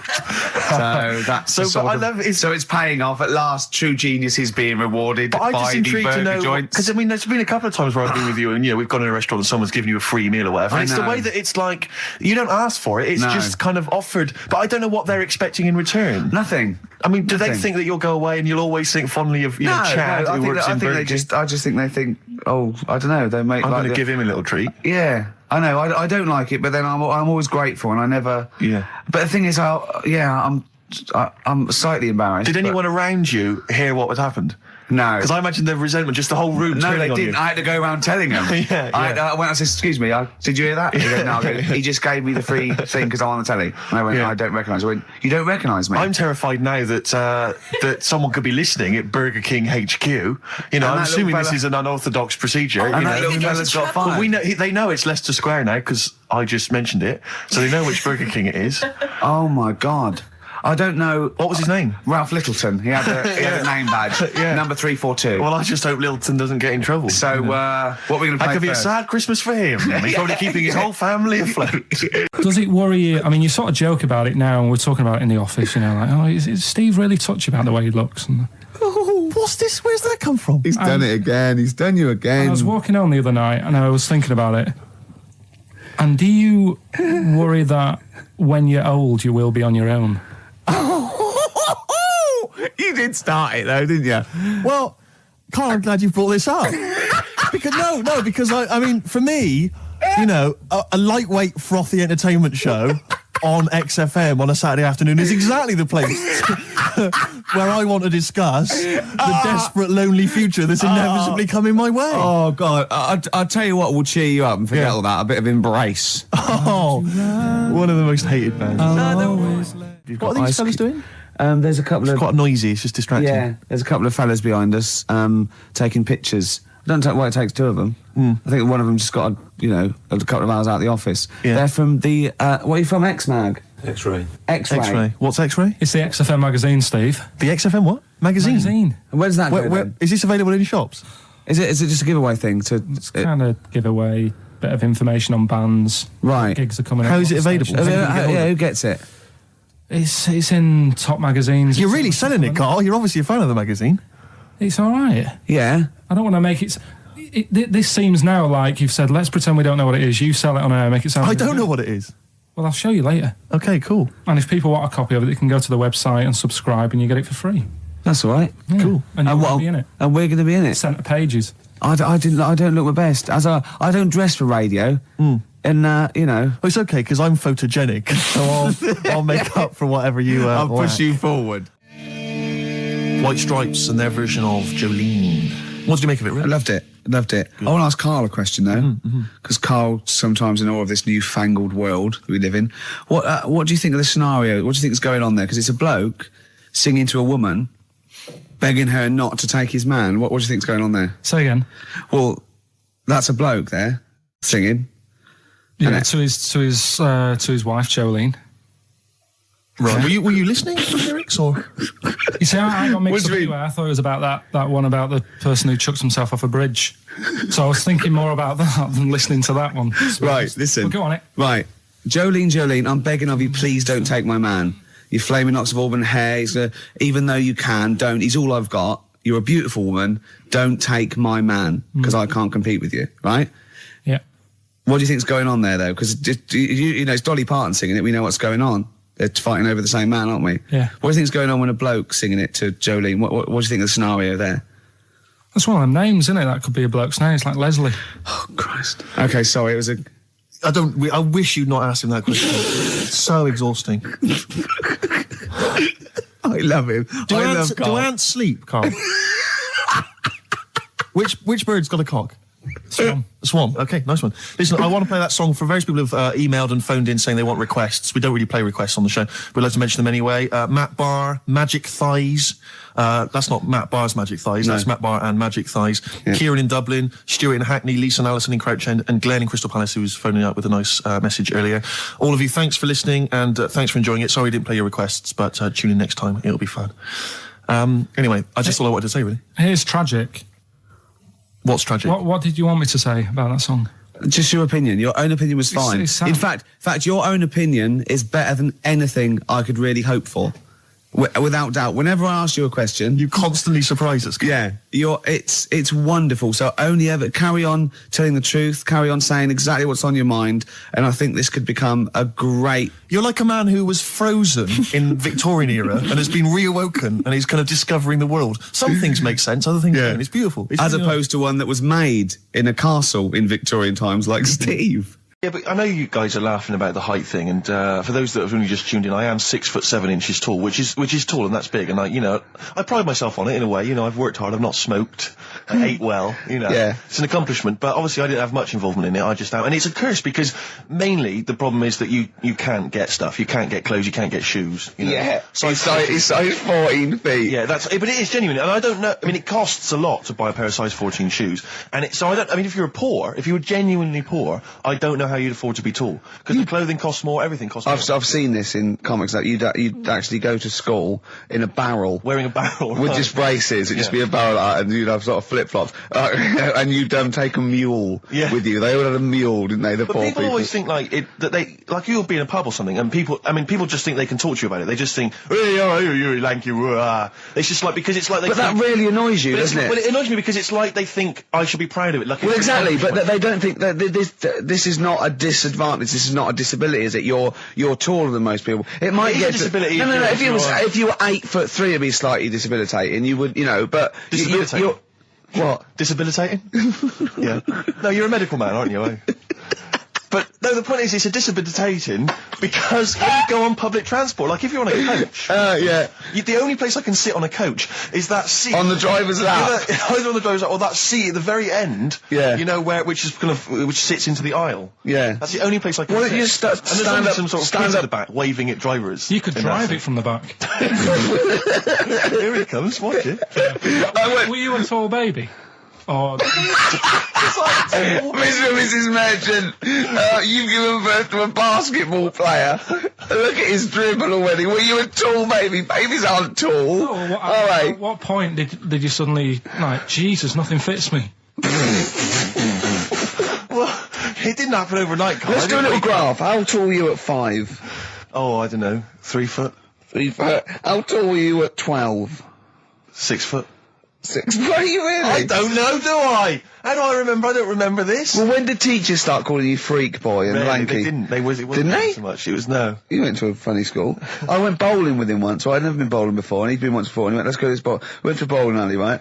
And you have to wear these special shoes. Now, they're sort of like pointed things anyway, and they're multicoloured, sort of red and green. They look pretty weird. And the woman said to me, oh, what size? I said, oh, 8. She went, yeah. So what size are you? He went, 14. She went, 14. He went, you probably haven't got them. She goes, yeah, I think we have got one pair. And she put them on the table, and it was like Krusty the Clown. And I just started laughing. They looked so long, and he had to run round this bowling alley in these freaky clown shoes. But they don't look freaky clown like when I'm wearing them, because the rest of me is in proportion to it. It looked like a little wall bracket. One of the worst things that happened to me was when I was like, I don't know, when I was about 16 or something, we went to, it's a fire there's a fire alarm going off. There's a fire alarm going off. And the fire light's going off. Yeah. Should we not just maybe play a record and go and check that out? Wrap it up if you want. Oh, no, not wrap it up. Play a record, I'm gonna go. No, the fire's gone off, Rick. It's gone off. Oh! What, we might have burnt down! Yeah, I think we'd know about it. The flames licking around our ankles would be a clue. God. I'm gonna go and investigate. You shouldn't ignore a fire alarm, did ya? Blimey. We're entertaining the nation. Oh, look at him, he's scared of fire! What do you mean? Lars, and there she goes. What a great start to a show. We've had 20 minutes of some of the best banter, chatter and music and anecdote anywhere on the dial. You're damn right. High five. Yeah. Sweet, man, sweet. Oh, what are we talking about? Well, I love that track. It's lovely. They've got a bit of the Liverpool gene, Paul, haven't they? That sort of doddy. You know what I mean? I like the Scouse sort of look. You know, the Cilla Black and the Stan Boardman. Yeah, it's particularly unique to Liverpool. It's sort of happy in teeth and ears. And, it's happy in teeth and ears. Yeah. Oh, brilliant description. Yeah. Happy in teeth and ears. Yeah, that's just 3 of my friends. Yeah. Now, we've got a great track lined up, haven't we, Carl, that I've brought in? Simon and Garfunkel. Now, I'm not ashamed. As you know, me and Steve aren't worried about being part of a trend or you know, being trendy or jumping on about. Steve particularly doesn't worry about, like, looking good or, you know. No, I'm saying, as a compliment, he doesn't worry about walking along like that or, you know. Well, I'm looking good. No. But I'm saying you don't mind the insults freak boy or goggle eye or... swore off a duck's back, mate. Do you know what I mean? Or a new phrase that's been coined because of Steve's phrase, walk off a frog's back. Who's saying that? Just a lot of you, a lot of friends and that. But I mean... My friends? Yeah, a lot of the people. Can you name names or? I can't really. Big promises you can't. I can't. You wanna really. pass anyone out? I think it's the Kagol. Looks good. It does look good. It's waterproof, Rick, and it's also stylish. I wear nothing underneath, so it's tight to the skin. It gets sticky in bad weather. Is that why you sort of rustle? Sexy. But what's all the? Is there abuse? What's this? No. They just say. Because I'm a pretty trendy guy, but I, as you say, I cut my own trend. You know, I make my own style. Oh, so just go back to insults briefly. Go on. You know, saying. Oh, no, see, that's... Goofy, that's not fair. No, because that's what he said, it's in my head. What do you mean he said? When did he say that? No, I mean... When did you call me goofy? No, he didn't. He said about what's in the head. Hey, no, when it's... come on. Come off it. Don't start... Who's calling me goofy? No. I'm not even goofy. Goggle-eyed's fair enough. Yeah, but you can sort your look out, I can't. What do you mean I can... How can I sort my look out? I'm not even goofy. That's not fair. You've got the proper features. What? Just needs sorting out a bit. I can't help it if my hair's not good. I noticed the other day when Carl was sitting on your knee having his picture taken. Yeah. It's a long story, right? He's got a completely spherical head. It's slightly too small. I'm not being funny because, I mean, you know, I'm not perfect. But he's got a completely spherical little head. He looks a little bit like a baby Hamburglar. You know Hamburglar off McDonald's? Sure. He looks like a little baby Hamburglar. And it's sort of quite put upon. Suzanne thinks I look like that thing in that Dulux advert. Do you know when the woman pulls the head off that? That little plasticine morph type. And then they make a new head for it. And it's like a little head.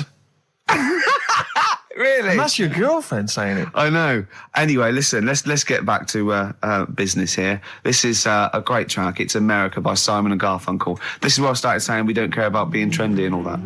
That was it. Because I just want to mention to people that they should be very excited because it's going to be Carl's special night tomorrow.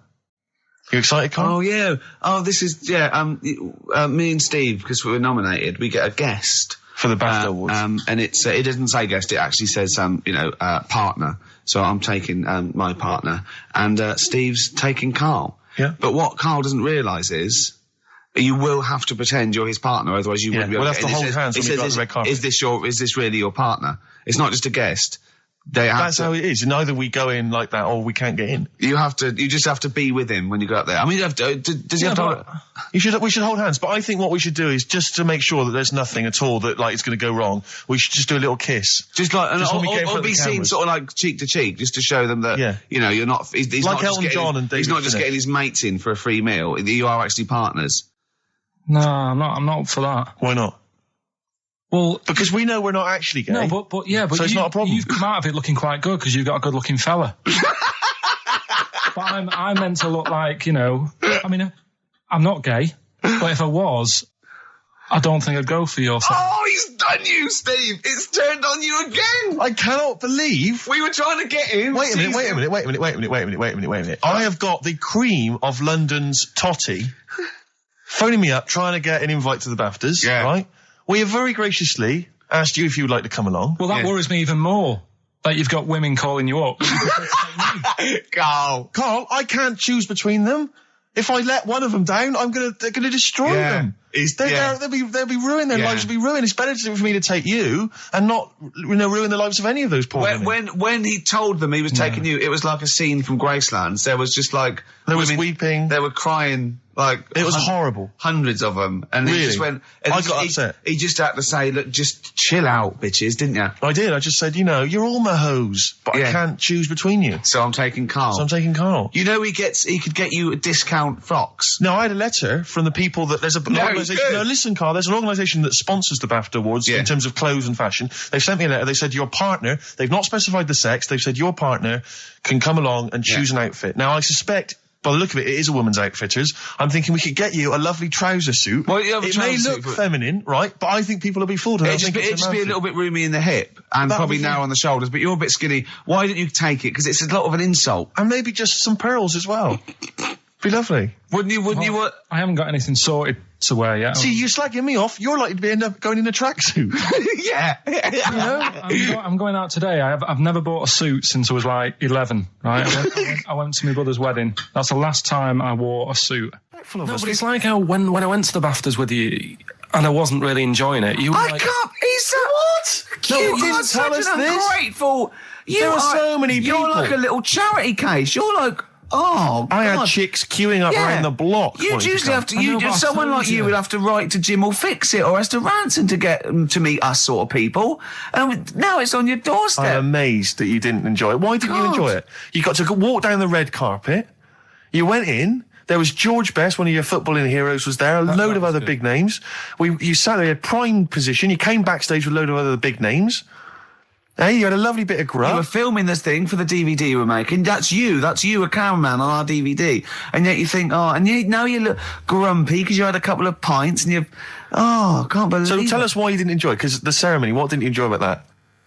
It was interminable, wasn't it? Far too long. Wasn't it awful? 3 boring. hours. I'm sorry. I thought you were going to say something. Really? Sorry. 3 hours. Yeah.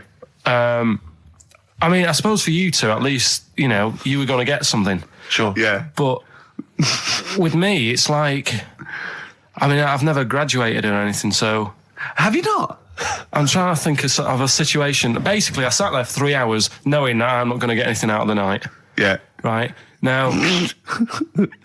when we invited you and you said yes, did you think you were up for an award? No.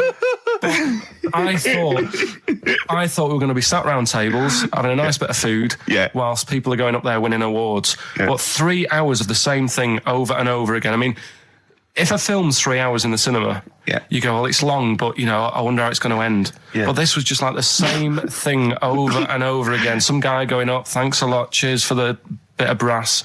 And then going down, sitting down, the same thing over and over again. Honestly, right, I'd say it was one of the worst things I've ever had to do. I enjoyed the night afterwards when we did have a bit of lamb and a nice bit of veg and that. That was all right, and I went home and I was happy, and I got the little freebie bag that you're talking about that we're giving away. Yeah. Which wasn't much good stuff in it. Oh, all right. Right. No, what would you have done on that Saturday night? Suzanne what would you have done or the Sunday night rather, what would you have done had you been at home? I would have stayed in with Suzanne, right, watching telly, having a nice bit of pate on toast or something, cup of tea, watching 24. But instead, I had to buy an expensive suit so I didn't show you up. Right? Jesus, what are we doing? Yeah. How much did you spend on your suit? Well, in total, right, because, you know, the shoes and the suit and the shirt and the tie, it was about 600 quid. That's the most expensive evening ever. And that's what I'm saying to you. And the daft thing is, it's dark in there. I don't know why you've got to wear a nice suit. You can't wear a tracksuit, for goodness sake. It's dark in there. No, just the shirt and that. It doesn't make you a better person wearing a suit. No, doesn't make you a better person, no. We're not claiming it made you a better person. No, but that annoyed me. Yeah. I mean, it was an experience, isn't it? That's why I went, because you think, if I didn't go, if I would have said to you when you invited me, no, Steve, I don't want to go, then I would have never known, right? Yeah. And that's my sort of thing in life, right? Yeah. If something comes up, you should take it, even if you're not going to like it. It's a bit of an experience. Right. Do you know what he said to me? I phoned him up because we had to meet up, and obviously he had to pose as my gay lover. Yeah. To get in, right? Yeah. He phoned me, what do you said something to me like, I bought a suit, I'm looking good. He said, I'm looking good. People will think, how on earth did he end up with that good-looking guy? So he got into the role. That was what he said to me. He started getting into it. Such an insight. Fair record. I just must say that we've had an email from Daryl Foss. Lots of people have emailed in and said, well done on the BAFTAs and well done on your Room 101. They really liked that. Thank you. There's one guy, and it's Daryl says, Ricky, has your dad only got one D-Mob suit? Because I don't know if you noticed, but Ricky wears the same suit every single time he appears on TV because he spent a fortune on it getting it tailor-made. I've only got one. It's a good suit, and I he wears it know. all the time. And it's winter as well. It's like a pure wool, so I'm sweating everywhere I go. Anyway, usually it's too much cheese. I won't be buying another. Huh? I won't be buying another one. Ever. Yeah, that's it. Yeah. Suzanne told me today, right, because I've handed it in today to have the trousers turned up a bit. Why? Because it was a bit of a bodge job for the night. Yeah. Right. It was just some pins sort of holding it up the other night, but you didn't notice, and I didn't tell you because I thought you'd be getting on the stage and saying, "Look at that freak over there with his pants hemmed up." But I took it to the place to get it done. You know, I was on the. This is true. I was on the tube, right, coming in to meet Gervais the other day, and I was wearing a suit, and my mobile phone slipped out of my pocket, and it landed on the seat, and I didn't realise this. And as I was about to get off, some bloke who was sat there like an old guy, he picked up the phone. He went, "Oi, Lanky, you dropped your mobile phone."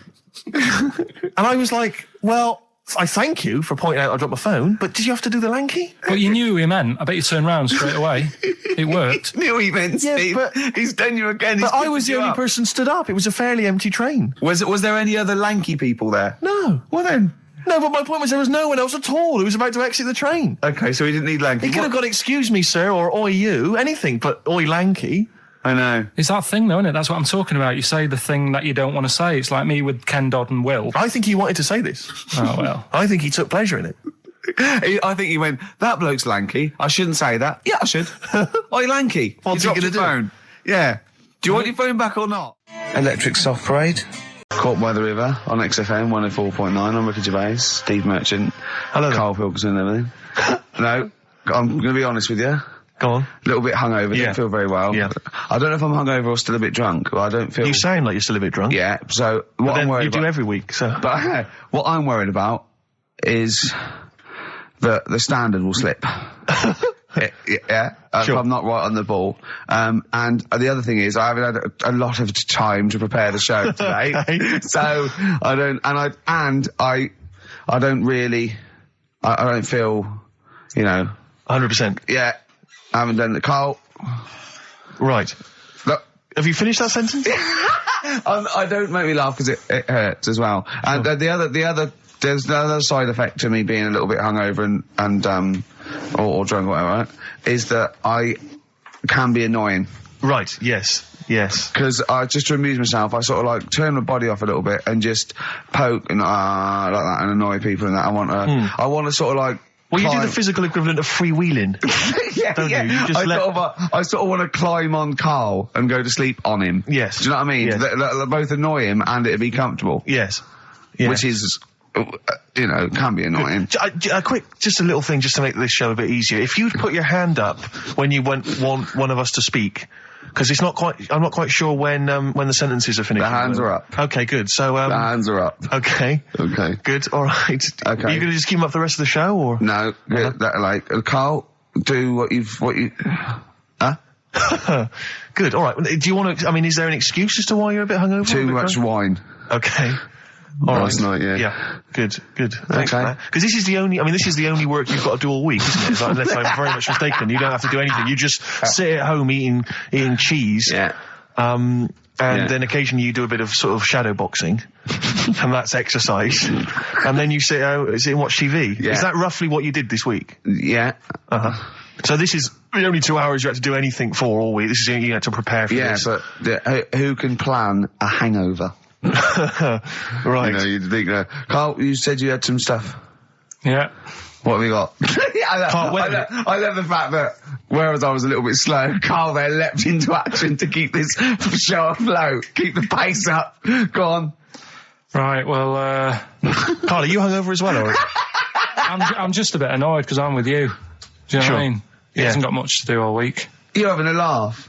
What? What angers me is I kind of hope that maybe I could have quite a long career in radio, and I sort of feel like I don't know, the word sinking ship. Those words spring to mind. But because it feels like, I mean, Carl, you're just a chancer anyway. You weren't even supposed to be on air, and we've made you into something of a household name, and that's cool. Household name. And Ricky's already a celebrity. He's got it stitched up. He's got corporates. He's got voiceover work. But I've got nothing. I'm running on empty. I'm not nothing. I've got nothing. I'm sort of dependent a bit on this. Yeah. Financially. And go on then. What and you two are sort of bringing it down, really. Right. Do you reckon I can get my own show, Carl? Carl. Tell them what I did out there with a bit. No, Carl, tell them how funny I was out there with a bit in that a minute ago. So anyway, come on, right? I'm bored of this. I'll tell you what. will we tease them with what we've got coming up next? Yeah, Carl, tease us after the next record. I think we've already got them for 2 hours. Yeah, we've hooked them, Carl. Don't worry, this is textbook radio. What's this? About the young boy. Yeah. Rick, can I just... Sorry, I don't mean to abuse our position again, but... Bruce Springsteen's performing in London tomorrow night, and you remember I made an appeal to try and get a free ticket. Yeah. Well, I don't even mind paying. I tried to pay, but that's good of you. No, I'm a generous kind of guy. And I thought you were mean. No, go on. What are you going to say? You were all I'm saying is, face value. I mean, you don't want to be ripped off, do you? No, don't be crazy. You know, ideally half price. Yeah. And I've been chasing kind of my tail, really. I'm not going at the moment. I'm not going, and I'm desperate to see him, man. I mean, he's going to do a great concert. It's his only one in London. I can't believe that being on the radio, being on XFM, the listenership's going up apparently. I can't believe I can't get a ticket. I've asked Carl. He's done nothing. Hang on a minute. No, Carl had a very good point. Nothing. Carl, say what you said when he was whinging in the but first of all, whilst you're moaning, you also asked in the week for a Badly Drawn Boy album. Yeah. You got in today. Yeah. There's one there for you. Well, but it's yin and yang. And it's Carl. like, but I do, Carl, what's Steve ever done for you? That's what you got to ask yourself. What has Steve ever done for you? Well, he took me to the BAFTAs. Yeah, but only because no one else would probably want to go with you. I can't believe that. What is this? I do not believe that. Oh, Steve, I'm going to stitch you up now, Carl. And it's in a nice way, and don't worry, it won't be too bad. He won't take it too bad. Carl sent me a little text message today. Right. No, Oh, what is this? Right, okay. Okay. I'm in a very frail mood at the moment. No, you're like this one. This is funny, because me and him have been, sending trivia back and forth to each other. Which is another point, right? I sent him... Oh, well, I'll get to that in a minute. I thought he'd really be amazed with, Well, while you're fiddling, if you can make my dream come true, to go and see Bruce Springsteen tomorrow, then give us a call on the usual number. Well, like I said, Steve... What? Right? It wouldn't be... Right, you just said when the song was on, can't believe it, right? We work at XFM, and I can't get tickets for Springsteen, right? Yeah. We work in radio, we should get tickets. Right, now think Which of I'm the willing amount to pay for. Yeah, but think of the... Yeah, but if it's sold out, it's sold out. Yeah. Yeah, right? but that's just something they say. Right, that's just what they say, is it? Right, so everybody on local radio stations say, do you know, I like that Bruce Springsteen, I want a free ticket, right? So another say... I tried to phone, I phoned for an hour and a half, I couldn't get through. Not long enough. I've put the hours in. Not long enough. Not long enough. What are you talking about? I've put the hours in. No. Right, so another 400 people turn up at the gig. They cram them all in. There's people being crushed. They've paid the money early. They were up early that day when the phone lines were open, whilst you were probably sleeping and that. So they're dedicated, and they're the ones at the front getting crushed. What? Would you Why mind are they Dad getting be crushed? happy if you were there getting crushed? I don't mind. I'll sit at the side of the stage and watch him. Yeah, but I don't mind. But everyone will say that then. And then before you know it, no one can see anything because you're all on Carl's the right stage. on this one. Right, I'm going to give you this. I'm handing over my mobile phone to Steve to read you can see it's from Carl at the top, but just read it out as you scroll down. Just read it out loud. Is this a text message from... Yeah, this is a text message to me from Carl. Read it out.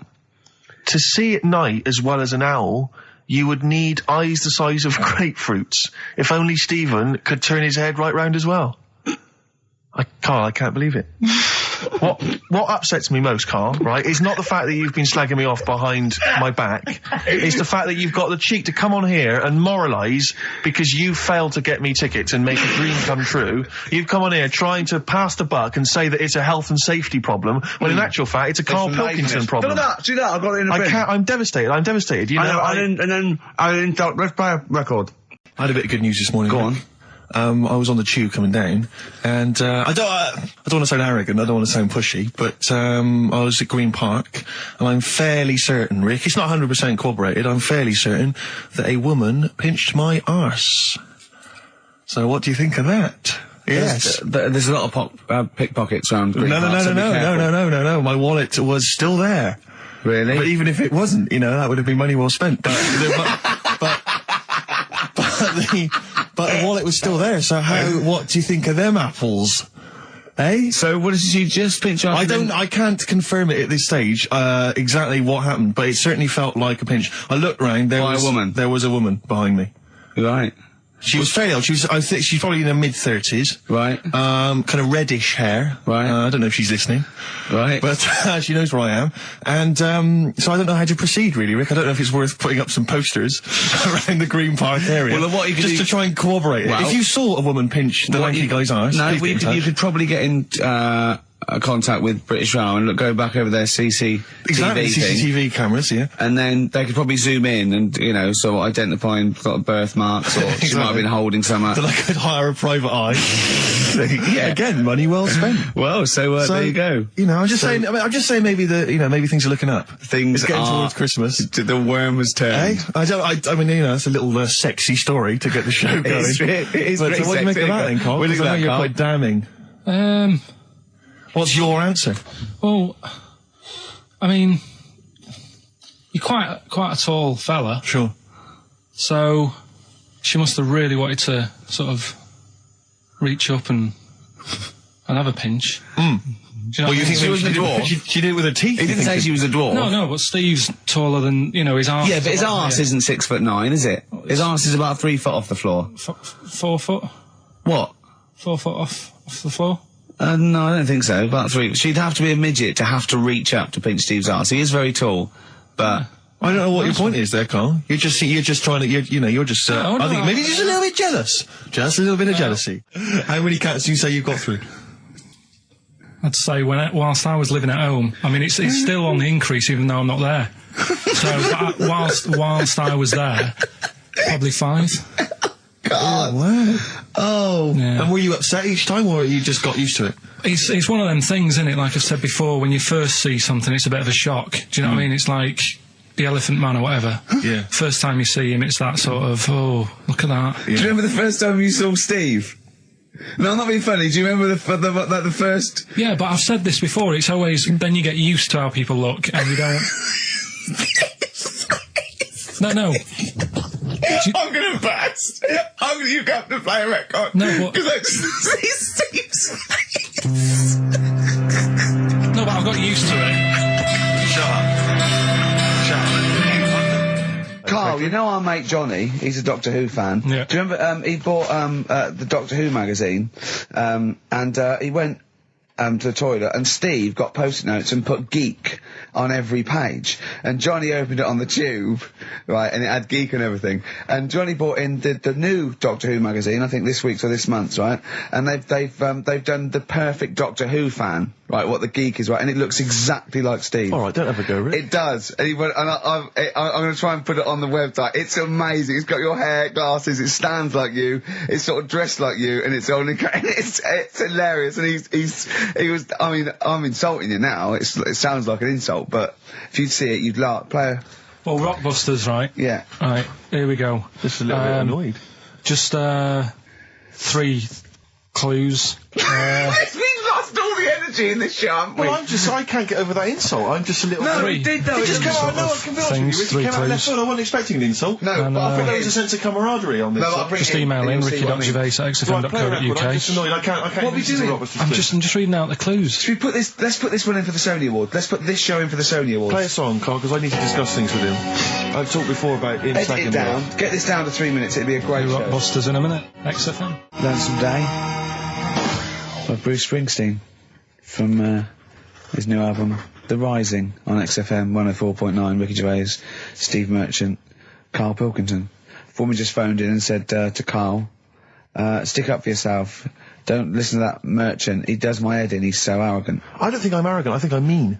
Yeah. I just think I'm sort of objectionable. I don't think it's arrogance. I think it's sort of nastiness. Yeah. I'm just not a very nice person. But believe me, I'm not arrogant. I think I'm pathetic. What were you talking about earlier about glasses as well, and Steve taking his glasses off? What was that? What are you saying that in front of him now for? Was it an insult? It wasn't really an insult. Carl, what were you up to? No, what was it? I genuinely don't remember. I genuinely don't remember. Right, Steve, I'm not having a go. Right? Just saying how people, it's a bit weird that you've got glasses because you've got a good pair of eyes on you, right? that isn't an insult. What were you talking about though? What was it? Why did it was the fact that people who wear glasses always look a bit weird without them on. It's like, you know, they should wear glasses. Okay. Why did we get round to this? What was we talking about? I don't know. I don't know. I don't know what that was. It sounds like an insult, even it wasn't intended as one. It wasn't. It sounds like an insult, Carl. It does, yeah. No, it wasn't. I should be allowed to punch you every time you insult me now. No, but I'm not having I'm a doing go. it. I'm going to give you a dead arm. Look, Steve, it sounds like an insult. you And always even if it wasn't, you intended it to be one. What you... Oh, that was real. Play a record. Yeah, but it's mad. What you get every time you insult me from That's now on. mad. Oh, is this the Cardigans? Great. Brilliant. I didn't even say anything. That makes me feel better. I can enjoy the rest of the show. Yeah. Before we carry on with anything, I should just tell you, we're on the subject of emails. There's one emailer we're always looking forward to hearing from. Dickers! Richie Anderson! Dicky Docky Doo! Richard Anderson, thanks for emailing. He's my biggest fan. He's one of the biggest fans. He absolutely loves me. But not afraid to offer some constructive criticism. Go on, that's the great thing about Dickie. And from Anders this week, he says, Ricky, I'm lazy, I talk nonsense, I'm badly organised, and I believe in ghosts. Can I have a job working on your show?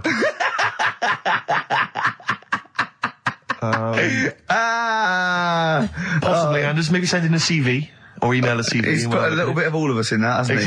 Oh, I'll ask him if he's a goggle-eyed freak, Steve. All right, calm down. Well, no, I didn't mean no need to get insulted. No, I didn't necessarily mean you, did I? To get nasty. Well, I was thinking about that, actually, Steve. Oh, God.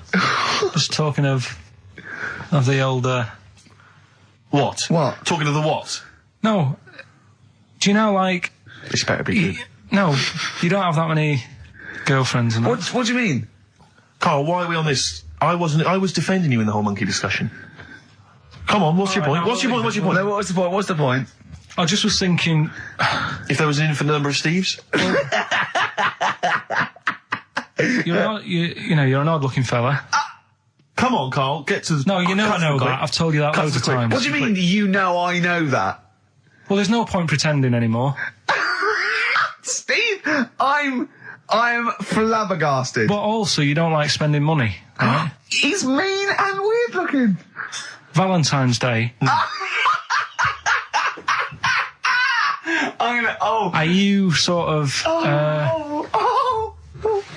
you know... You've got to love him though, haven't you? What are you happier with? The fact that no girls like you enough, right? This is really mental. Or are you happy because you don't have to spend any money on a card for someone? A little from column A, a little from column B. Right, let's have more monkey news. What have we got? No, we've got so much to get into this show. Insults. We don't need the insults. I think we've got enough. We don't need the insults. Yeah, there's no more insults. What angers me with Carl is he's been planning that. No, I haven't. I was thinking about it on the way in because Valentine's Day is coming up and I'm not a big fan of it. Right? Condoms? You bought your girlfriend a box of condoms for Christmas. I don't think you can have a go at me. To be fair. No, but I don't just treat her on Valentine's. I'm always... Do you know what I mean? You don't even treat her on Valentine's. You don't even treat her at Christmas or on her birthday. When do you treat her? Hang on a minute. Wait a cotton-picking minute there. Oh, why I order. Wait a minute. What's that? Tiffany Dog. I treat your girlfriend better than you, and I've only met her twice. I took her out last night and she enjoyed herself. Where'd you go? Until she had to write the check. Where'd you go? To a chippy. A really... No. Play a record! Is it a chippy? No, a quality one. Right. Oh, Under a fiver for 2. Oh, cut nice lots. wrapping. Not newspaper, greaseproof paper. And bread. That's Feeder, Just the Way I'm Feeling, on XFM 104.9. Ricky Gervais, Steve Merchant, Claire Sturgis. Well, he's defying me. He's not calling in. We're going to give out his number and he's not calling in. That's even more annoying. Who do you think he is? I don't know who he thinks he is. I'll tell you what. I'll tell you who he is. Yeah. He is a little bold Mancunian. Let's never That's let him who he forget that. is. I don't know who he thinks he is, but there's the fact. Just, Carl, call in, because you're annoying me and Steve. He's been slagging you off as well, Steve. Well, go on. What's in he the saying? week, you know, he was slagging you off. I mean, in the week, I was joining in and laughing along, but now I'm thinking but now I'm thinking that you're more on my side than he is. Thanks very much, Rick. I'm glad to see you've come round. He said he was. I was in the pub with him and Johnny. Oh, right. So there's a little audience. Good. And he went, have you seen Men in Black 2? I went, no. He said, have you, Johnny? He went, no. He went, there's a thing in it that looks just like Steve. And I went, what? He went, it's a thing, it's got really gangly arms and bulbous eyes, and it just works really fast in the Aliens registration thing. And I went, all right. I said, we'll bring that up Saturday. Since he's not here, you know, what do you think of that? Well, the reason is, I think the problem I have with is this, that if I was to say things like that about Carl, I'd destroy him. He'd be a broken man after I'd finish with him.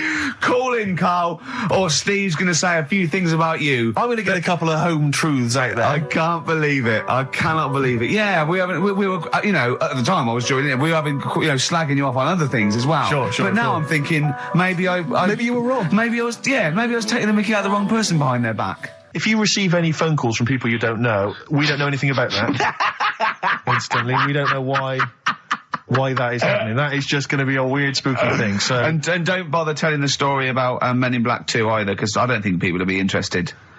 Actually, on the subject of Men in Black 2, what? Have you seen that, Steve? No, I haven't, Carl. Tell me about it. You should see it. Go on. Why? Because there's this thing in it. Go on. What, a stupid, bald Mancunian tosser? No, weirder than that. There isn't anything weirder than that. Big eyes, it was gangly. Keep talking. And, you've got to see it, because you wouldn't believe how the likeness and that. You've got to get the film out tonight. Right. It's not as weird, it had a normal voice, right? He's done you and he's not even here! I'll tell you what, mate, it ain't worth coming in next week. Carl, I need the phone number of your girlfriend. Let me explain why. I was lucky enough, once again, to be on your quiz team this week. Ricky... Still to beat me. He's still to beat me with his team, yeah. Second I came. The gang here and some friends, we sometimes go down to a pub quiz in the local area, and I was very nicely, I was invited by Carl to be on his team. Twice now I've been on that team. Ricky's always on another team. And what can I say, Carl? Do you mind me saying this now? Because I've analysed the team, and it's very much your team, and you've put the team together. You've recruited some excellent personnel. Your girlfriend's very, very good on the team, as is one of her work colleagues. And you normally bring in, you know, someone like myself. I like to think I'm providing something with the entertainment section. I seem to remember last time I answered at least 6 or 7 questions that other people hadn't got. So I felt I provided something there. Carl, I rather like John Harvey Jones, who used to be called in to sort of troubleshoot companies.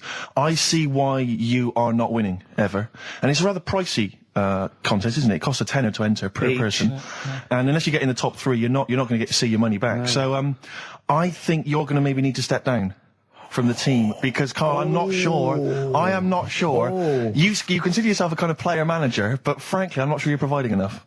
Right. See, this is funny, because as bad as I imagine you are, I don't think Steve would make it into my team, so he's getting a bit cocky here. I want to know what your opinion of him, because he's told me he's great on it. Well, you bang out of order, first of all. Okay. Do you have a good night when you're with us? I tell you what, I wish I'd lost a tenner every time I've come down. That would have improved it. You point out there about the football analogy. Mm-hmm. Alex Ferguson, when did he score a goal? Right. He doesn't. He tells the others how to do it. Yeah. Right? That's He my doesn't role. take in up it. one of the 11, though, does he? No, exactly. It's not like you can only field 10. Yeah. Because we only got 10 again. I want to be in the 11. Exactly. He's not running around in midfield, falling over. Yeah, shouting, "Oh, what have I told you?" Yeah. No. Right. I'll admit. And right? there's a limit of 5 players. We should explain that. That's the point. Yeah, there's only 5 players on the team. players, so. But it was pretty tricky on Tuesday, though, wasn't it? It was one of the tougher. Tell everyone the one question you got right. Something about.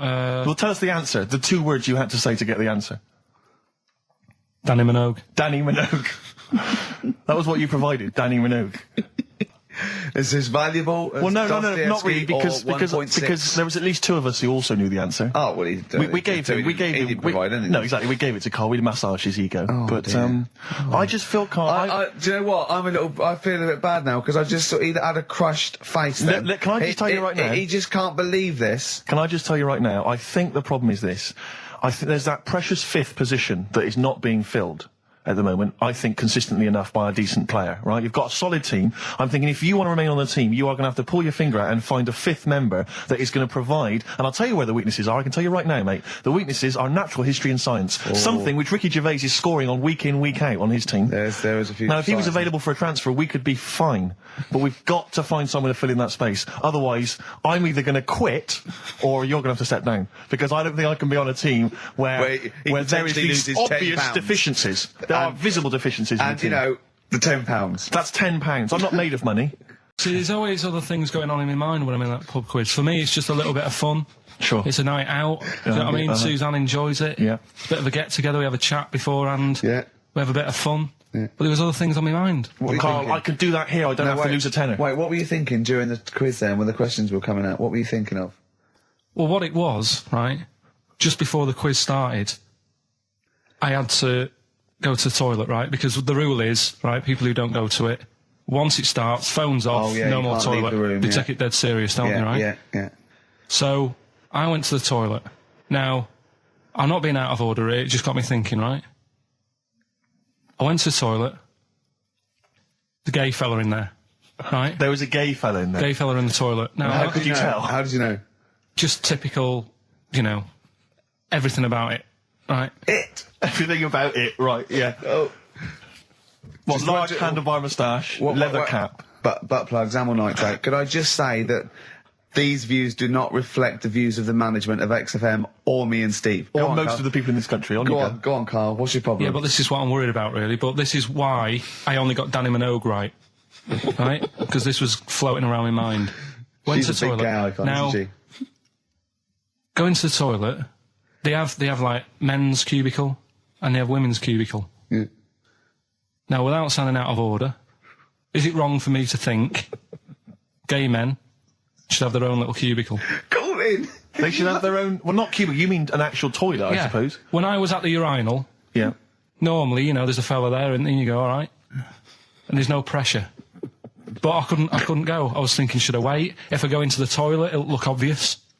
Yeah. I had loads of pressure, and but this was going on. What were you worried about? I'm so sorry. What were you concerned about? Viewers? I'm so sorry. Well, it's like, right, listen, when I was a kid, right, and it's all right for you to go into women's toilets when you're a kid. It's like, oh, it's a bit cute, right? As long as you're not, like, over 15 or something, right? Right. But when I was a kid, I went into a toilet, and women, when they use their little cubicles, they don't shut the door. Some of them just sit down on the toilet, right?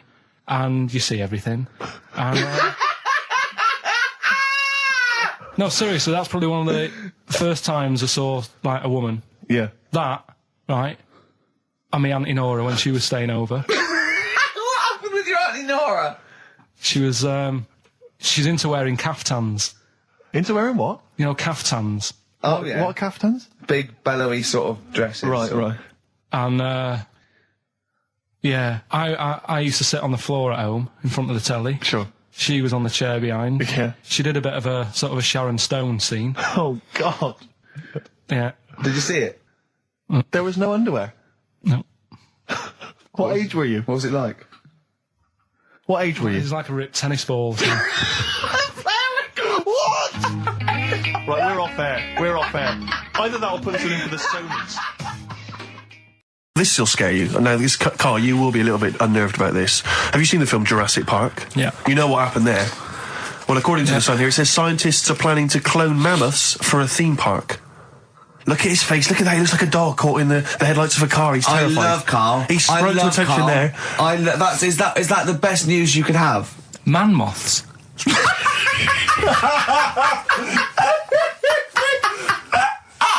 Right. Yeah, man moths. I Man love moths. the fact that that's why he was so excited that they bred a man moth.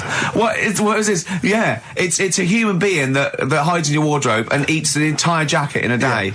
Yeah. What do you mean man moths? Mammoths. Mammoth, the big hairy cow from the Ice Age. I mean, elephant. You're not so excited about that, then? You can take or leave bringing back mammoths to life, but a man moth... A man moth is a different matter. Oh. If we'd have never brought that up, he'd have gone and told someone now, Yeah. you know, they've bred an half man, half moth. This is what we That's how mean. things start. This is what we mean when you hear these ghost Are you stories. slightly deaf? Is that it? When you hear these stories, you're slightly deaf. And his head was in the basket, and he went, count how many times I blink. Is it... Carl, is English your first language? Are you actually foreign? Is that the thing? Yeah. Should we speak when we say slower? foreign, we mean not of this planet. Yeah. Should we speak slower? Would that be a help to you? No, go on. Next What do you one. make of that? Do you think that's good? Do you think that's good to bring back mammoths? Prehistoric animals. These giant elephants. They're slow, aren't they? It's not as if they're going to like get out and run fast and they can't capture them. They'd probably be a Like fence, to be elephants, honest, aren't Carl. They'd probably be a fence. No, but I'm saying, but you're asking it as if like, oh, it could all go wrong, but it couldn't, could it? Well, Really? but the point was about Jurassic Park is they thought it wouldn't go wrong. They thought they had it all under Yeah, but control. that was and Have you learned dinosaurs. nothing from Jurassic Park, Carl? Dinosaurs would say, oh, think about it before you do it. But with a hairy elephant, it's not going to... Not a concern for you. Would you go along to see him? Would you be interested in that? If it was in the area.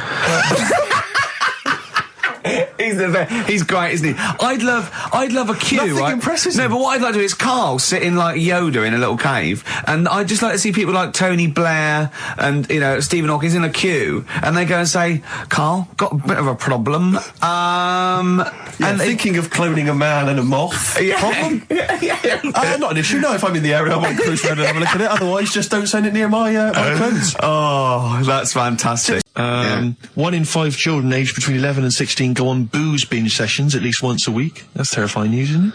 Kids, they know too much now. Yeah.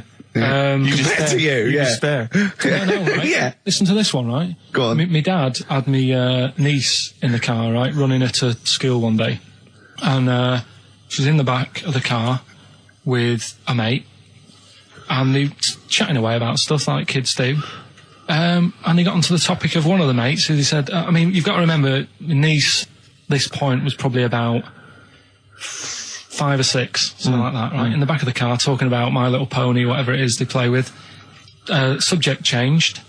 Oh, that Lisa in our class, she's a lesbian, isn't she? Right. That was that's what they were talking about. Yeah. Chatting away about it. Just openly talking about lesbianism. And probably, you know, this is the topic that they're talking about in the pub when they're having out drinking. Yeah, but they might have thought a lesbian was a funny word or something. You don't necessarily know the ins and outs of it, do they? It's weird though, isn't it? Because when I was younger at school, you didn't you swore a little bit, but it wasn't like major swear words, and you sort of did a little bit of nicking, but nothing like they get up to now.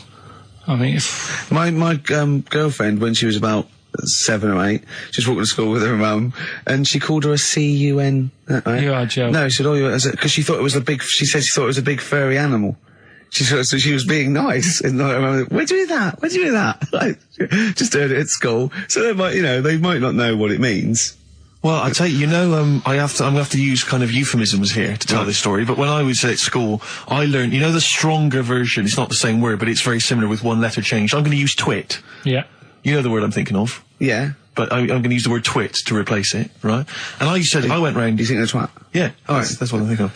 And, so can I say it? Am I allowed to say it? No, it's weird though, because hang on, some people from Cornwall use that like saying twit.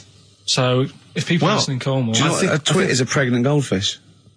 Well, I learned the stronger version of twit. Yeah. Twat. For those that aren't sure. I learned this at school when I was like 10 or whatever, and I didn't know what it meant. I thought it was just a stronger version of twit. Yeah. I thought it was just if you were really annoyed with someone because they were a real twit. Because A is worse than I. Exactly, apparently. So, you know, Carl would be a twit. And so I started using this at home because I didn't realise what it meant. I started using this at home. Oh, you twit, you're a twit. And saying it to my dad, you're a twit, you know, but not saying twit. Yeah. And my dad didn't know what it meant either. That's great. I couldn't believe. So he started using it as well, right? So then we'd be driving in the car. He'd be saying to my mum, "You stupid twit." Say this to my mum, "You don't pull over. You're going to bum it, you twat." Saying this. Then I learned at school from Mark Johnson what it really meant. Yeah. Stopped using it. Obviously, finding out it was quite an offensive word. Yeah. I didn't want to bring it up to my dad. I didn't want to sit my dad down and say, "Dad, you know that word we've been saying? Yeah. You know what it means?" So now, to this day, I've never brought it up with him. So we'll be driving, you know, I go home for Christmas, we'll be driving around, he'll be calling my mum that word. Left, right and centre. I think she knows. I think she's just embarrassed. Or she's just upset and she knows what it means. She goes, "Why does he keep calling me this terrible word?" But he's the only one, I think, in our family who doesn't know what it means. No one's got the guts to say. I don't know whether I should tell him this Christmas. What a twat. I know. I'll tell you what, though, talking about ghosts and that, do you know how I'm into them? Yeah. Right? How weird do you think this is, right? Well, it's not true. Before you say it, play a record. No, go on. Go on. Right, it's this woman. I don't even know if it's ghost, really. It's just a bit weird. Sure. Yeah, sure. There's this woman, and she's not a woman, she's a kid. Sure. Okay. Sure. She's walking down, like, a street in her area. It's a nice day and everything. Everything's normal. She's walking down, and a woman comes up, cycling past, right? The woman on the bike looks at the kid, absolutely terrified, right? Got a really scary face on her. Yeah. The kid's thinking, why is she doing that? Yeah. Right? So anyway, she thinks nothing of it, goes, you know, I think she was playing in the park or whatever, goes and has a nice day. About 15 years later... Oh, right, yeah. She's, I don't know, I think she was going to work, right, on a bike. She was riding her own bike. Riding her own bike, cycling down the road. Oh, yeah. Looks at the kid. That's the thing that happened, like, 15, 20 years ago. Right. It's her on the bike looking at her as a kid. Right. Not another child. No. So it's her, she's seen herself. What, Carl? I mean, I don't know where to start. Firstly, where's this information come from? But I mean, why do you ever? I mean, I don't know what part of that you think can be true. I mean, honest. I'm speechless. I don't know what to say. What are you talking about? Bit weird, though, isn't it?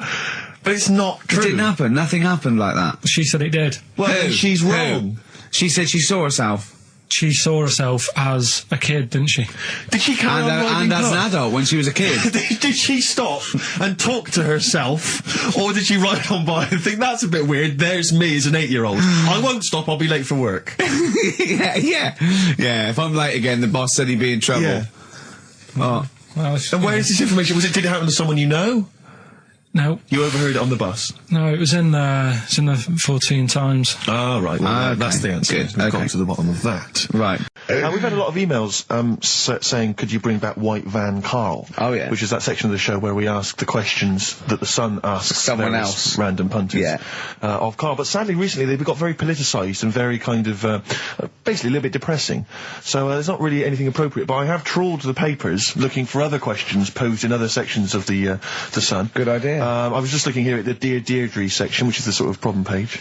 I don't know what your views are on this. I'd love to see Karl. Oh, God, can we get him a job? Just ask. Oh, my God, that would be amazing. Right? Well, here's one. I'd like to see your view on this, Karl. I'm a happily married 42-year-old woman with 4 kids, yet I've developed a huge crush on pop star Darius Dinesh. Yeah. It sent my hormone levels through the roof, and last night I woke my husband up at 4 a.m. for sex. We've been married for 20 years and he can't believe his luck. Recently I've been having... I want to go to I'll stop you there. Why are you telling me? Right, carry on. Sorry. Recently, I've been having erotic thoughts about Darius morning, noon and night. Yeah. I haven't felt like this since I was a teenager and mad about Donny Osmond. My husband is amazed at the change in me. We had sex twice last night and again this morning. Again? Why are you telling me this? Yeah, go on. This is just boasting. This is not a problem. It's not a problem. What's the problem? No problem. Just wanted to tell someone. Thanks very much. I watched Darius on TV last night, and when my husband came home, I dragged him into the kitchen and we made mad, passionate love. Right, they've done it. They did it then, twice last night, once this morning. That's 4 times. The 5 times she's mentioned it so far. Yeah. She's doing all right. My husband. This is a great bit. My husband thinks it might be his new moustache. Or that I'm going through the menopause. But You were thinking of growing a moustache? I was Just thinking think of it would growing a change your moustache. luck with the ladies? I love the idea. That's what he thinks it is. He's telling his mates in the pub. You should grow go mad with to me. these. Grow The with old these, Tom right? Selleck. 5 times in the last 24 hours. Hooray for sexy Darius. So, what do you make of that then? What are your views on that? Hold on though, if that bloke is reading that paper, that narrows it down It's a gotta bit. be, yeah. Who else did he know? His wife likes Darius, he's had sex 5 times that night, and he grew a new moustache. He's thinking, I wonder if that's me. Maureen. Yeah, go on. But what's your concern? Because I'll tell you what her problem is. She's worried that, the reason that she's now kind of overly excited and she's having this great sex with her husband is because she's actually fantasizing about someone completely different, younger. She's having these wayward thoughts, isn't she? She's a bit concerned about that. What's your concern? What are your thoughts? I reckon she's going to start shoplifting soon and coming out in hot flushes. Go on. Just, they're both happy, aren't they? He's getting what he wants. She's happy. I'd say, yeah, whatever, get on with it. Do you think that she should confess? She wants to be honest with him. I wouldn't, because not that many fellas like Darius. Right. So, if you're sort of thinking, oh, she'd rather have him than me, I don't What do you think Darius would think of this? He'd probably be happy with that. I mean, What would you do if you got loads of phone calls, right, from women going, Carl, whenever you're on the radio, I just have to do it. I just have to do it. Your voice makes me... I'd say, right, well, it's alright. I'd be happy with that. Would you? Yeah. I mean, just in case anyone is doing that. What would you do to sort of like egg them on a little bit to help them out? What do you think? What sexy things would you say? What do you think is your quality? What do you think people would find, pretty horny about you? Is it your sort of mank wine, do you think? Like, just say this. London shit, innit? I think say that, but, London, it's not that good, is it? I think you've done it there. So that's Say something quite sort of sexy, though. Say something like, well, I love to love you.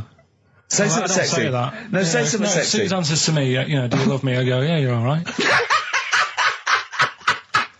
The thing is, I know that's true. Yeah. I know that's true.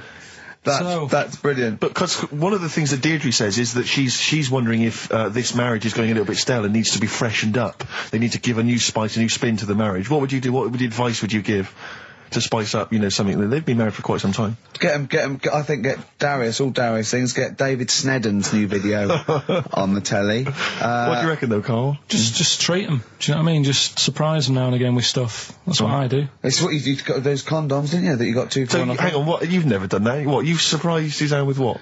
I've like, you stood behind a door and shouted at her when she comes in. Don't drop the jelly! Yeah, just the usual stuff. There was some free chocolate delivered to work the other day. I took her a bit of that home. Nice of you, that's really thoughtful. She didn't like dark chocolate, but I said, well, it's a thought. So, I had it. But, you often benefit from any gift that you give her. The chocolate, the meal, the condoms. There's always something in it for you. Yeah, there is. I love the idea. She's got bored with the Christmas present now, though. What, the condoms? Yeah. Or the food that she ate. No, the condoms. Right. Yeah, she's got tired of filling them with water, throwing them at the passing kids, or putting them on her head and inflating them. I love the idea of asking problems. What do you think of erectile problems? That Pele advert, he goes, be careful, we haven't got erectile problems, call this number. What would you do if you're impotent? What would you do? What's the advertising? Just saying, like, if you can't, I haven't seen that. Yeah. Why have they got him doing it?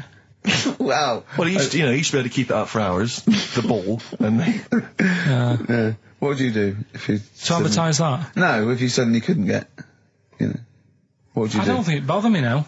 I know you're 30! What's that? You're talking like you're an 80-year-old. But like I said to you, though, the reason I did this was to get that kitchen, right? Now... Brilliant. As we speak now, right? Builder's in the flat. He's been annoying me. Of course he has. Of course he has. What's he been doing? When he turned up on Monday, right? Yeah. Wanders in, and the first thing he says to me is, said, the pub across the road, is it any good? I I said, well, it doesn't matter, does it? You're working on the kitchen. Think of saying that to a builder. Probably making conversation. Probably meant, do they do a toasted sandwich? Because I've got a half-hour lunch break, not an hour, like Karl Pilkington. So I'll probably then get a nice, you know, cheese and tomato sandwich. Is that genuinely what you said to him? Yeah. So Suzanne had a go at me saying, why have you said that? He hasn't even started on it yet. I cannot believe that. You're unbelievable, Karl. And you say it's us that are rude, crass, I wasn't being thoughtless. rude. I just was letting him know. Do you know what I mean? I know what He they're up knows to. what he was there for. He had it down on his little docket. Do the kitchen this week. He didn't come there and go, what did I come out for?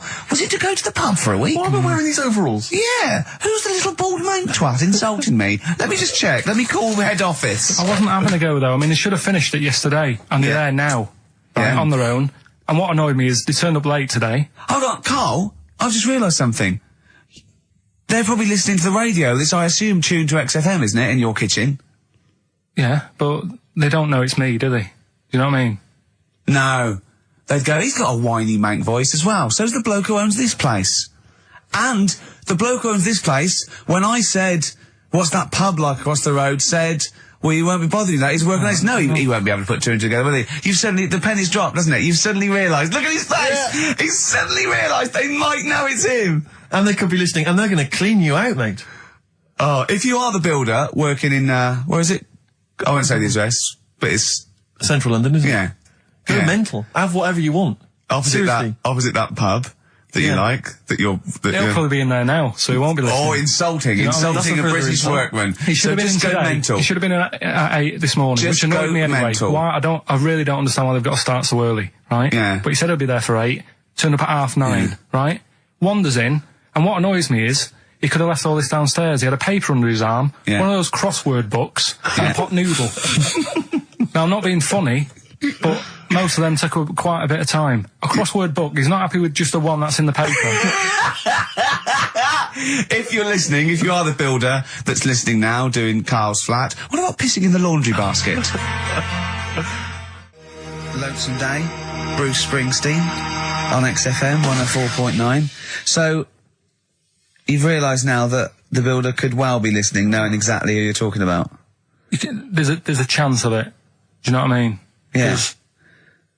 I didn't think about it, but you're right, you know, was tuned onto that. I think he did flick it on, thinking about it, thinking back.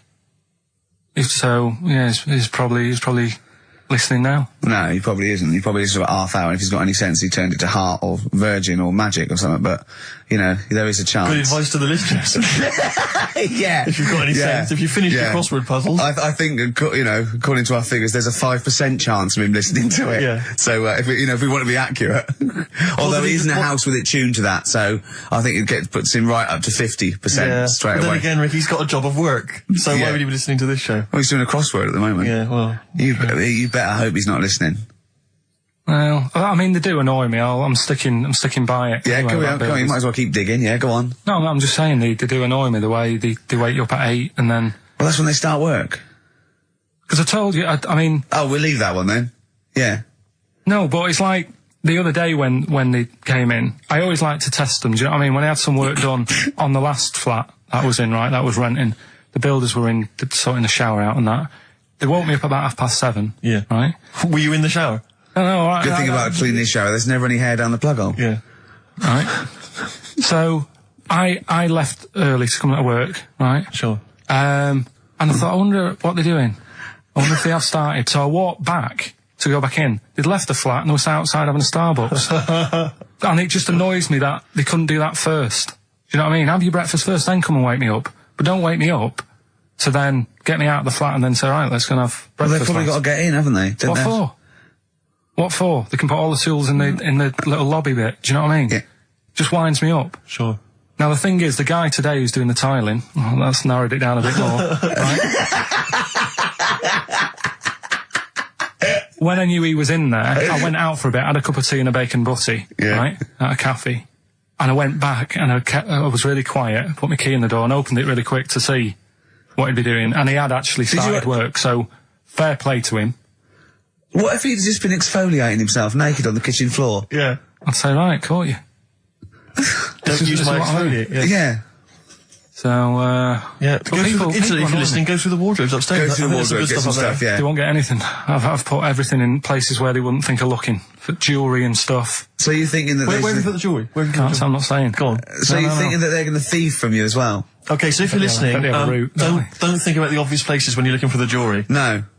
But I do things like, I would do things like, you know, just pop a little bit of urine, maybe in the salt cellar or something. Yeah. Just do something. I'll tell you what I do is I take the toothbrushes in the bathroom, just pop them in the toilet, flush it, and then take them back again, just pop them back in there. Leave them nothing. Leave them out. Now you're backtracking, because now, I'm just do saying, they listen? Yeah, Do they listen to the show? They might do.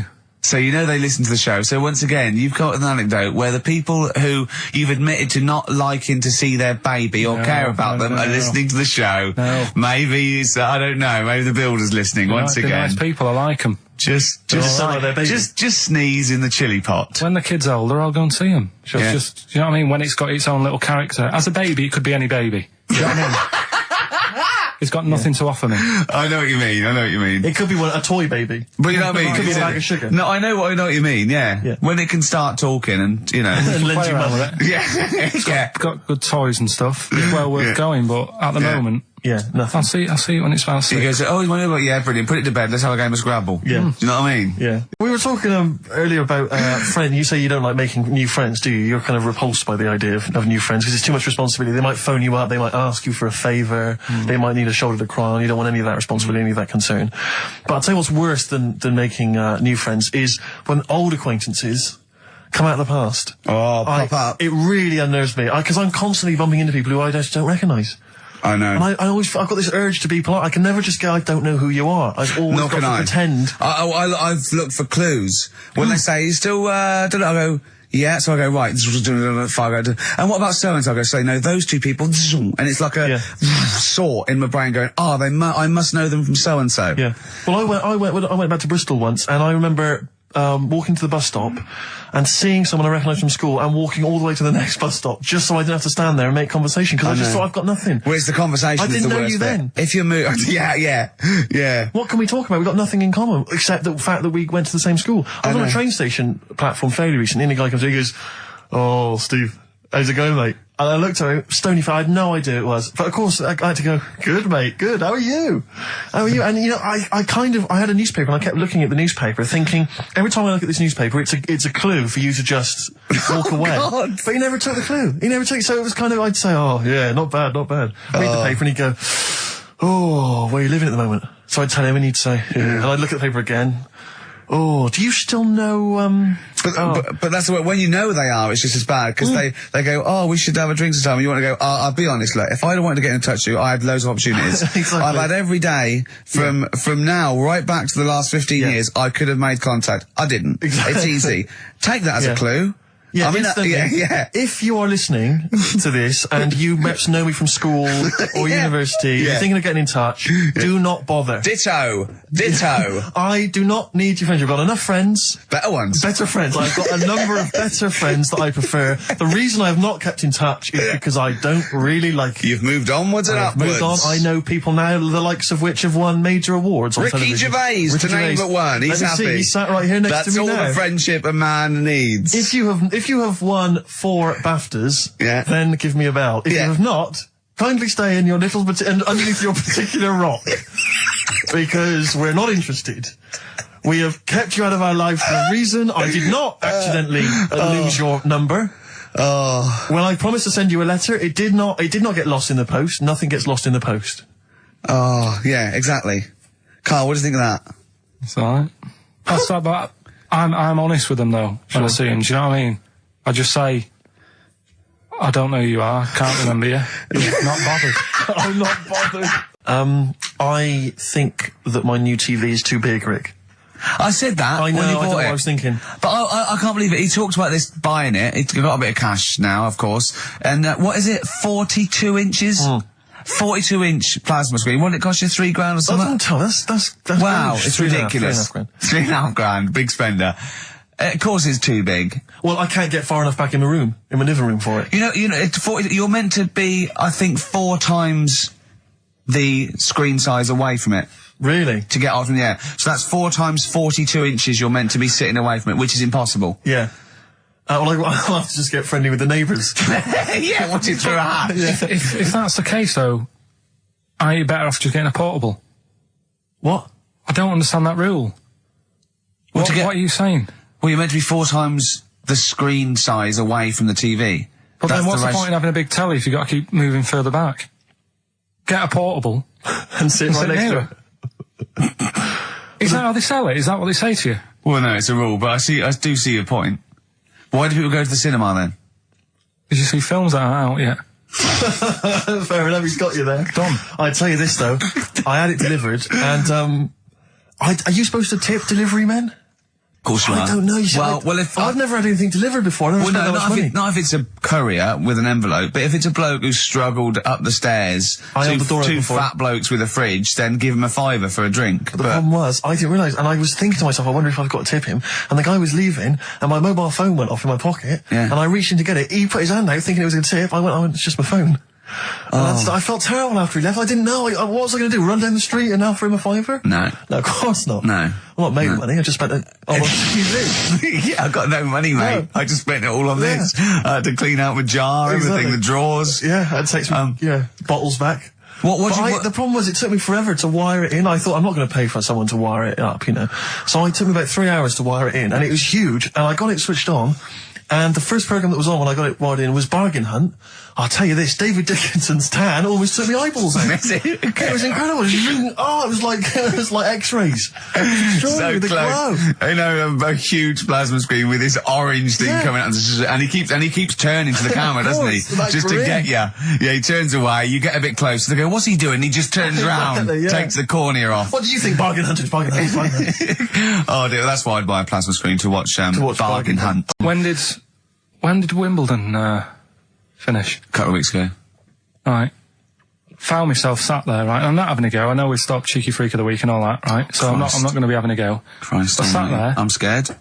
No, I'm not having a go. You've always got to remember that. Go on, just get on with it. Get on with it. I'll apologise after. I'm just saying, watching Wimbledon, it wasn't, one of the major games. It was little fellas in a wheelchair having a game. Little fellas in a wheelchair. Right. But for me, I mean, great. They're doing a sport and everything. Don't put it on the telly. What was up with it? There wasn't like a rally going on. No, do you know what I mean? Do you know normally, like with well, not to Enman, but with some of the other, with some of the other players and that, they're playing for ages, aren't they? It's like, who's going to win this and that? Yeah. None of that. It was just like, hit it, net. Oh, Christ! Oh, God! I don't know what to do! And people were like sat there watching it as well when they've got other games going on in there. That's what I couldn't understand. If you've paid your money to get in, I mean, like I say, good on them. If they, do you know what I mean? But it would have been. And they will start first in the marathon. I just thought it would have, give them a game of swing ball or something. Yeah. You know what I mean? No, yeah, I understand. Oh, God. There's never anything XFM in the community. Did anyone confirm, actually, I had an email earlier, swing ball? No, I'm not having a go, though. Tell them. This is what I'm like, aren't I? Sorry, this is recording you as well. What do you mean I'm not having a go? Tell them. Do you think you just said that to me? Do you think you haven't got a microphone? You just said to London, keep wheelchair sport off the telly because they can't get a rally going. You called them little fellas in wheelchairs. What? And I meant to go, what Carl meant was... What? I mean, what? They can hear you as well. Yeah, I know. It's just that they might think that I'm having a go, and I don't want to. That's why I stopped Cheeky Freak of the Week, because some people got the wrong end of the stick. Right. And what have you. So, well, it was funny that a woman was born with deformed legs. They might think you were taking the mick. So anyway, I just was wondering if anyone could confirm. We had an email earlier, I forget who sent it in, but thanks very much indeed for it. They said that the Paralympics began this week, and apparently during the opening show, the entertainment was provided by Riverdance. Now, I don't know if that, I can neither confirm nor deny that, but it does seem rather tactless. Let's play a tune. Ricky Gervais. Don't put my name to this last link. Don't put my name to this last link. Ricky.Gervais, xfm.co.uk. Oh. Magic, Virgin, if you're listening, we are available probably sooner than we thought. Making plans for Nigel? XTC on XFM 104.9. Well, you seem a little bit happier now. Oh, yeah. It was alright. I'm a bit worried But like I say, the last thing that we just talked about, I don't want people thinking, you know, we're having a go at anyone, because it does do me head in. Because I'm the one who always has to deal with it as well when people do. What? You know, we're just having a chat about tennis and stuff. Yeah, the little fellas in the wheelchair, as you put it. Yeah, what are you worried about? Just that they think we're having a go on that, because sometimes I do have to take calls and deal with all this stuff, right? You don't see that. You don't see the hassle I have to go through. No, but I don't often say things where I'm likely to get a complaint from Yeah, someone. but I'm just saying it wasn't meant to be taken badly, do you know what I mean? You're allowed to say you thought that the quality of tennis, because they were confined to a wheelchair, was poorer than, say, Sampras versus Agassi. I don't think that's in question. It wasn't as good a game of tennis. That's what all you were saying. You weren't saying they shouldn't play or wreck the grass. It's amazing, isn't it? You look at his face when you say a word that, you know, he doesn't understand, and it just goes dead. It's like when your computer freezes. Yeah, it is like that. Yeah. Is there an equivalent to Control Alt Delete when Carl just doesn't understand? So we have to press like knob, bollock, finger up arse. It takes him out of his sort of stupid, doesn't it? Now that's three things to press, but you've only got two hands, so. Wow. Yeah, I know. God, what would I do? I'd have, hold on, so I could have the thumb of my right hand, pop that up his arse. I'd have probably my index finger of my left hand on his knob. How would I press his testicles? What would I use? I'd have to use some other part. Shall we try it? Yeah, let's go around and do it. Let's have out. Look, come on. What? Sit down. This time you had a little kiss. No, you've done so well. I've already had a little, What happened, Carl? He loves it. I'm just gonna give you a little kiss. Just for the webcam. Right, hurry up then. All right, on the lips. No. Oh, come on. Oh, God. I love it because he hates it so much. You wouldn't get that radio on. But maybe I could have kissed Chris Moyles. What? I could have kissed Chris Moyles on Radio 1. Milesy. Give Milesy a little kiss for all his good work. Do you enjoy that? It's the big one. It's what people tune in for. They probably tune in about 10 to these days. For Monkey News. With, Karl Pilkington. Can we hear the jingle? Only 4 to go. Oh, chimpanzee, that Monkey News. Right, this one's about it's been emailed into me. Right. I haven't really had time to check it out this week. No, you're joking. Been busy. Ooh, I hope it's not stupid. Goes back to 1908, and the person's saying it's a good story and that, and they're surprised I haven't picked up on it yet. Right. The Olympics, right? In 1908 in London. Apparently it was meant to happen in Italy, but it was cancelled. Don't know why. Right, and it happened in London. Anyway, 400 metres. Right, it was meant to. There was a fella who was going to do the run, right, and the favourite to win it was this Bulgarian guy, right? Who was like a newcomer. Okay, these are a few things it cannot be. 1, he injures himself, so a monkey steps in and wins. 2, he does a drugs test. It turns out that he is a monkey. So if it's either of those, right, I'm gonna go mad. So anyway, the fella, right, this favourite, everyone's putting the money on him, thinking, yeah, he's going to do it. Is he hairy? Is this bloke hairy? So anyway, the race happens. Yeah. And everybody's lined up, ready to run. And, everyone's saying, yeah, he's going to win. Then suddenly, a bit of murmuring going on. People going, oh, what's going on here? Right. He's eating a banana. And there's a fella in the lane next to him. Yeah. Right? He's going up, who's that? He doesn't look familiar. Oh, Christ, Carl. You go. Right? Doesn't look familiar. Who's he? Weird. What's going on? What's going on? What's going on? Yeah, what is it? Or who is it? I mean, not what is it? So they go in. So they say, well, he might not be that any good. Do you know what I mean? He might not be good. He might. It's just a bit short. And he's only 3'6", and he's hunched over on his knuckles. So I didn't realise it was fancy dress. Yeah. So I don't think he's going to be any good. No. So the race starts. Oh, he's put his finger up his arse. That's weird for runners to do that before a race. It's weird, isn't it? Yeah. Race starts. Yeah. The fella that no one recognises wins it. People go, what's gone on here? Yeah, sure. Do you know what I mean? We had our money on the favourite. What's gone on? Who is this guy? Yeah. Anyway, he stood up there, right? He's looking well happy. Yeah. He's lifting the trophy and everything. Right. Long arms. That trophy's higher than... So anyway... He's only 3 foot, but the trophy's 9 foot in the air with those long arms. I'm suspicious. Go on. They had the picture in the paper the next day. Sure. And everyone's going, yeah, he was fast and everything, but...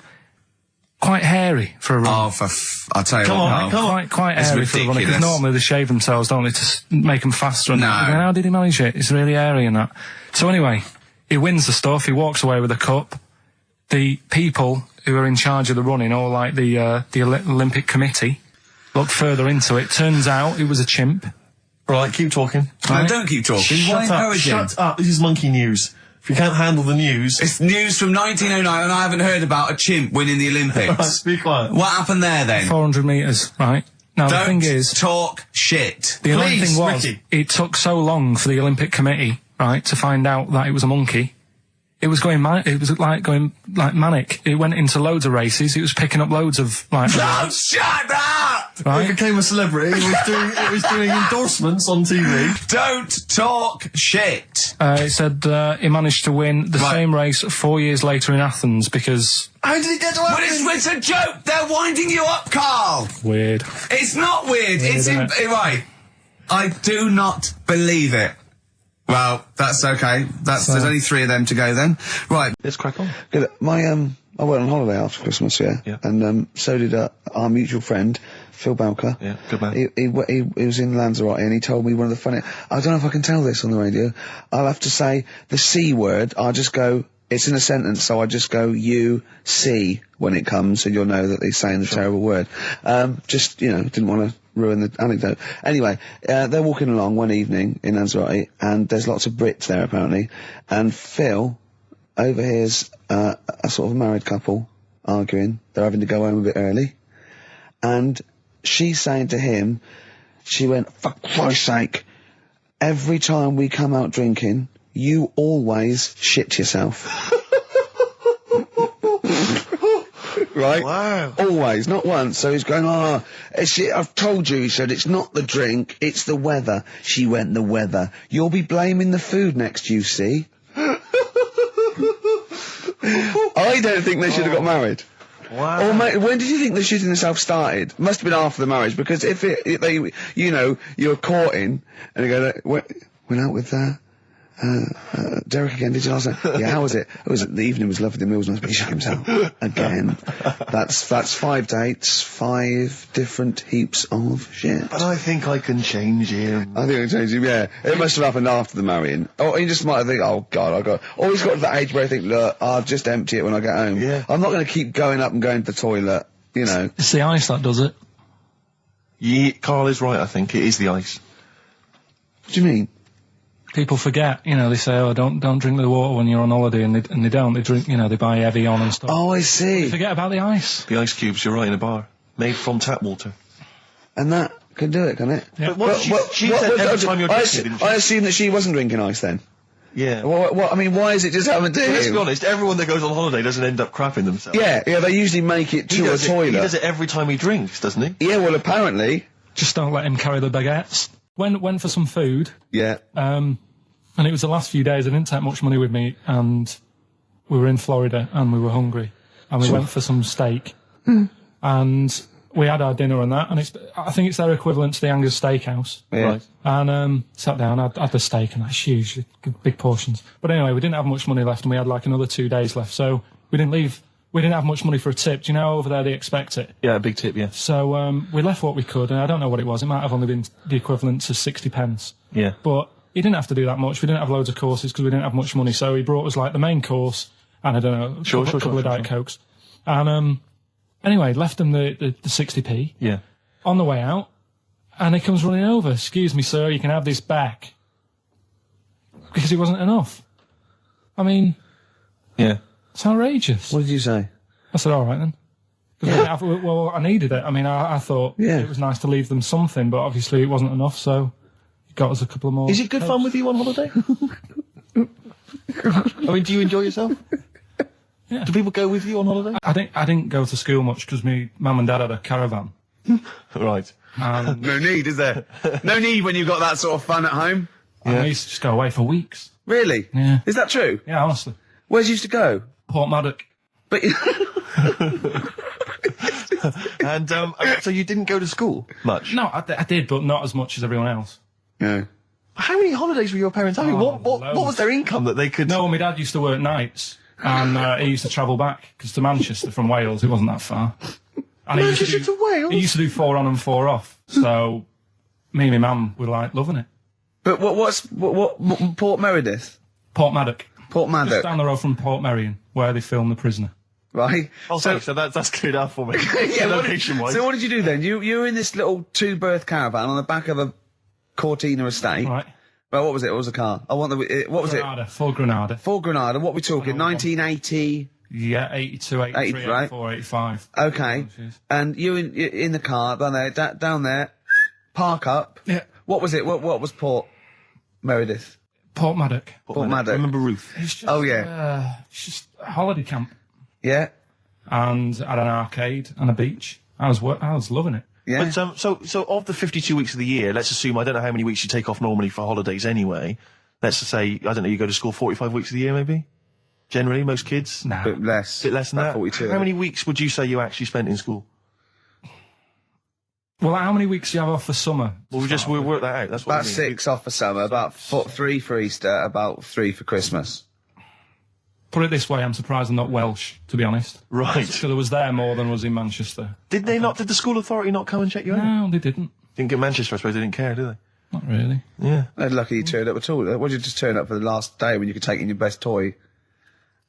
Did you know that when you could take in any game? Just play with everyone else's. Why, I break my stuff. Sure. Yeah. Yeah. No, that's a good Well, this point. answers a lot. This does answer a lot. The fact that you spent most of your time on the beach as a kid. Teachers were no good at my school. We were talking about it yesterday. So you were teaching them a lesson by going off for the summer. Yeah. Anyway. And did you go to university? No. No. Did you go to sixth form or college? No. When did you leave school? When I was about 15. Right. What, you just went on holiday and didn't come back? I just got a job early, didn't I? Where was it? Portmaddock? Getting there. No, I was a printer. BM Print in Trafford Park. Well, that's great. That's a little interview there. Yeah, little next I'll be interviewing Steve Merchant. Well, obviously that baby who had the kid who had a baby. What was going on there, Carl? That was weird. your- Did you see that? Yeah, that was going to be your favourite programme, wasn't it? Yeah, it wasn't that good in the end. Why? You told us about this story ages ago, didn't you? Ages ago. Told you about a year ago about a baby that had a baby. Yeah, it's a bit different. The baby that had a baby, isn't it? Whereas a Siamese twin with a breach actually just developed inside him for it wasn't even developing. It was a twin stillborn that just was inside enveloped in the other one's body. So it's a little bit different to a baby. What had a baby, isn't it? Yeah. Actually disappointed he was. Do you know what he said to me? He went, well, I thought it was going to come out. And go, oh, bloody hell, I'm 7. What a waste of my life. Like he'd been in there going, oh, hello? Hello? I'm 7. Idiot. Yeah. Yeah, a bit disappointing. But there was a programme on after that, right? At 10 o'clock on Discovery, and I haven't got Discovery. Oh, right. It was about... Well, I didn't see it. This is it. I was yeah. going to say to people, if they've got a copy of it on tape, if they can send it in. What was it? About a baby with 4 legs. Right. That was on at 10 on... It wasn't a puppy? No.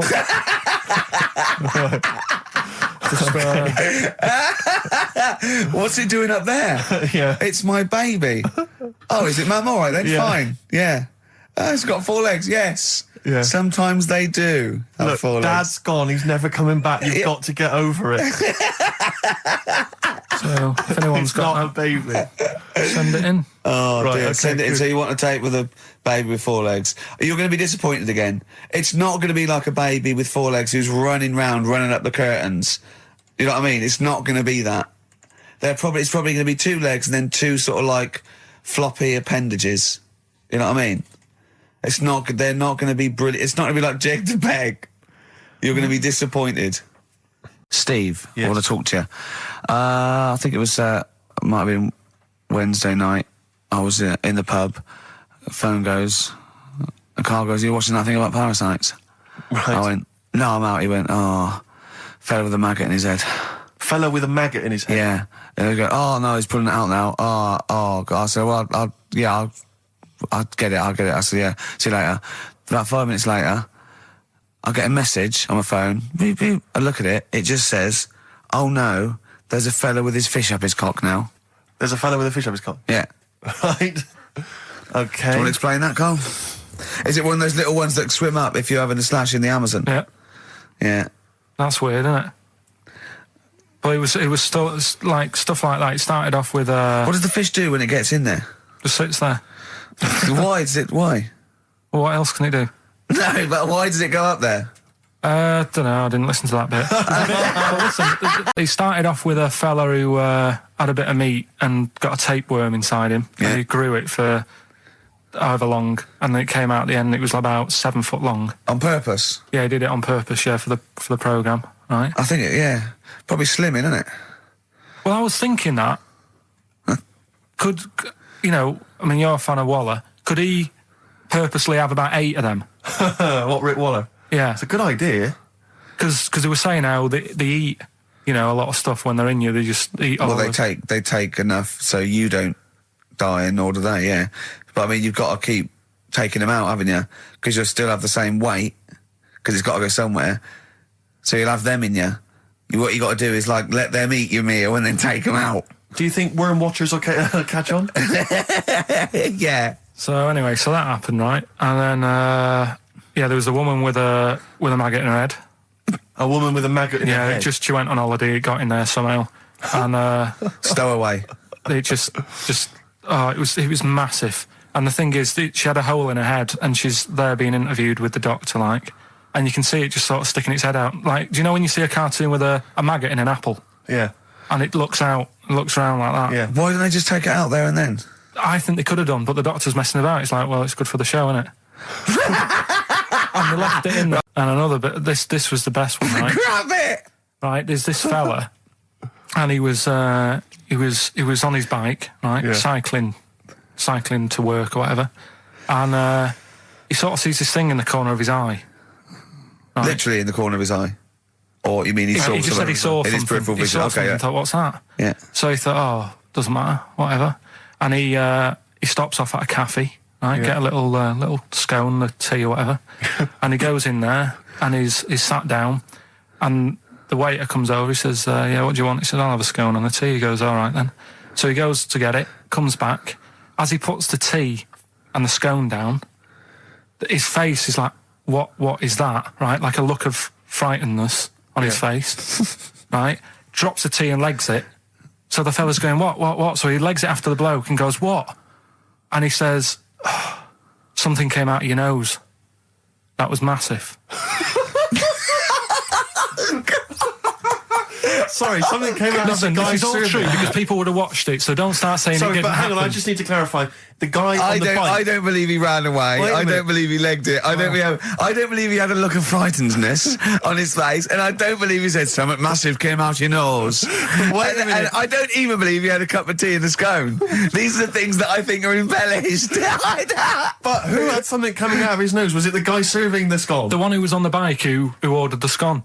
Yeah, but what was Came it? out of his nose. Yeah, what was it? Came out of his nose. Right. So he goes home and he thinks, I've got to sort this out because it's not good and that. So he But what? No, it was out of his nose. So you mean it poked out of his nose? It didn't come out. It just said hello and then it was like the maggot in the head. Yeah, he yeah. popped his head out, had a look around and went back in. Why did the bloke drop the tea and run? Well, it's weird, isn't it? All right, so he goes home. He goes home and he goes, oh, God, So he sits in front of the mirror and he's sat there waiting. This thing comes out. Again, sort of looks round, goes back in again. So he goes, oh. No scones. Right. No, so he goes, I've got to sort this out. He goes to the doctors, says to the doctor, I've got something up my nose. It just keeps coming out and having a look round, going back in. Didn't say that. The doctor's like, oh, I haven't heard of that before. Right? Didn't say that. So sat there. It does it again. The doctor looks, frightened again. Runs away? Yeah. He's got a look of frightenedness on his face. He had a look of medical frightenedness. He dropped his stethoscope and legged it. No, he said, I know what it was. So what? So you got a leech up your nose. He had a leech about that long. What's radio? Well, how long's that? 4 inches. 4 inches coming out of his nose. Next time it stuck its head out, he grabbed it, pulled it out. That's horrible, though, isn't it? Isn't it? Can I just remind people, just let people know, when Karl was saying it was about that long and Ricky said 4 inches, he was using his fingers. Oh, yeah, he didn't have his... No. There's nothing else there. The fella out, no. So he had a leech up his nose. How did he get a leech up his nose? I don't know, again, I'm not that bothered about that bit. It's just all the footage and stuff. Oh, play a record. Brilliant programme. I'll tell you what. Right, okay, okay, we're going to play a song now, and I'm going to tell London Karl's confusion over evolution. Right. You two?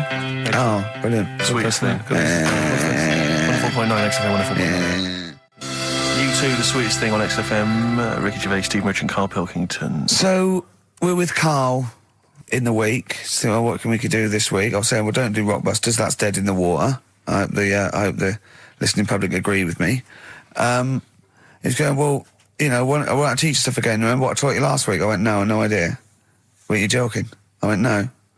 And he went, Ivan the Terrible gouged out a fella's eyes. Yeah. He actually said Ivan the Terrible at the time. Yeah. So I can't remember. This was a man who had built something for Ivan the Terrible, and then but his idea of education is telling someone something that knows more about the subject than him, so they can correct him when he's telling them it. And so I said, well, I don't know. And he gets annoyed that me and you are dubious against monkeys who perform bank robberies. And he goes, but you believe in Newton. He doesn't know the difference. I was trying to explain the laws of the universe, right? It was going, what do you do? And so all I come up with, I thought somewhat interesting. You know when you tell a child maths, you say you've got 3 potatoes and you've got 4 potatoes. I have to do that with science to Karl. So I ended up saying, imagine you're in a shopping trolley with loads of house bricks. If you throw the house bricks out, you'll go the other way. He loved that. Right. He upped, didn't you? Because I didn't know that would happen. And it's sort of useful to know. It sort of explained a bit to me and stuff. Yeah. Right? And that's why I like doing stuff every week. I think listeners go away going, well, I didn't know that. Do you know what I mean? Karl told me something there. They forget it instantly, just like we do. We're friends of yours and we forget it instantly. No, the annoying thing with you is, Steve, not so much, Ricky, at least he'll listen now and again, you'll just dismiss stuff straight away. I told you loads of stuff yesterday, I taught you loads of stuff. But Karl, what you consider education... hang on, what you consider education, I consider tittle-tattle. Well, it's not education. Do you know what I mean? You seem to think it's education. It's just kind of gossip, stories you've sort of half read. Right, all right. Example of yesterday. Goldfish have longer memories than people think they do. Yeah. You said no, it's rubbish. No, we didn't. We said, where'd you get that from? Where'd you get information from? Yeah. There's not enough information there for it to be educational. Because what you said is also longer than you relative. think. I don't know. Because that as a statement, it has no objectivity. Goldfish's memories are longer than some people think. That isn't a fact. Exactly. Because we don't know how long do people think a goldfish's memory is. Do you see what that isn't a fact? Whereas Newton's laws of physics and the universe are. Right. Yeah, but it was just a little thing. And I taught you more than that. I said about there's loads of Chinese people, if you put them in a line, you can't get to the end of it. I don't know what that means. I don't know what that means. There's loads of Chinese people. We know that, but what? If we put them in a line, we can't get to the end of it? We just say there's about 1 billion Chinese people in the world. But what really annoys me is, right, I read something on the internet the other day, because I'm always trying to learn stuff. Yeah, no, you are. I know you are. Right? Yeah. And you're having a go at me because you're saying, well, what does that mean? Yeah, there was a report on, I think it was Ananova or BBC News website. It said, the world may end in 32 million years. Right, first of all, it says may, it doesn't say it will. And 32 million, who's going to argue with that? And yet they're allowed to put that on a website. You're not having a go at them. No, but Karl, you didn't read on. There's more information. That wasn't meant to be a newsflash to worry people. That was like, oh, scientists have discovered that possibility. That was just like. Yeah, but again, possibility. No, but Karl, but there's 8 other paragraphs that you haven't read. You see, that'll have to give explanations as to why they think that might happen. So therefore, it becomes a news item. It becomes educational. It's not just the headline, the bullet point. The headline's just supposed to draw you into the story so you read on. That's not all the information. But then I was trying to come up with things to excite him, and I realised that I was opening a can of worms. I was trying to come up with facts for him. He was going, give me facts. So I said, oh, okay, why can't an owl, why does an owl have to turn its sort of head 180 degrees? And I said, it's because the eyes are so large, has a huge focal point for its sight, that they can't move within the skull, right? And he went, well, why'd they do that? Why don't they just do it, give them normal eyes, and then not have to turn their head? I went, what do you mean? Why didn't they? He went, well, whoever did that. I went, well, it was evolution. He went, it's like giraffes. I read that giraffes grew their necks to eat food. So they didn't grow their necks to get the food. The ones that had upshots, lived longer, and so got the food and passed on their... He went, yeah, but why didn't they just give them wings? I went, why didn't who just give them wings? He got angry and went, whoever gave them the necks! his understanding of evolution made me fall on the floor. Who do you imagine is they? Because you don't believe in God, do you? So who is it you imagine is they? Well, whoever made us sorted us out. Who? I don't know, it just happens, doesn't it? Yeah, exactly. Well, there's no will to evolution. It's natural selection, I isn't still it? don't get it, though. We talked about an hour, didn't we? I know. Yeah, but to be don't fair, get it. I watched as Ricky tried to give you actually what was quite a concise and educated version of evolution. He tried to explain it to you, and I have never seen a person lose interest quicker. But I tried to use actual fact, then I tried to use metaphor and analogy, then I showed you some computer programs to show what biofeedback is and everything. I tried all these things, and Steve's right. You were looking out the window. Have you ever spoken, Carl, to someone who's got Alzheimer's disease? And you try to explain who you are, and they're listening, and then that's what you're like. It's extraordinary. But listen, seriously, I went home, I found this book, I found a couple of facts which I think are more up your street. Evolution, a little bit complicated, a little bit big. But this one, I think we may have mentioned it before, I think you'll like this. This is from a book of facts and trivia. The Egyptians trained baboons to wait on tables. That's interesting to you, isn't it? Yeah, that's pretty good. Yeah. Have you got any more there? I'll see if I can find He's interested. Yeah. Can get the staff. That did happen, You pay peanuts, definitely happened, you get yeah. monkeys. And then what did they go off and do after that? Well, it doesn't say. So I love the fact that he thinks, right, okay, so in his mind, it's now the monkey going, it's 5:30, I'm off, you know I was going early today, and they go off maybe dancing or something, or they come in late. No, I assumed what you meant there is that was their first career move. Yeah, and they well, went on. It's like actors waiting to be discovered. Play a record. Just one more before you play a record. Go on, then. You'll like this. Peter the Great. You ever heard of Peter the Great? No. Okay, well anyway, Peter the Great had his wife's lover executed. You'll love this, Carl. Right, so his wife had a lover, he had him executed, and he put his head into a jar of alcohol, and his wife had to keep it in her bedroom. Do you understand? That's every time every morning she'd wake up, and there was her lover's head in a jar. Who took his head off? He took his own head off. Play a record. Play a record. She had a lover, and never mind. Never mind. It couldn't be any more concise.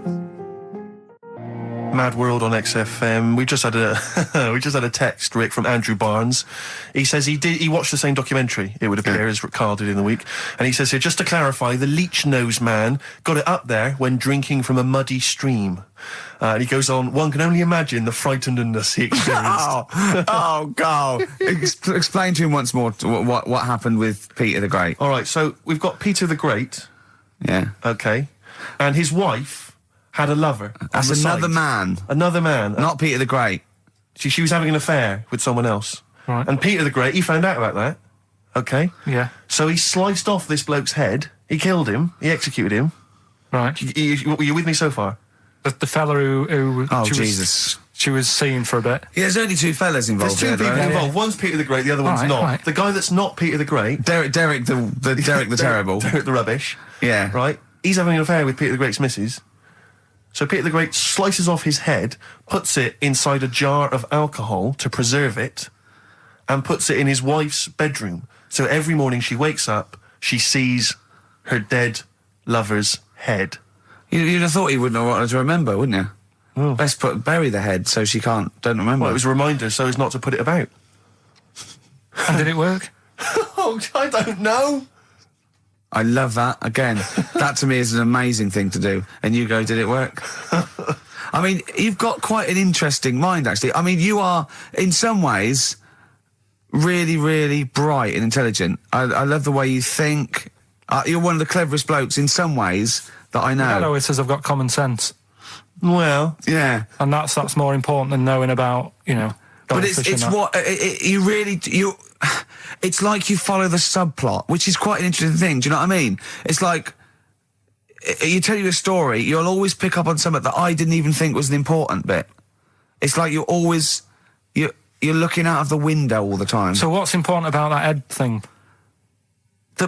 What do you mean? The head in a jar. It's a grotesque thing to do. It shows ego, power, cruelty, and revenge. Although I think it probably did work because he is called Peter the Great. Yeah. So you'd assume he got it right. Yeah. I don't see how you can query that. That's the sort of facts you give us. You see now, you're on the other side of the fence, and you've got questions just like we've always got questions. No, but in Carl's thing, it would have been, turns out, some weird happened, right? And he was still alive. And so she was still having sex with body. And his head was watching. Yeah. And Peter the Great didn't even know. I've got another fact for you, Carl. It might be of interest to you. This is the final one. The ancient Babylonians had few... What? Can I just stop you there? What's a Babylonian? My head's gonna burst. What do you mean, what's a Babylonian? I've never heard of one. No, but we'll work out, what's an Evertonian? Someone who supports Everton. Well, or from? From Liverpool. Yeah, so what's a Babylonian? He's from Baba. Yeah, well, anyway, some people from Baba, ancient Baba, they didn't have very many doctors in those days, all right? Because they felt that illnesses should be left to the wisdom of the public, right? So if you were sick, okay, you were placed in the city centre, right? And then a passerby... Outside Baba. Outside Baba. And a passerby who had suffered from the same ailment or who had seen it treated in the past, they would pass by, they would give them advice on how to be cured. Do you understand? So there'd be no doctors, just people passing by would see, they'd say, what's wrong with you? And they'd say, well, blah, blah, blah, I've had the same thing, here's some advice. And pedestrians were forbidden to pass such an individual without inquiring about the complaint and prescribing for it if they knew how to. So hang on, so there's someone ill. Yeah. It's outside the town hall. Yeah. People walk past, go, what's up with you? They go, oh, my foot hurts. And they go, oh, you've got to do this to get rid of that. Yeah. And were they ever right? Well, what do you mean?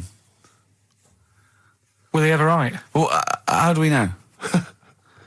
What are you telling me? What? What have you just told me? What am I meant to take from that? You just said strangers sort of say, you've got that wrong with you. I think he's sulking. I don't think he's ever going to take anything we tell him again because we don't. No, but I don't like the fact that goes, monkeys can do armed robberies, and we go, no, they can't. I don't understand what the problem is. But how is that different from telling me that a Chinese woman ate dirt? How is that not the same sort of thing? Because that's weird. Someone sat in Trafalgar Square going, I've got a headache and I go take some Nurofen, isn't shocking. I'm not a doctor. I've given him a bit of advice. But neither is the dirt lady. She's not particularly interesting. Neither of them are particularly interesting. I'm just trying to give you an example of the same sort of drivel you feed us every week. It's weirdness that you're interested in. See, I thought that you were actually interested in sort of interesting sort of stuff. But if it's weird, it helps. If it's weird, it helps. Yeah, I mean, it doesn't have to be major news. The other day there was something about this fella who I think he wanted to be an actor, right? And he was trying all his life to be an actor. Couldn't get a gig anywhere, right? So when he died, he said, right, I'm going to leave all my money to the theatre as long as that theatre uses my skull in that play they do with the head. Hamlet. In Hamlet. So that's that sort of news, and it's weird. Right. What money did he have if he'd been a struggling actor? He had some money in that. What did he do? I don't know. Oh, that's what I'm interested in, what he did. Yeah, that's what me and Steve... Yeah, that's what me and Steve are interested in, what he did, how he earned his money.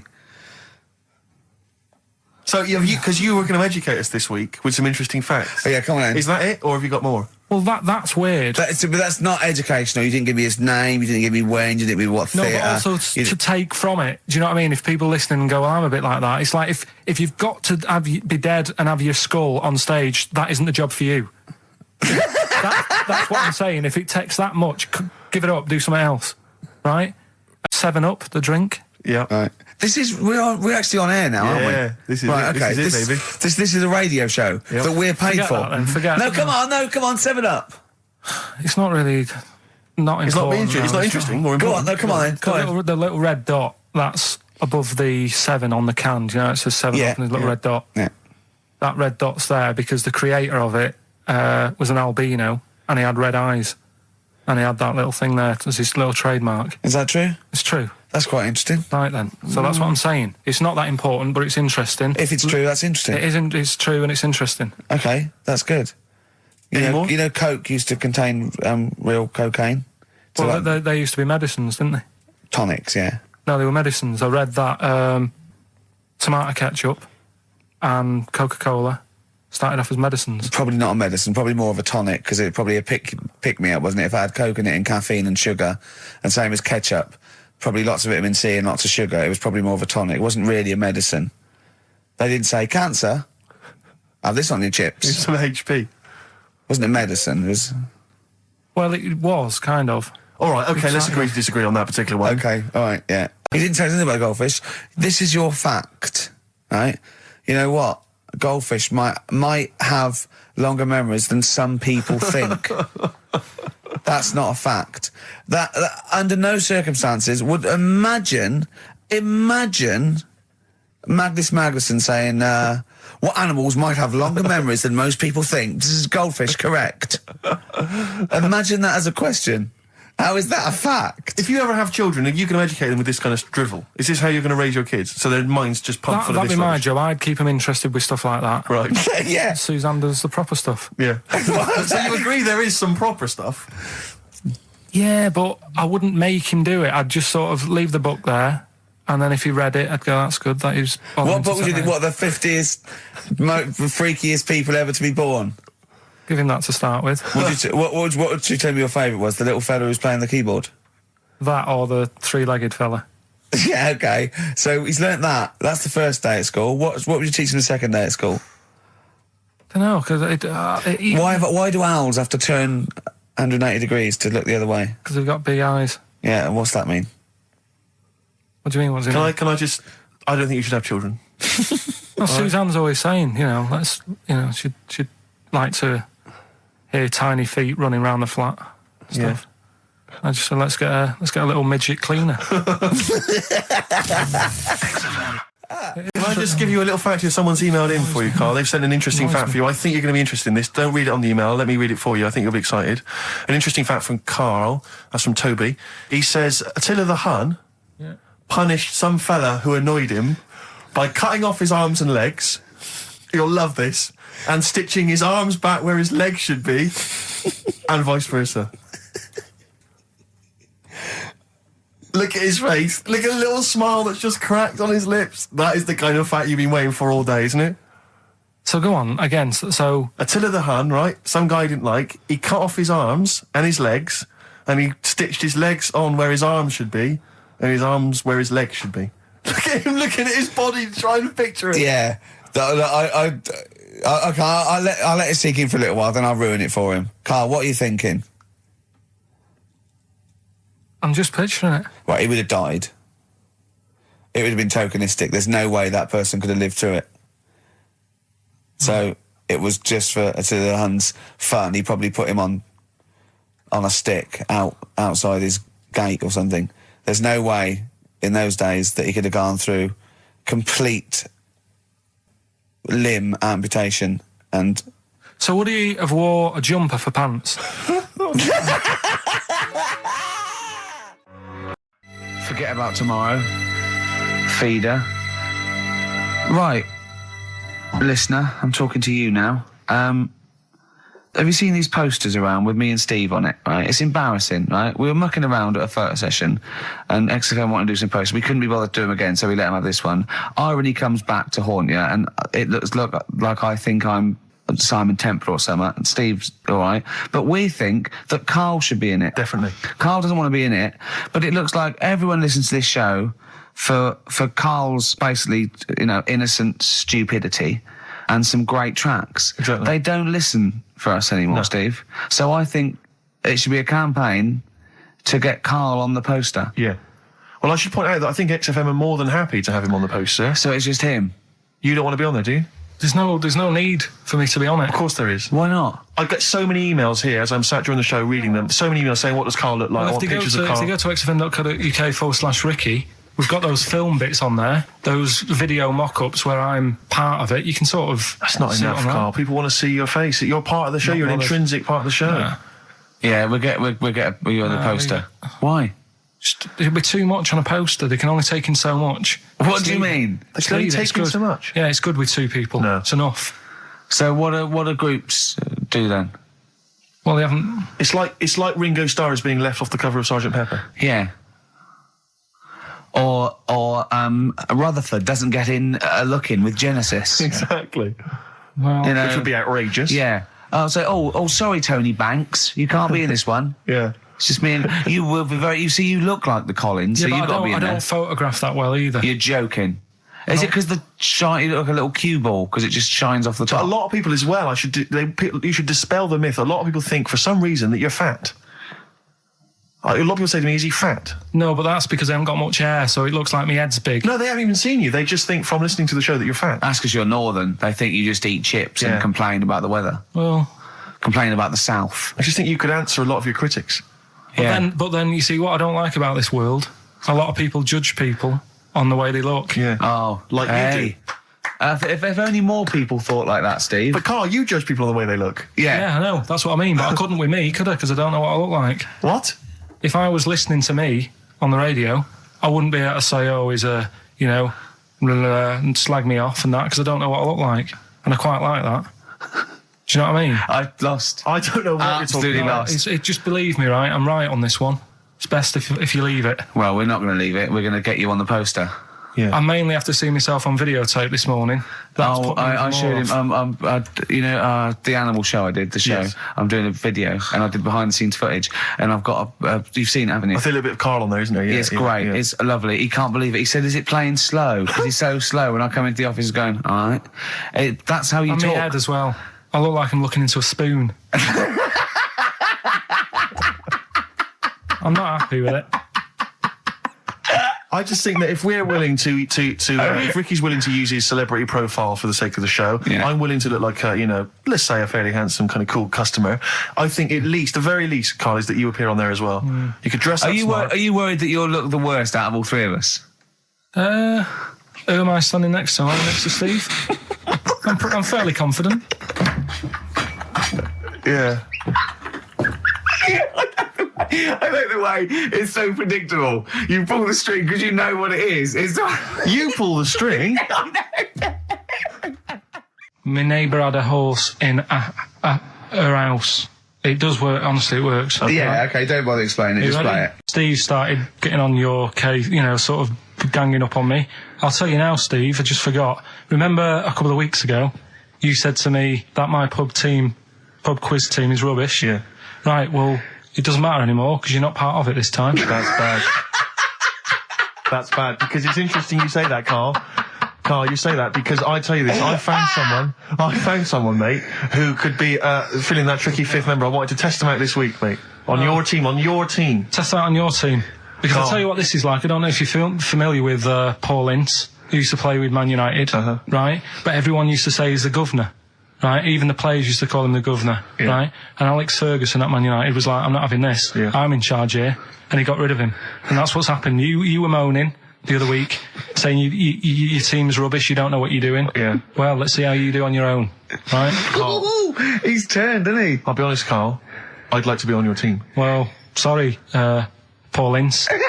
You'll have to go and join Middlesbrough, or wherever it is it's gone to. Carl, what can I do to get back on your team? It's not happening. I've already filled your boots. Don't let him have the upper hand, Steve. No, wait a minute. I'll tell you what always annoys me, though. Ricky spends most of the show slagging you off, right, having a go at you, annoying you in the week, squeezing your head, making you eat burgers, right? But you always take it out on me. I'm the one who always gets the insults. I'm the one who's now relegated from your team. Why, you see, this is the thing. You're just as bad as him, really, because you're siding against me, because you know that I'm willing to take it. The truth of it is this, you know that Ricky Gervais is keeping you in burgers and grapes, metaphorically speaking. He's the one that's got you in Heat magazine. I just spat all over your new Guinness Book of Records. You see? Get me a tissue. He's just squirted tea, laughing all over your Guinness Book of Records. You made me laugh. I'm going to get the flak for that. No, it's because you made me laugh when I was drinking, because you went, like that, and it made me laugh, and I spat. I just think it upsets me that you never pick on Ricky. You never ever go in, because you know he's the one who's raised your profile and made you a little bit of a celebrity. We've missed one here. Using his teeth, Raman Andiapan, right, husked a coconut. He did what? He husked a coconut. He's the fastest coconut husker in the world. What does that mean? I don't know, he pulls husks. What's that? Little nice look. What's a coconut husking? He pulls the husk off and look at Carl just with his head down. Carl, come on. What's the matter? Because that cost me 20 quid. I know, well, I'll see you alright. I've tea all over the world's smallest man. Why have they stood him next to the world's biggest man? Right, I'm in a bad mood now. Oh dear. I'm So happy. you haven't got a team? Steve, I'll sort you out. Come to me. I'll sort you out. Seriously, Don't no, worry. I found We'll someone win. who would help you win this week, Carl, and No, I was going to Steve. tell you about it, and now... Steve, you can be on my team this week, and I know something about the quiz that Carl doesn't know. So... I'll tell you, I just think that it's so ungrateful. So Whatever. ungrateful. Right, songs of phrase, just give it a couple more plays. Just Yeah. email in, we'll pick a winner soon. Ricky.Gervais@xfm.co.uk. Well, this is rubbish this week. No one knows it because it's rubbish. Steve was right.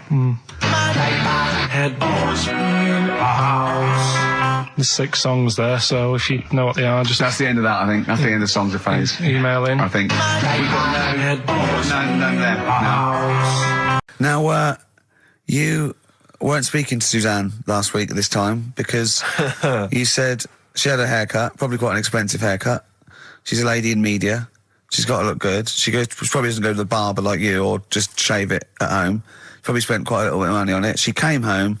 She thought, well, my sweetheart, my lover, my sweetheart, you know what I mean? The man in my life is gonna love this. Well, he adores everything about me. He's going to love my hair. She walked in.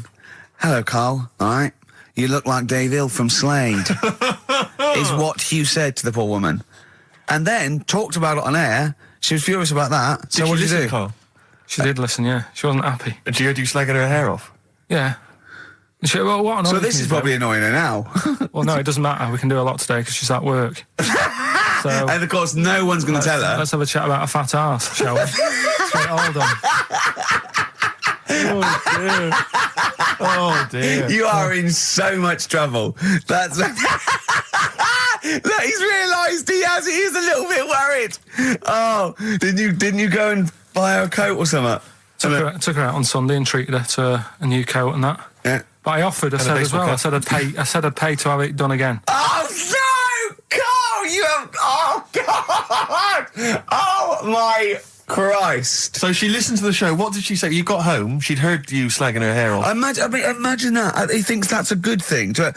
We've won the polls. Brilliant. What are we doing? Well, you can have facial surgery now, love. It's sort of like it's just Christ. You offered to have it done again. Unbelievable. Yeah. But I got home and she's like all being moody with me, right? Yeah. You thought something's wrong. She must have listened to the show when I was slagging off her hair. Well, his first thought was she's probably looked at herself in the mirror. She agrees with me. Yeah, that barber's been round again. Yeah. And she just said, "Oh, that wasn't very nice of you, was it?" Oh. So I just said, "Hang on a minute." I said, "That's what we do on the show. When I'm slagging off, Chinese people looking old or whatever." I said, "You never interfere." Sure. I love the fact. She's got to get her priorities right. I love the fact that she's in the same queue as a billion people you've never met. Yeah. That's fantastic. She's in the same queue. Well, you didn't complain when I was because slagging off. I don't think Carl has ever admitted he might be in the wrong. Ever. Certainly not to you or I. So did That you admit... is so true. Isn't it? That is so true. He's never admitted that he might be in the wrong. So did you, in this instance, agree that maybe you'd overstepped the mark? No, I just said she took it badly. Do you know what I mean? It's only a haircut. Yeah. Yep. Well, Steve, you haven't seen it, so you can't start interfering on this one. No, okay. No, I haven't seen it, but I very much doubt she looks like Dave Hill from Slade, who, if I'm, unless I'm mistaken, used to cut his hair with garden shears blindfolded. Well. So, you know what I mean? And did her teeth stick out when she started speaking with a Brummie accent as well? I've got used to it now anyway. So, and so did you bought? So at some point you came crawling back and you said, "Do you want me to buy you a coat?" I just said, let's leave that. Let's go out and have a good weekend. Sure. But get your hat before we go. And treated her to a new coat and that. It's a nice coat, so people will look at that rather than looking at the head. So does it do flash? It's got obscenities across the back. If anyone who knows Carl's girlfriend is listening, tell her. And maybe you're a work colleague and you're listening to the show. Because I think this is terrible. Get her to phone him now. Get her to phone him now. I mean, forget her to phone on the XFM number. What's the fat arse complaint line? Because you are in deep shite. XFM 104.9 of a Saturday, Ricky Gervais with me, Steve Merchant. Hello there. But we're not here. No, we're away. So this is the best of, and I hope you're enjoying it. We certainly are. Made famous, of course, by Jimi Hendrix. Yeah. That's All Along the Watchtower, as originally done by Mr. Bob Dylan. On XFM 104.9. So, Carl, just take us through the moment where you gave this gift. Firstly, you went into Boots, right? You thought, all right, 100 condoms. Brilliant. Okay. Did you wrap it I up? don't know if it was 100, probably 80. Right, okay. Yeah. Right. You don't want to go mad, do you? Wrap them up. I'm just resting easy knowing that he's not trying to breed. Right. No. Yeah. So, I got her them. I got her Grease on DVD, because she's always watching that. Yeah. Right? Yeah. So just think of when her mum said, what did Carl get you? Some condoms and grease. I was just, I'm glad he said on DVD. And, she was surprised anyway, right? Because yeah, I bet she was. no, when she got she was thinking like jewellery. no, So right? that showed her. That surprised you, hasn't it? All right. So hang on, wait a minute. You thought it was a holiday, didn't you? Yeah. Look at your face. You don't know me at all. So hang on. So did you give these on Christmas Day? Right, what happened is she got in from work that Saturday, right? And I said, look under the tree. Knackered. Oh, at least it's Christmas. Yeah. At least I'm going to get a little bit. Yeah, I said, look, you got some stuff under the tree, right? So did you give her a sugar lump? Right, she was really chuffed with that. But she said she was a bit puzzled because I didn't know we had any wrapping paper, right? So I ended up using wallpaper. You didn't take it off the wall though. You had some. No, it was some left over, right? So she said, "Why have you used wallpaper?" I said, "Well, I didn't have any paper, and you were getting in a bit, and I wanted you to have a surprise." So she said, "Can I have a feel of them?" I said, "No." Presents. She thought, right, I've got the right thing. Yeah. Right. And then Christmas Day, I said, "No, don't get carried away. It's nothing really good. You know, we said we weren't going to buy each other much. So there you go. Open them." Yeah, go on. And Can I just ask, had you received your present from her yet? Yeah. So what had you received? What did he have? Had some shoes. Nice. Right. Getaway game for PlayStation. Nice. I'm just totting up the value of those. Go on, yeah. And just also think about how much fun and pleasure you get from them. Yeah. Although, of course, condoms, I can see the appeal. Well, okay. So I think but also add to that bit 150 quid for a meal. If you're going to start totting up, 150 quid for a meal. I bought her some shoes, 72 quid. Yeah, that was after the event, though. Doesn't matter. All right, so you've received these, dare I say it, thoughtful and nice gifts. You handed over the box of condoms. They were wrapped up. She unwrapped them. Yeah. Go on, take us through it. Walk us through it. Well, it's not something you play with on Christmas morning. Oh God! Oh, right. But when she opened them, what did she say? Well, I wrapped them twice as well, so she thought it was something really good. Extra protection. Right. And so she thought it was something really good. And then the disappointment would be doubled. Yeah, go on, yeah. Then she just opened it and went, "Oh yeah, so what's on the telly?" And that was that. Ungrateful. What an ungrateful woman that is. Well, fancy not wanting. I told her a box of economy condoms from Boots. I said to her about the thing about, you know, it's all about the surprise and that, innit? Yeah. You explained that to her? Yeah. What, after she'd unwrapped it? Yeah. Thoughtful. And she was all right about it. Yeah. She understood. Rick, you know I suggested to him that he buy his girlfriend a gift. I'm worried I've done more damage to the relationship by suggesting that than if he had just forgotten. Next time you've got to go shopping for her yourself, Steve. I think I might do. You've better go shopping for her yourself. I'm glad it's all over though. It's mental. Yeah. It annoys me. The whole thing annoys me, and she knows that as well. Yeah. She should know. What? She still insists on having Christmas once a year. Well. Wow. I'm you know. No, but well, anyway, what did you get? I can't think what you bring to the relationship, Carl. I don't know what it is she's getting from you in this relationship. It's like she's doing all the work. 80 times. Oh God! I love it. You're brilliant. I know what she's getting. He's the. What though? He's not thoughtful. No, but he's thoughtful. He's the best he can do with the brain he's got. Do you know what I mean? Right. He's doing his best. He's absolutely doing his best. There's no. He's working at the limits of his powers. Do you know what I mean? Though he's done as well as he can with what he was given. Sure. Yeah, Wednesday. and that's admirable. Yeah. It's like, I think he's done better than you'd expect. I bet his teachers didn't even think he'd get this far. Do you know what I mean? What, find a girl? No, well, yeah, a job, a girl. Yeah. Do you know what I mean? Clothe himself. He's done really well. What do you think, Carl? You think you've done well? I think I've done all right compared to some of my mates. What are they doing now? Probably not that much. Do you know what I mean? Mrs. Matthews said I wouldn't be an high flyer. I think I'm doing all right. Yeah. Do you know what I mean? I have a holiday every year. Got somewhere to live and that.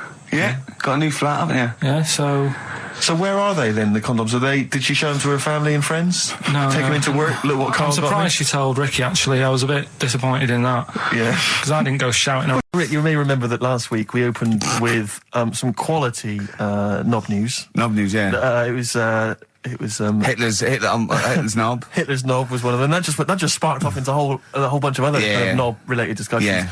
And I'm pleased so far to see that we're almost at the halfway mark for this first hour. And so far we've only talked about nudity and/or todgers. Yeah. So excellent work from us. Well done, lads. Yeah. I'm looking forward to Dr. Fox and the rest of the Sony award committee listening to this one. Yeah.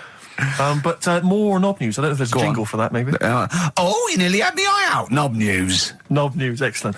This is an extraordinary story. A woman tried to sue her bosses for £210,000 after finding a cooked penis in a canteen stew. Hospital cleaner Sophie something, I can't quite pronounce that name, was eating goulash for lunch and could not cut one of the lumps of meat. Oh, you can see where it's going. I've got so many questions already. I know. She picked it up and tried to chew it, but it was too tough. Then she inspected it with workmates, who all agreed it was a penis. Imagine that discussion. Yeah. Miss McLata said she vomited for the rest of the day, instantly became a vegetarian, and had to have psychiatric help. It's not known whether the organ was from a human. The case continues. Well, it can be found out, so that's one thing. Obviously, the doctors aren't confused. They're not going, I don't know, I've never seen one like it. Yeah. Also, why is she eating goulash? I know. I mean, that's my first question. Why? Yeah. Lunch. Oh, what do you want? I don't know, I fancy some goulash. Yeah. Oh, some gooly lash. Gooly lash, Thanks very like much it. indeed. Lancashire cockpot. Oh, It's on the menu. Brilliant. Only £5.50. Wangers and mash. I'd love some wangers and mash, please. Cock o' van. Cock o' van. It's already done for There's you. wangers and mash, cock o' van, Lancashire cockpot. You know. That's just off the top of our brains. Yeah. So, if you've got any of your own, keep them to yourself. We're not interested. What do you make of that knob news? And it's in a hospital. Oh, yes, it was. No, hospital cleaner. You're right. Hospital Oh, cleaner. God. I know how your mind's thinking already. There's been a mix-up. What kind of mix-up? I love that. What, some bloke's gone in, some lesbian's gone in, wanting a sex change, she's got a carrot for a cock. Bit of stewing steak. Oh, that would be great. I just wish we could maybe tape the bits we're not on air, just because that's when Carl comes into his own. Yeah. He just said to me, I don't know what I was doing, I was sort of like pottering around, dancing around, doing something annoying probably, and he just looked at me, I don't know, and he was looking at me, and I looked back, and he went, have you ever used a Y-front properly? Genius. It's a great question because the answer is definitely no. Definitely no. Does anyone use their Y-front properly? And by that I mean get your winky out of the little sort of slot provided, as opposed to like put it to one side or pull them down or whatever. Has anyone used a Y-front properly? I don't think I've ever done it. I don't think I've ever done it. I've never seen anyone in a toilet doing it, Rick. You should be looking. I wish I hadn't said that. I caught you. Really? Yeah. That's actually how you prove people are gay. Yeah. Get them into this conversation. Yeah. It's a trap. Yeah, it's a trap. It was the trap. Yeah. I'm not gay, was by the way. Yeah. You didn't prove I was gay. I double bluffed you. Because I knew the old gay trick. I thought it was the old gay lord say no thing. That is another method. Yeah, there's innumerable methods of doing it. That's how Oscar Wilde was caught. Yeah. Yeah. What happened there? Well, the judge went to him, did you see that film last night? Gay Lord Say No, and he went no, and they went take him away. Yeah. Take him down to the cells. Yeah, take him to Reading. It is true. Well, it originated in America. Yeah. So many of these things do. It's a brilliant point, Carl. I'd like to hear from anyone listening who's, and I mean, well, they'll just lie, wouldn't they, I suppose? Yeah. I don't even use sort of flies. No? Usually. I sort of pull my Y-front, my sort of tracksuit. So that's why I wear sort of like elasticated waistbands all the time. Exactly. Just sort Speed. of like... Yeah. You got to get in there with the minimum of effort. Yeah, and out. Sure. Often I won't shake. No, oh no. To my detriment, because it often leaks out a little bit later, doesn't it? Ever been out on a date with a girl where it's just trickled down your leg and you wish it hadn't, and you're thinking, what if she gets my trousers off later? She might smell or see it. What? What? I don't know. I don't know what I said there. Right. Darkness growing on me. Love that. Love the darkness. This is the Best Of Show on XFM 104.9. I'm Ricky Gervais, with me Stephen Merchant. Yes. I hope you're enjoying the Best Of. Couple of emails. Monkey Matt's emailed us. Who? Monkey Matt. Oh, Matty, yeah, go on. Yeah. He says... How's the Monster? He's all right. He says, Karl has missed a cracking headline from The Sport. Hide-and-seek champion found dead in cupboard. I hope it's real. I don't know if it is. I doubt it. Just looking through some of the news stories that Karl did make it into Karl's news roundup. Yeah. This one you might be interested in.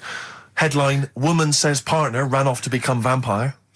Yeah. And it says a young mother says her partner has dumped her to become a vampire. Rebecca Roberts from Somerset says Matthew Barrett fell for a blood-worshipping woman in a US cult. The 23-year-old mother says he began shaving all his body hair, dressed in black, and used Rebecca's lipstick to redden his eyes. Rebecca caught him performing weird blood rituals in front of his computer at night, cutting himself to prove commitment. She said, I thought it was just a hobby. Everyone's got a right to one. I was pleased he'd found an interest. Brilliant. This is apparently from The Sun. Apparently he's left. He's gone to America. He's living in this Ohio-based cult. But it's the last bit where she's been asked whether or not, if he came back, would she take him back? Sure. And this is where I wonder if the journalist, you know how journalists are supposed to just report the news, be objective. Yeah. I wonder if maybe the journalist here has maybe had some interference. Made the quote better for them than go on. Because it says, I never thought this would take over his life. Now, if he came back, I'd say fangs, but no fangs. Oh dear! I can't believe. Imagine you're the woman, Rick. Okay. And I've come round. You're the journalist. I'm the journalist, and I've come in and I've said, okay, I read about this. All I have to do is not say that thing. You've come. I understand you're obviously quite upset. Your husband's gone gutted. off. If he came back, would you take him back? Definitely not. Right. What would you say to him then if he came back? Just get lost. Right, but I'm really pissed off with you. Would you perhaps say something a bit more pithy? Not in this situation, no. You're upset? He cuts himself, he drinks blood, he's left me. Sod off. I'm not interested, mate. Because I tell you what. Go on. I mean, I like what you said there, but I wonder if we could condense that a bit more. If he came back, would you say... Go away. Would you ever say something like, thanks, but no thanks? No, because it makes it flippant, because I'm really angry. I know you're annoyed. And I'm upset, so I wouldn't say... I certainly wouldn't say thanks. I might say no thanks. But what if you sort of said it like aggressively, like you were giving him the finger, thanks, but no thanks? Like you didn't really mean it. What, sort of sarcastically? Sarcastically, would you possibly say I might say thanks, but no thanks, and that'll be it. And that's and I'd leave it there. I'd never change that. Sure. I'd never change those words. Can I ask you a question? Go on. Do you like puns? Hate them. Right. I don't like Countdown. I don't like QI. I don't like any of those posh Cambridge, Oxford types. I hate puns. If you had to say thanks but no thanks in the form of a pun, what would you maybe say? I wouldn't. I never would. Right. I'd say thanks but no thanks. I would. I mean, I feel embarrassed that I'd even say that because I don't think I would even say thanks but no thanks. Okay. But if I did go that far, I'd leave it there. Sure. So, have you ever noticed, as I have, go on, the similarity between the word thanks and fangs? Not really. It's very similar. Not thanks, really. fangs, F-T-H, there's a K. Fangs very much. G, it's A and S. Well, the A, the N and the S, but that's about it. Would you agree it sounds marginally similar? Yeah, Is it possible you might one day say fangs but no fangs? I wouldn't know. Right. I could put that though, could I? But don't say I said it. Right. I mean, yeah. Fangs, but no fangs. Yeah. This is the thing. Just, if you ever read an article in The Sun, The Mirror, anything, do not believe it. Really seriously question and query it, because... If it ends with fangs, no fangs. If it ends with a pun, almost certainly they never said it. The Cure, Love Song, classic on XFM. So that's the crabs that you can download their memories. But what about other animals that are in the sea, in that same sea, eating the stuff? Have they tested them yet? I don't know. I think they just took it on because their biology, something to do with, I presume they could take up minerals and, I don't know why. I don't know. But anyway, next one, it's just on the horizons, a bodybuilder,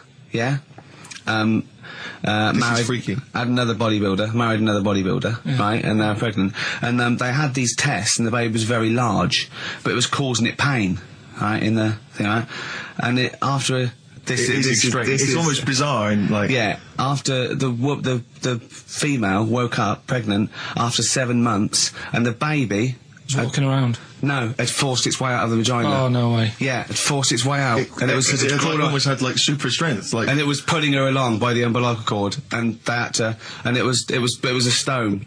Extraordinary. That's freaky. I mean, you talk about freaky stuff. That's made up. What? It wasn't pulling her along. Well, no, it was putting. She could feel it. Exactly. And it was. Do you know what I mean? Like, just went and just sort of squeezed its way got out because it was ready. Because all the hormones. Because it thought it was ready. Oh God! Imagine that. Just waking up and finding that in the bottom of the bed. Freak out, wouldn't it? Because you'd think it was a nightmare initially. And it had hair and everything, didn't it? Yeah, because all the hormones there, like hair, there was something in the week about, you've got test tube babies and that now, haven't you? But they've managed to do it. I only caught half I knew he'd be more impressed by the crabs than that. He doesn't care if it's No, I am. I'm telling you though, that there was something. I only caught half the story because I was busy. But there's something about babies being able to be born without having any people involved. Or something. It's like putting them in an oven or something, and it's like a cake. And after a certain amount of time, it's ready. I think you can buy those in Argos for kids at Christmas. It's my first baby kit. Yeah.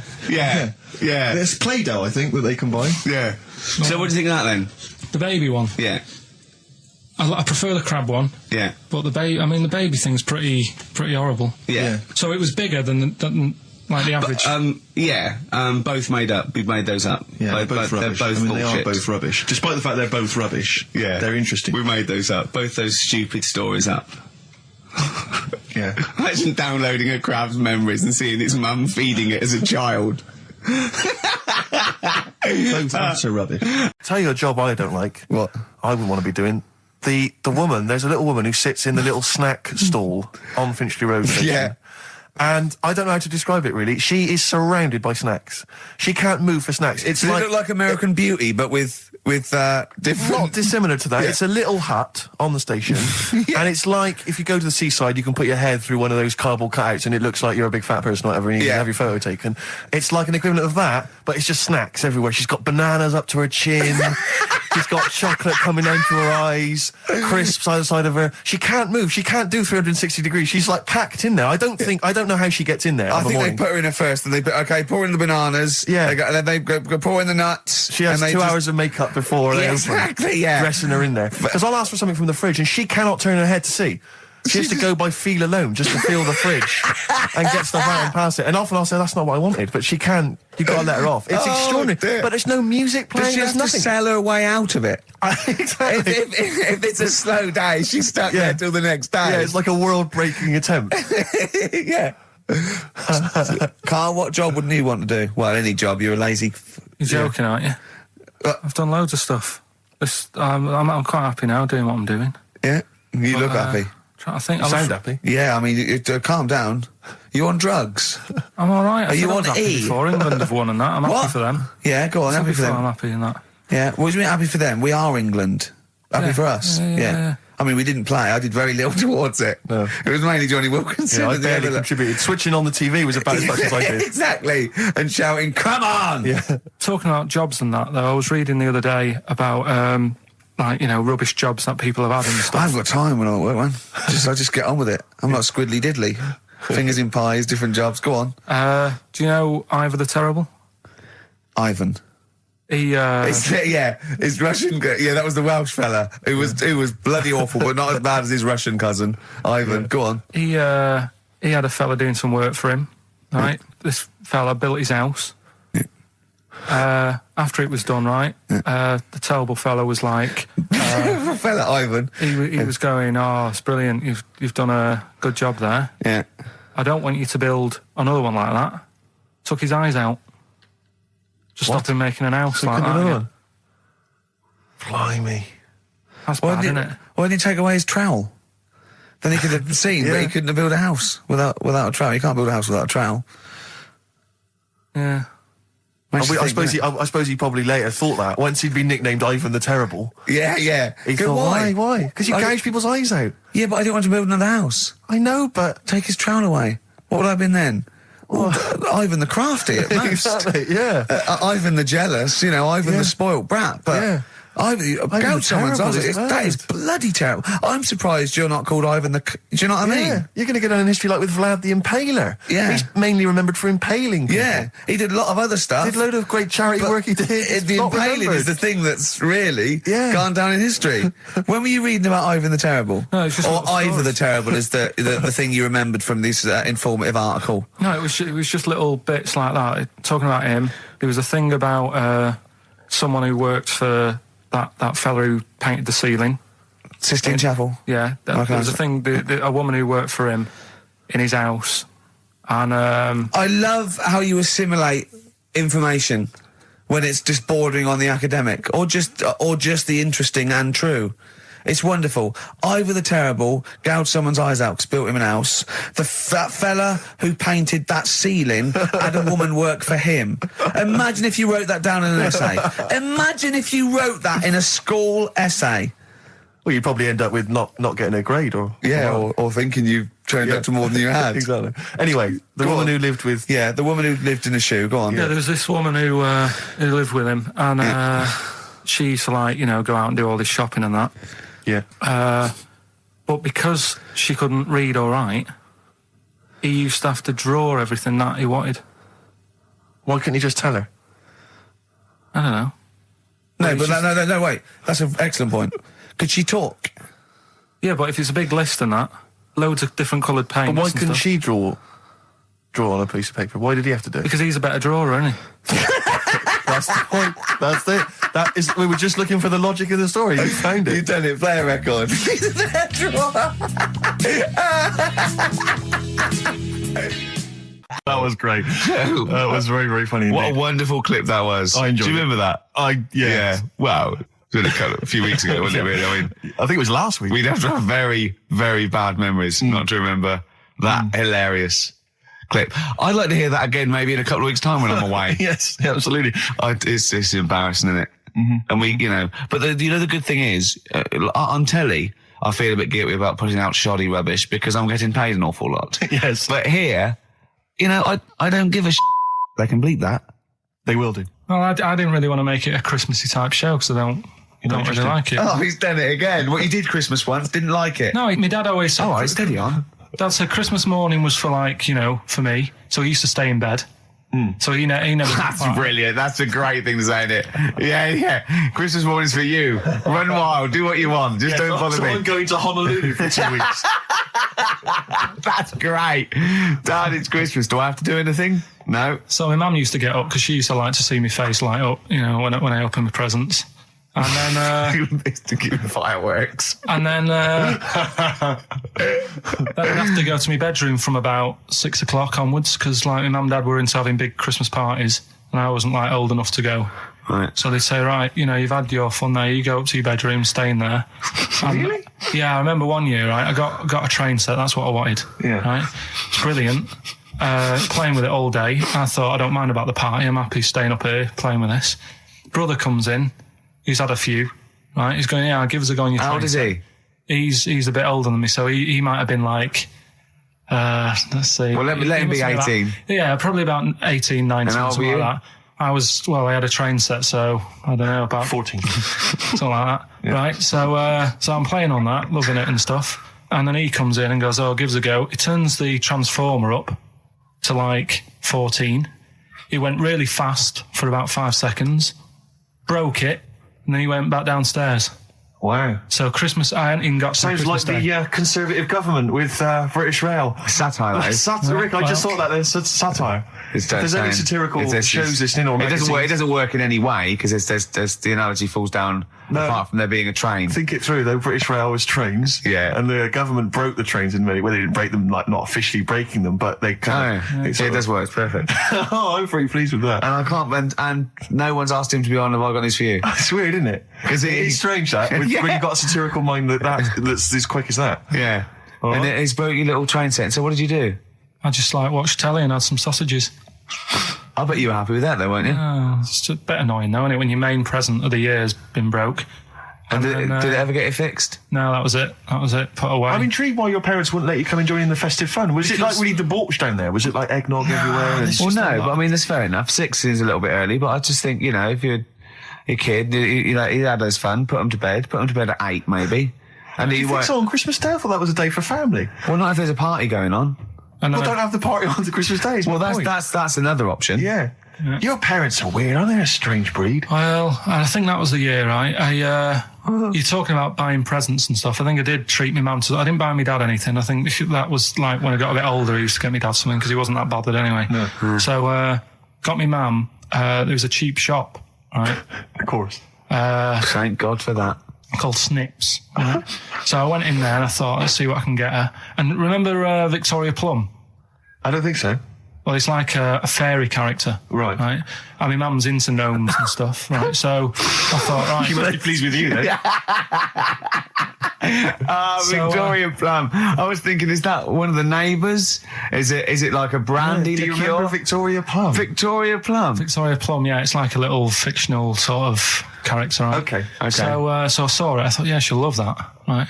So I did my paper round, saved up for 2 weeks, right? Oh. Got that sorted, went to Snips, bought the Victoria Plum. Next day, I'm in town with her, right? So I think, I know what I'll do. I said, come in here a minute, right? So we go in and we're looking around and I tested her, right? I went, look at that there, that's all right, innit? And she goes, oh, it's bloody awful. Oh, Carl.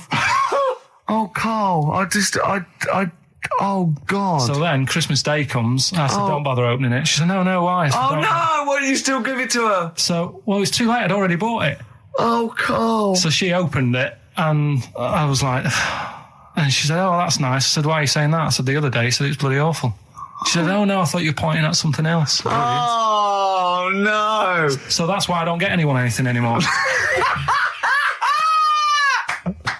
Oh, God.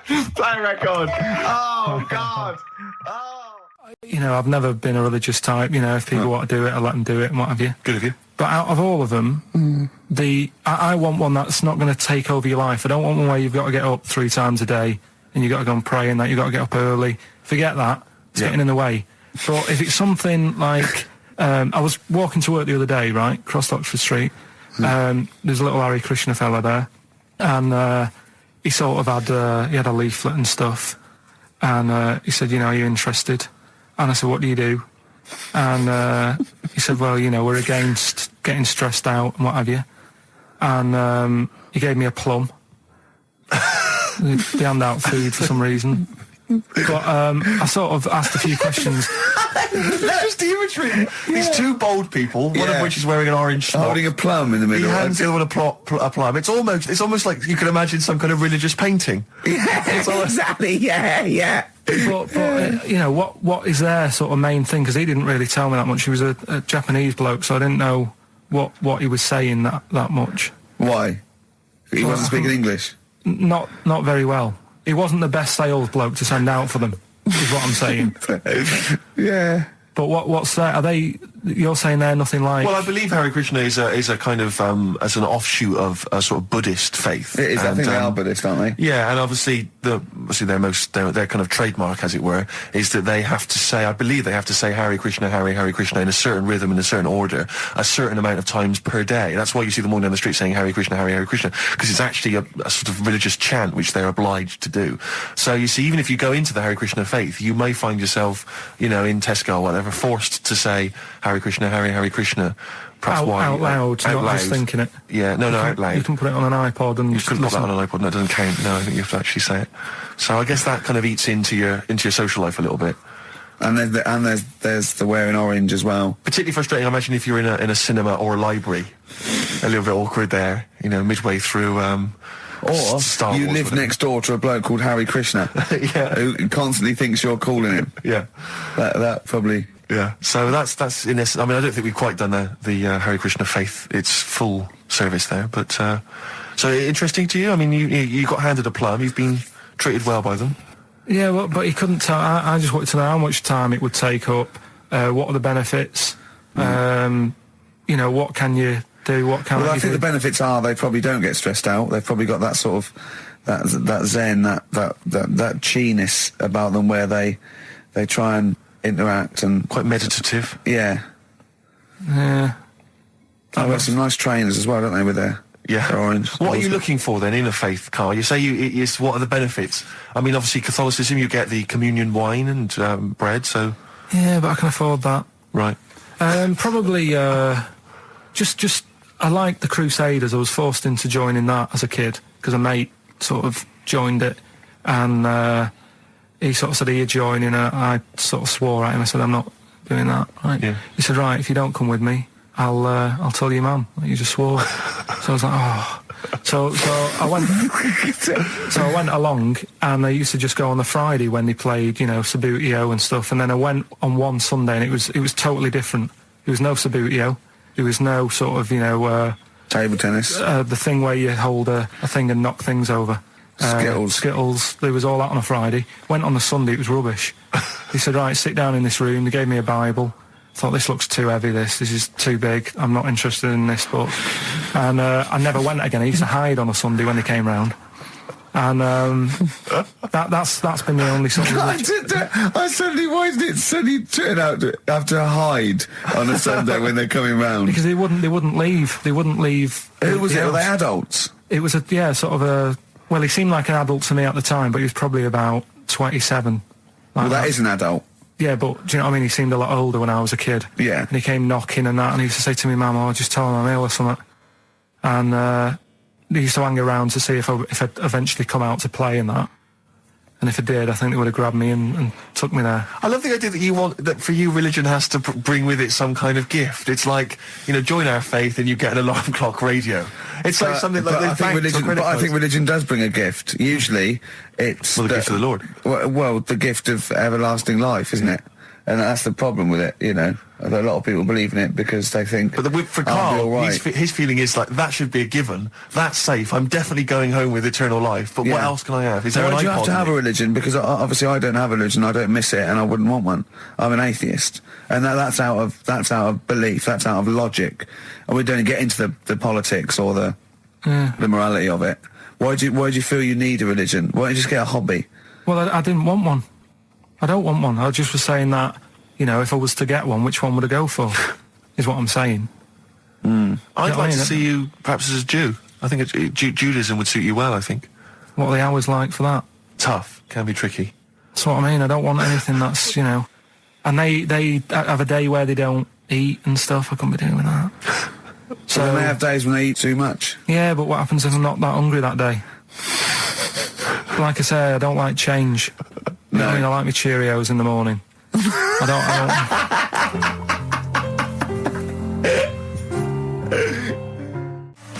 Anyway, Carl, look, you almost let it slip then as you were talking about your filling out that application form. There's some big news that everyone needs to know, which we were stunned by in the week, although the more we sort of talk to you, the more it starts to fall into place. Yeah. But Carl, what's the story?